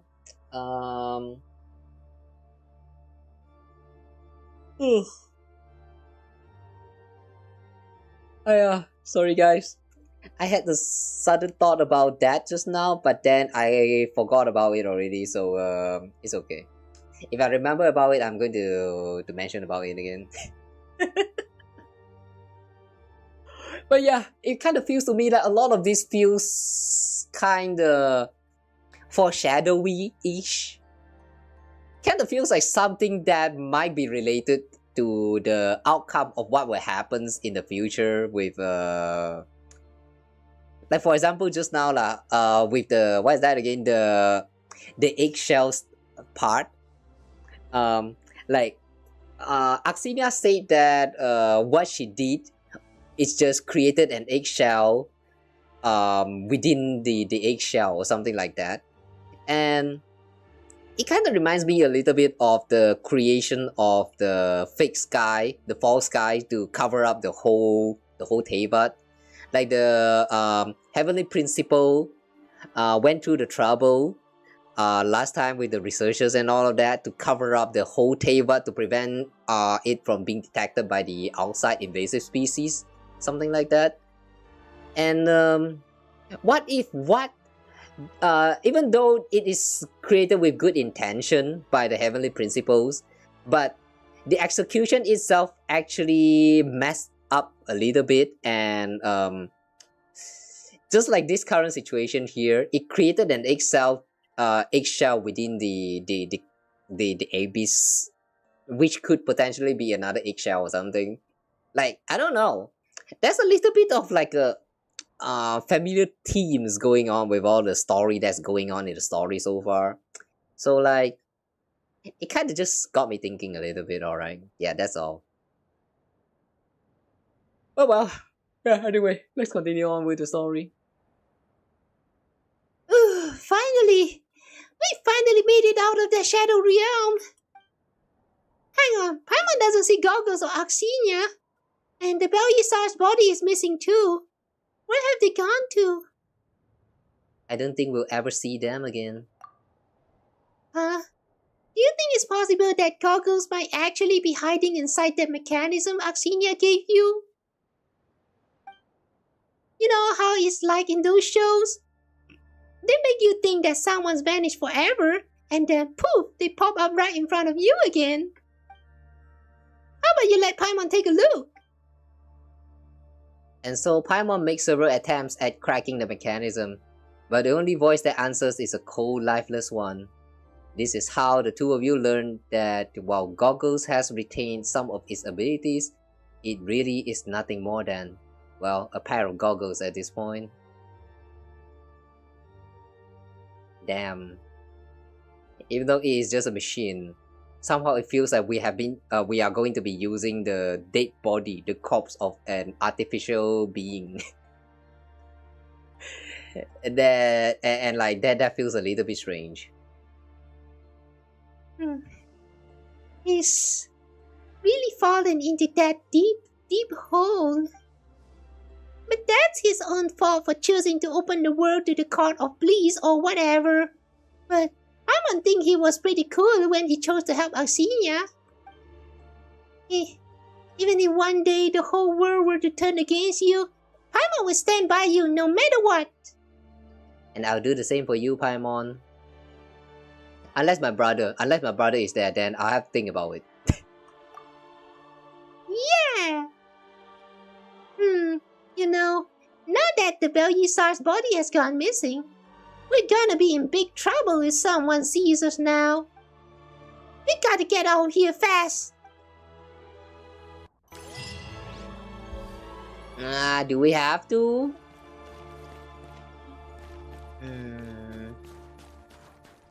But I see. You know, going through what have been unfolding in the story just now, I feel like it makes sense for this field right here to look like a heart shape.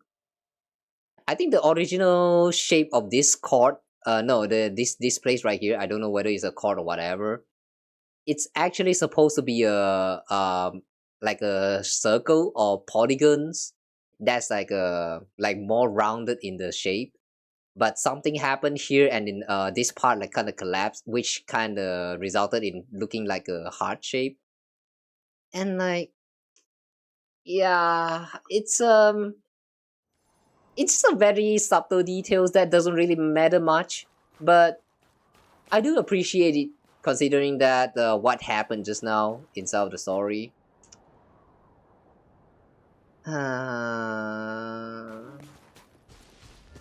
God damn it, man. I knew all of them are gonna die somehow. Hoyo has not been kind to a lot of the NPC that show up in the world quest. I was kind of hoping that at one point in the future there's going to be a chance for the, you know, like Oxenia or Ikor or the primordial human. I don't know whether a primordial human and Eco is actually the same person. But yeah, I was kind of hoping for them to somehow resolve all of this well together, and then in a part of the Archon quest, they will come back again to help us out for a certain part, like how they did it with the Not Cry part, with you know, by bringing back some of those people from the Sumeru region, like the Aranaras, the who was that again? You know, Ben Ben and that woman. I also forgot her name. Ah, fuck. Too much name to remember. I forgot all of them already. But yeah, what I'm trying to say is that I was kind of hoping for them to come back in the Archon quest, but from the look of it, I don't think there's any chance anymore. Which is sad. Really sad. And now we just died to cold.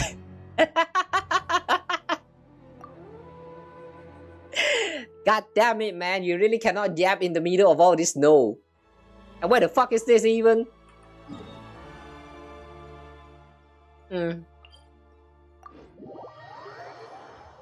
Oh well.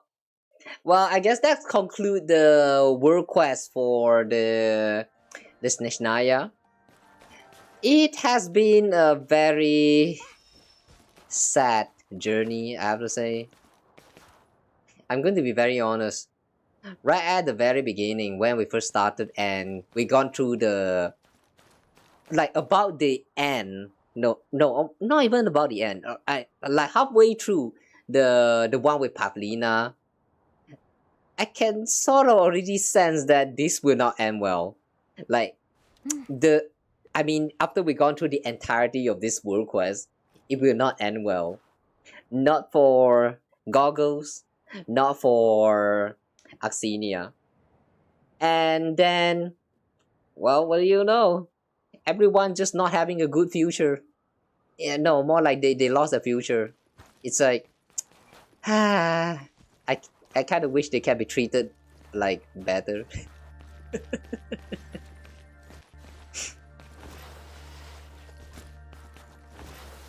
I feel like I'm hoping for a little bit too much there, but I don't know. No, I feel like one can still hope, you know.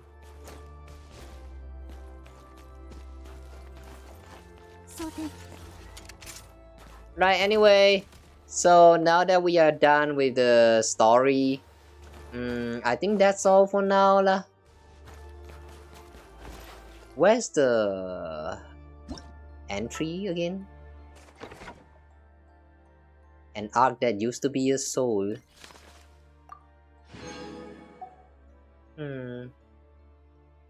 The Court of Bliss. In the end, what is the Court of Bliss actually?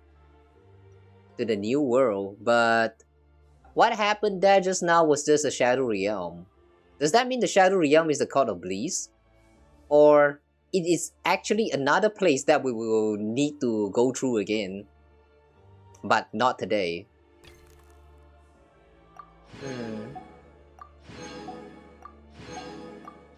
Ooh.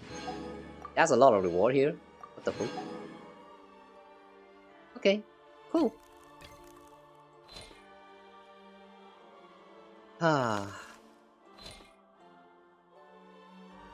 What's the name of that girl from the Chorus of Solace again? Nastia? Nastia? Okay, Nastia, right. Even the one with Nastia, you know, it's just so sad, man. They just have to introduce a new NPC. They let you spend time together, you grow fond of them, and then proceed to just sort of kill them off. It's not like what is that again? Nastia.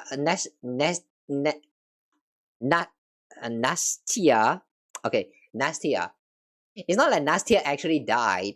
What happened to her is that she kind of merged together with the perfect tree, and eventually she's going to lose her consciousness and everything, and live on for eternity as a tree. But that is not living. I mean, you technically still living as a tree, but you are not living as a human anymore. You don't even have consciousness anymore. It's like, like I do not agree with the idea. I do not agree with the idea of that Kosh K person, the research that he did and all of that, and the way he actually lied to the whole townsfolk, and experimented of them to carry out this plan of him to make the perfect tree by merging all the consciousness and stuff. Like, this is pretty fucked up, man. Like, if I'm actually there personally, I would burn down the trees. I would burn them all. God damn it. I would burn them all down. I would end the suffering.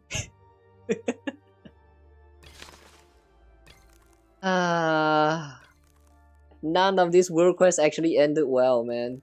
For fuck's sake, why? Things did not go well with Nestia. Things did not go well with the Wizver.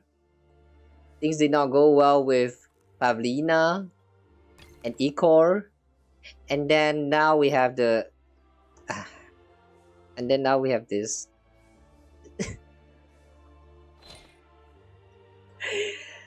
You know, what I'm thinking right now is that I am a little bit afraid to go through with the next world quest that they will introduce in the next versions or the future version for Snezhnaya. I feel like all of the lores, despite how interesting they are, it's going to end with such a bittersweet ending that I am not going to have a good time. It's kind of going in that direction where it's not for the weak-hearted. If you get what I mean. Like, damn, man. Damn. Alright. Well, anyway, enough yapping lah. We have been yapping for a little bit too long now. For now, I think we're done for today. So, yeah, I'm going to rest up and get ready for the next stream, which is the Star Rails one. Yeah, tomorrow we are going to be playing some Star Rails, and we will go through hopefully the entirety of the new Trailblaze mission. So yeah, if you're curious about what is going to happen in the next story of Planecardia, drop by and say hi or something, I guess. Come by and hang out. As for Genshin right now though, there's still quite a lot of things to do. We still have a lot of explorations here. We still have the Shadow Realm to actually conquer. And there's also a new event starting up, I think. Yeah, the Great Expeditionist Challenge. This one just started today, I think. So, we will check this out next week. Yeah, next week. We're going to play through this next week. And then, as for the exploration though, we're going to take it a little bit slower from this point onward. Maybe like 2 weeks or 3 weeks later. There's still quite a lot of other things that I want to do that is not Genshin related, so yeah. We're going to take it slow from now on. The exploration reward for this one is 80%. Yeah. We are gonna do another one of those chill exploration stream again. Hopefully I don't fall asleep during that time. Alright, let me just go back to the town. Oh yeah, there's also quite a lot of other things to do, like the meeting points, for example. I'm a little bit too tired to check this out. Next time lah, next time. We check out the meeting point next time.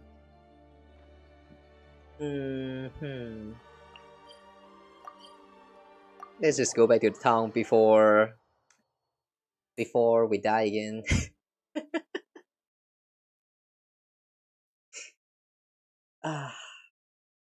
Alright.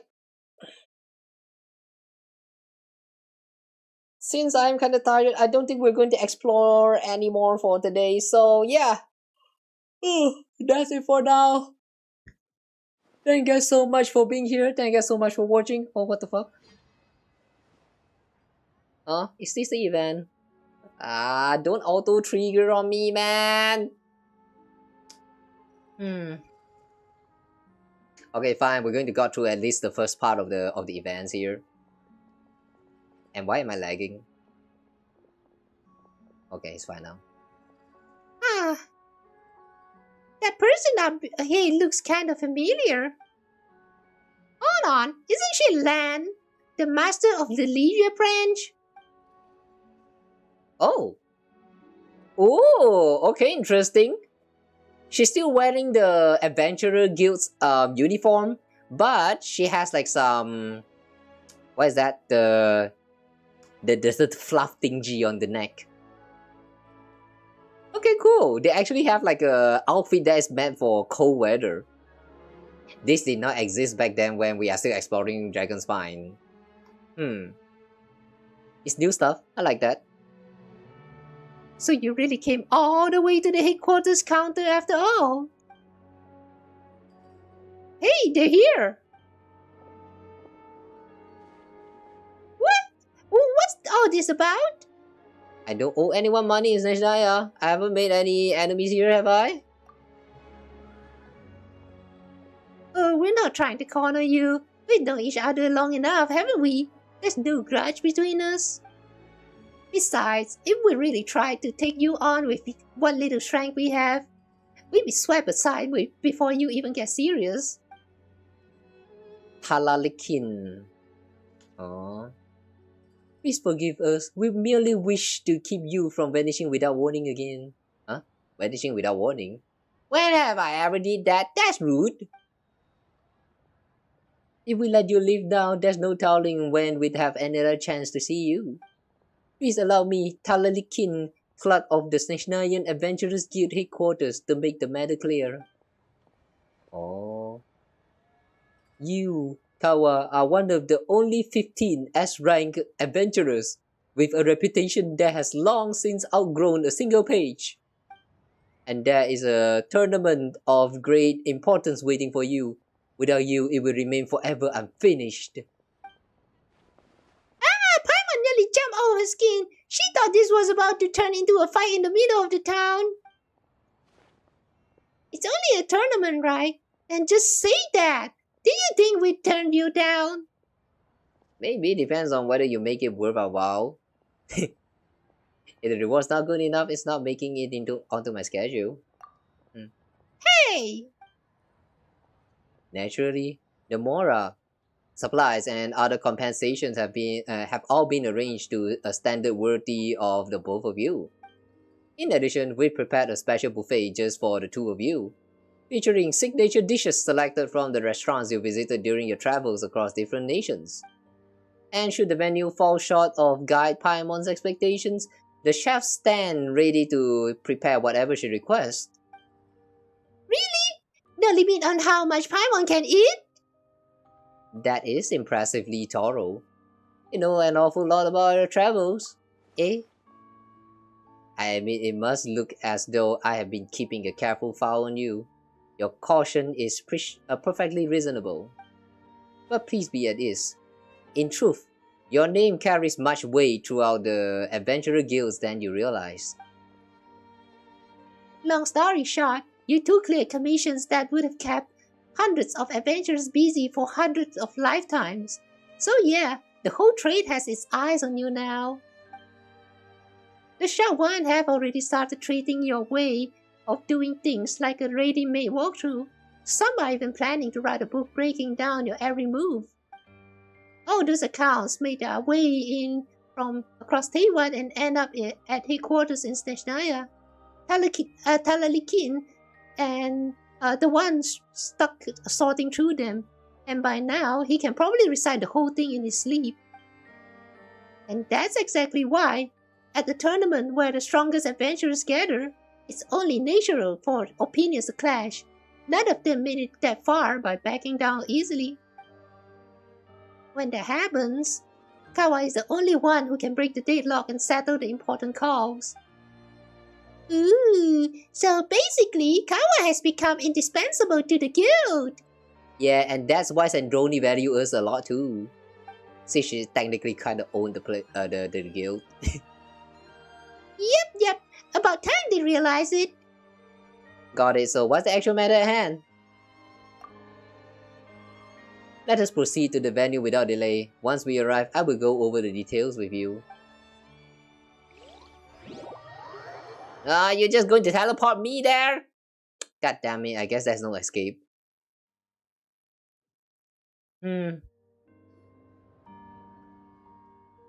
As you can see, this is a competition venue. To be precise, this is a venue for the Adventurers Guild's Development Conference. The original purpose of inviting adventurers from every nation was to discuss the future directions of the guild. However, the discussions have since reached a standstill, with no side willing to give ground. The competition was moved ahead of schedule. The first adventurers tournament was meant to be a friendly gathering for adventurers from every nation. But now, it turned into a contest for influence.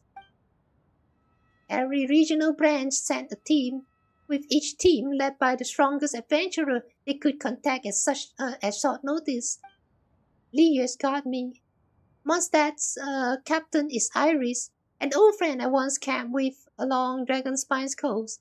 Ready to fight, hopeless at drinking. Okay.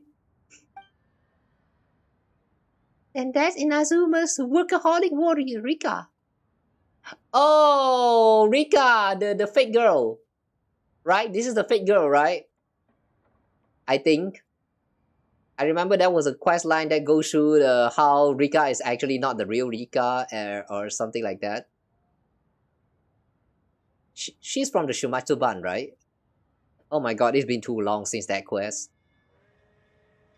We haven't crossed paths much, but she knows her manners. Good enough in my book. Sumeru's key figure is Lemta, the legendary mercenary. After she spent 3.5 years looking after a rookie, most people assume she was stepping back from the field. Ah, wait. Is she the one that's just right next to one of the waypoint in Sumeru? The one that you teleports to before you go to talk to to Catherine? I remember there was this one, there was two adventurers that's always arguing about one being a rookie and then the other one is like taking care of her. Was the girl Lemta? I don't remember. We could go back to Sumeru to give that a check in a bit. Fontaine's captain is a rising talent. Captain is a rising talent who worked alongside Nadia and Urville with the exceptional planning skills and execution. Urville? Who's Urville? This guy or this medicine?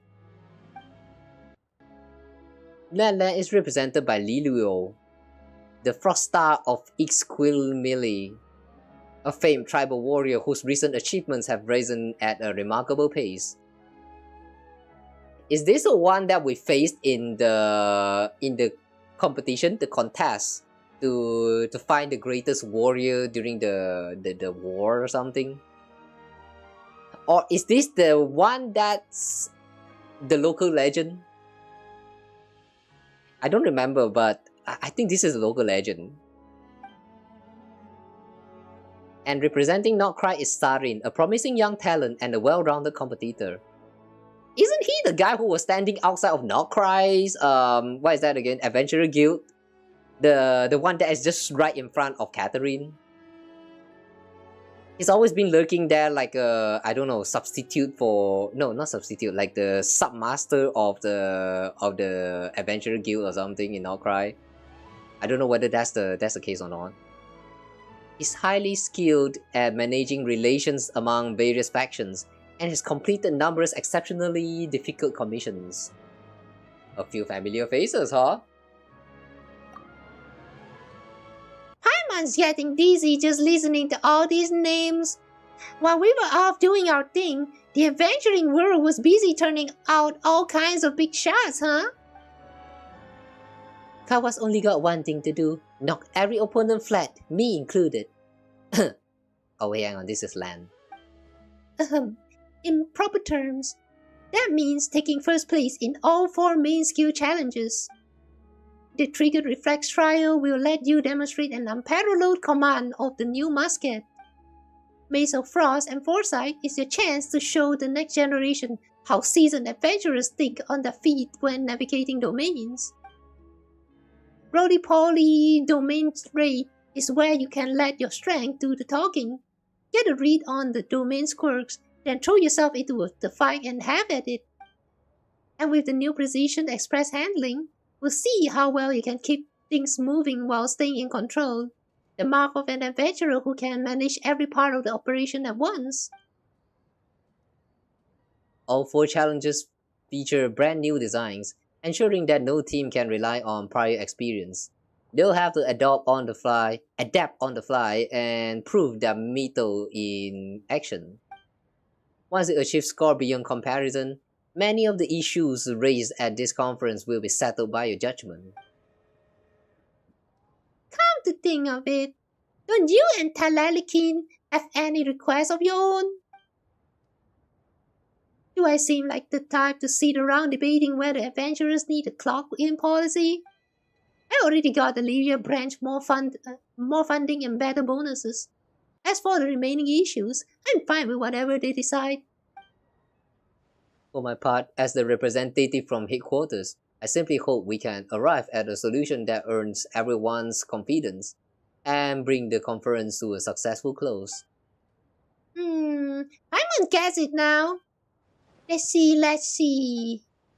This might sound a little rude, but the Paimon power detector has finished scanning. Yep, they're definitely strong adventurers, and they deserve every bit of recognition. No wonder they could put up such a good fight. Are you sure about that? But Kawa is only S rank because nobody bothered to invent a higher one. Now that's the kind of assessment I can get behind. Let's get our feet on the ground. You never know when the Hidden Master might step forward. Anyway, once you're signed up, Paimon can already see where this is headed. Besides, this is a contest no one's ever tried before. It sounds fun, the rewards are worth chasing, and we get to help the Adventurers Guild while we're at it. So let's set the tone from the very start. Alright.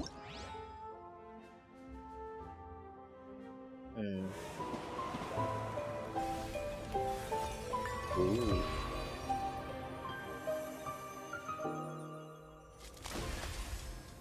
Ooh, very chilly.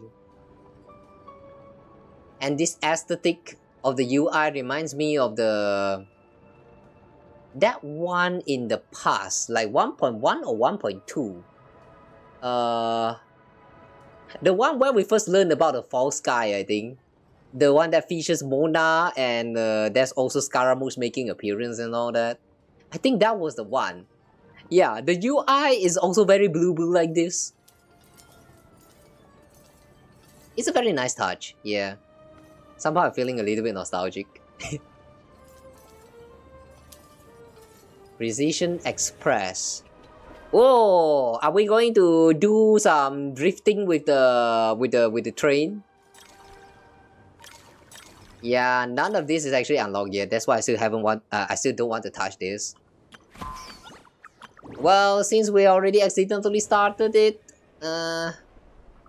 well, it is what it is, I guess. I'm not going to play through this event for now. I'm going to wait until everything is completely unlocked first, and then we'll do a proper stream for all that. Ugh. God damn it, man. You just automatically trigger this event just by going to, like, teleporting to the freaking Catherine? Catherine? At least let us chill out, man. Like, let us initiate the talk with Catherine to actually start the quest or something. Don't automatically start playing, hiya. Immortal Construct. Yeah, this is the one that we fought inside of the world quest just now.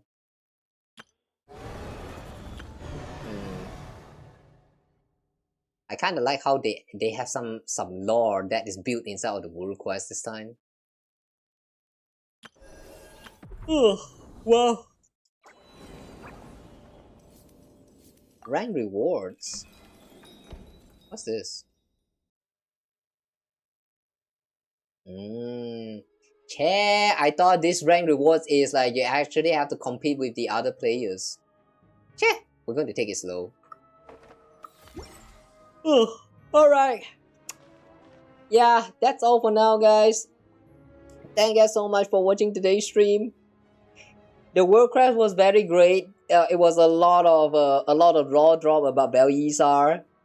There was also a bunch of great moments, but it was also very bittersweet and no, overall kind of sad. Let's just say it's sad, bittersweet for a little bit, but sad for most of the part. It's like I'm still kind of feeling a little bit emotional about it. I don't think I really shows that in my tone of speeches and all that, but yeah, I can't cry, guys. I'm sorry, but I can't really cry, so it is what it is. But yeah, I really think the presentation of the story this time was very great. Though the last part where they were like kind of free falling was a little bit funny because they are just literally stationary in the place, and there were some indicators in the background that tells you that they're literally staying stationary in the place, even though the background suggests otherwise with the you know, the constant flowing up background thingy. It was so strange. Yeah, that part was kind of strange. Look, if you are to like look at the screen, but yeah, the story is what really got me thinking a lot. And yeah, I'm still kind of curious about whether or not they are going to fuck while they are doing the free falls, but we'll see about that. Hopefully one day in the future they will be able to escape from the Shadow Realm, and when that time actually happens, they're going to tell us about what they did back in there. Who knows, maybe they're going to have a child or two.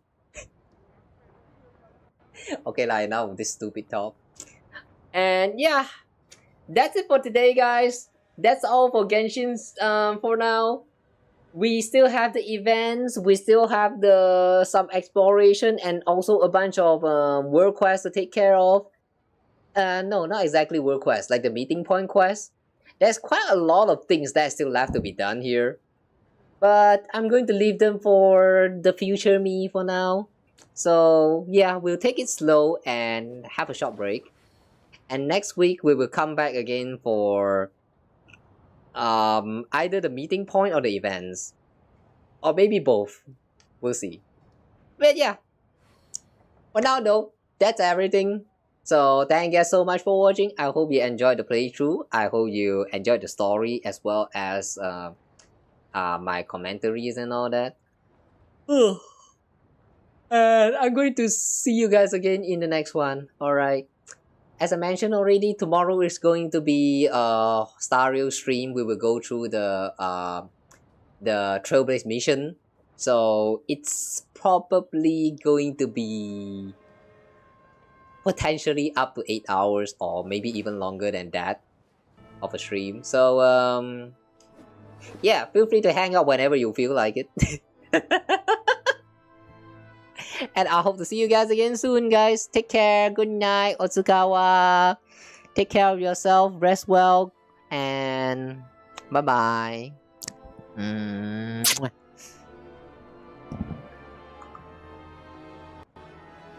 Okay, ending. Bye-bye.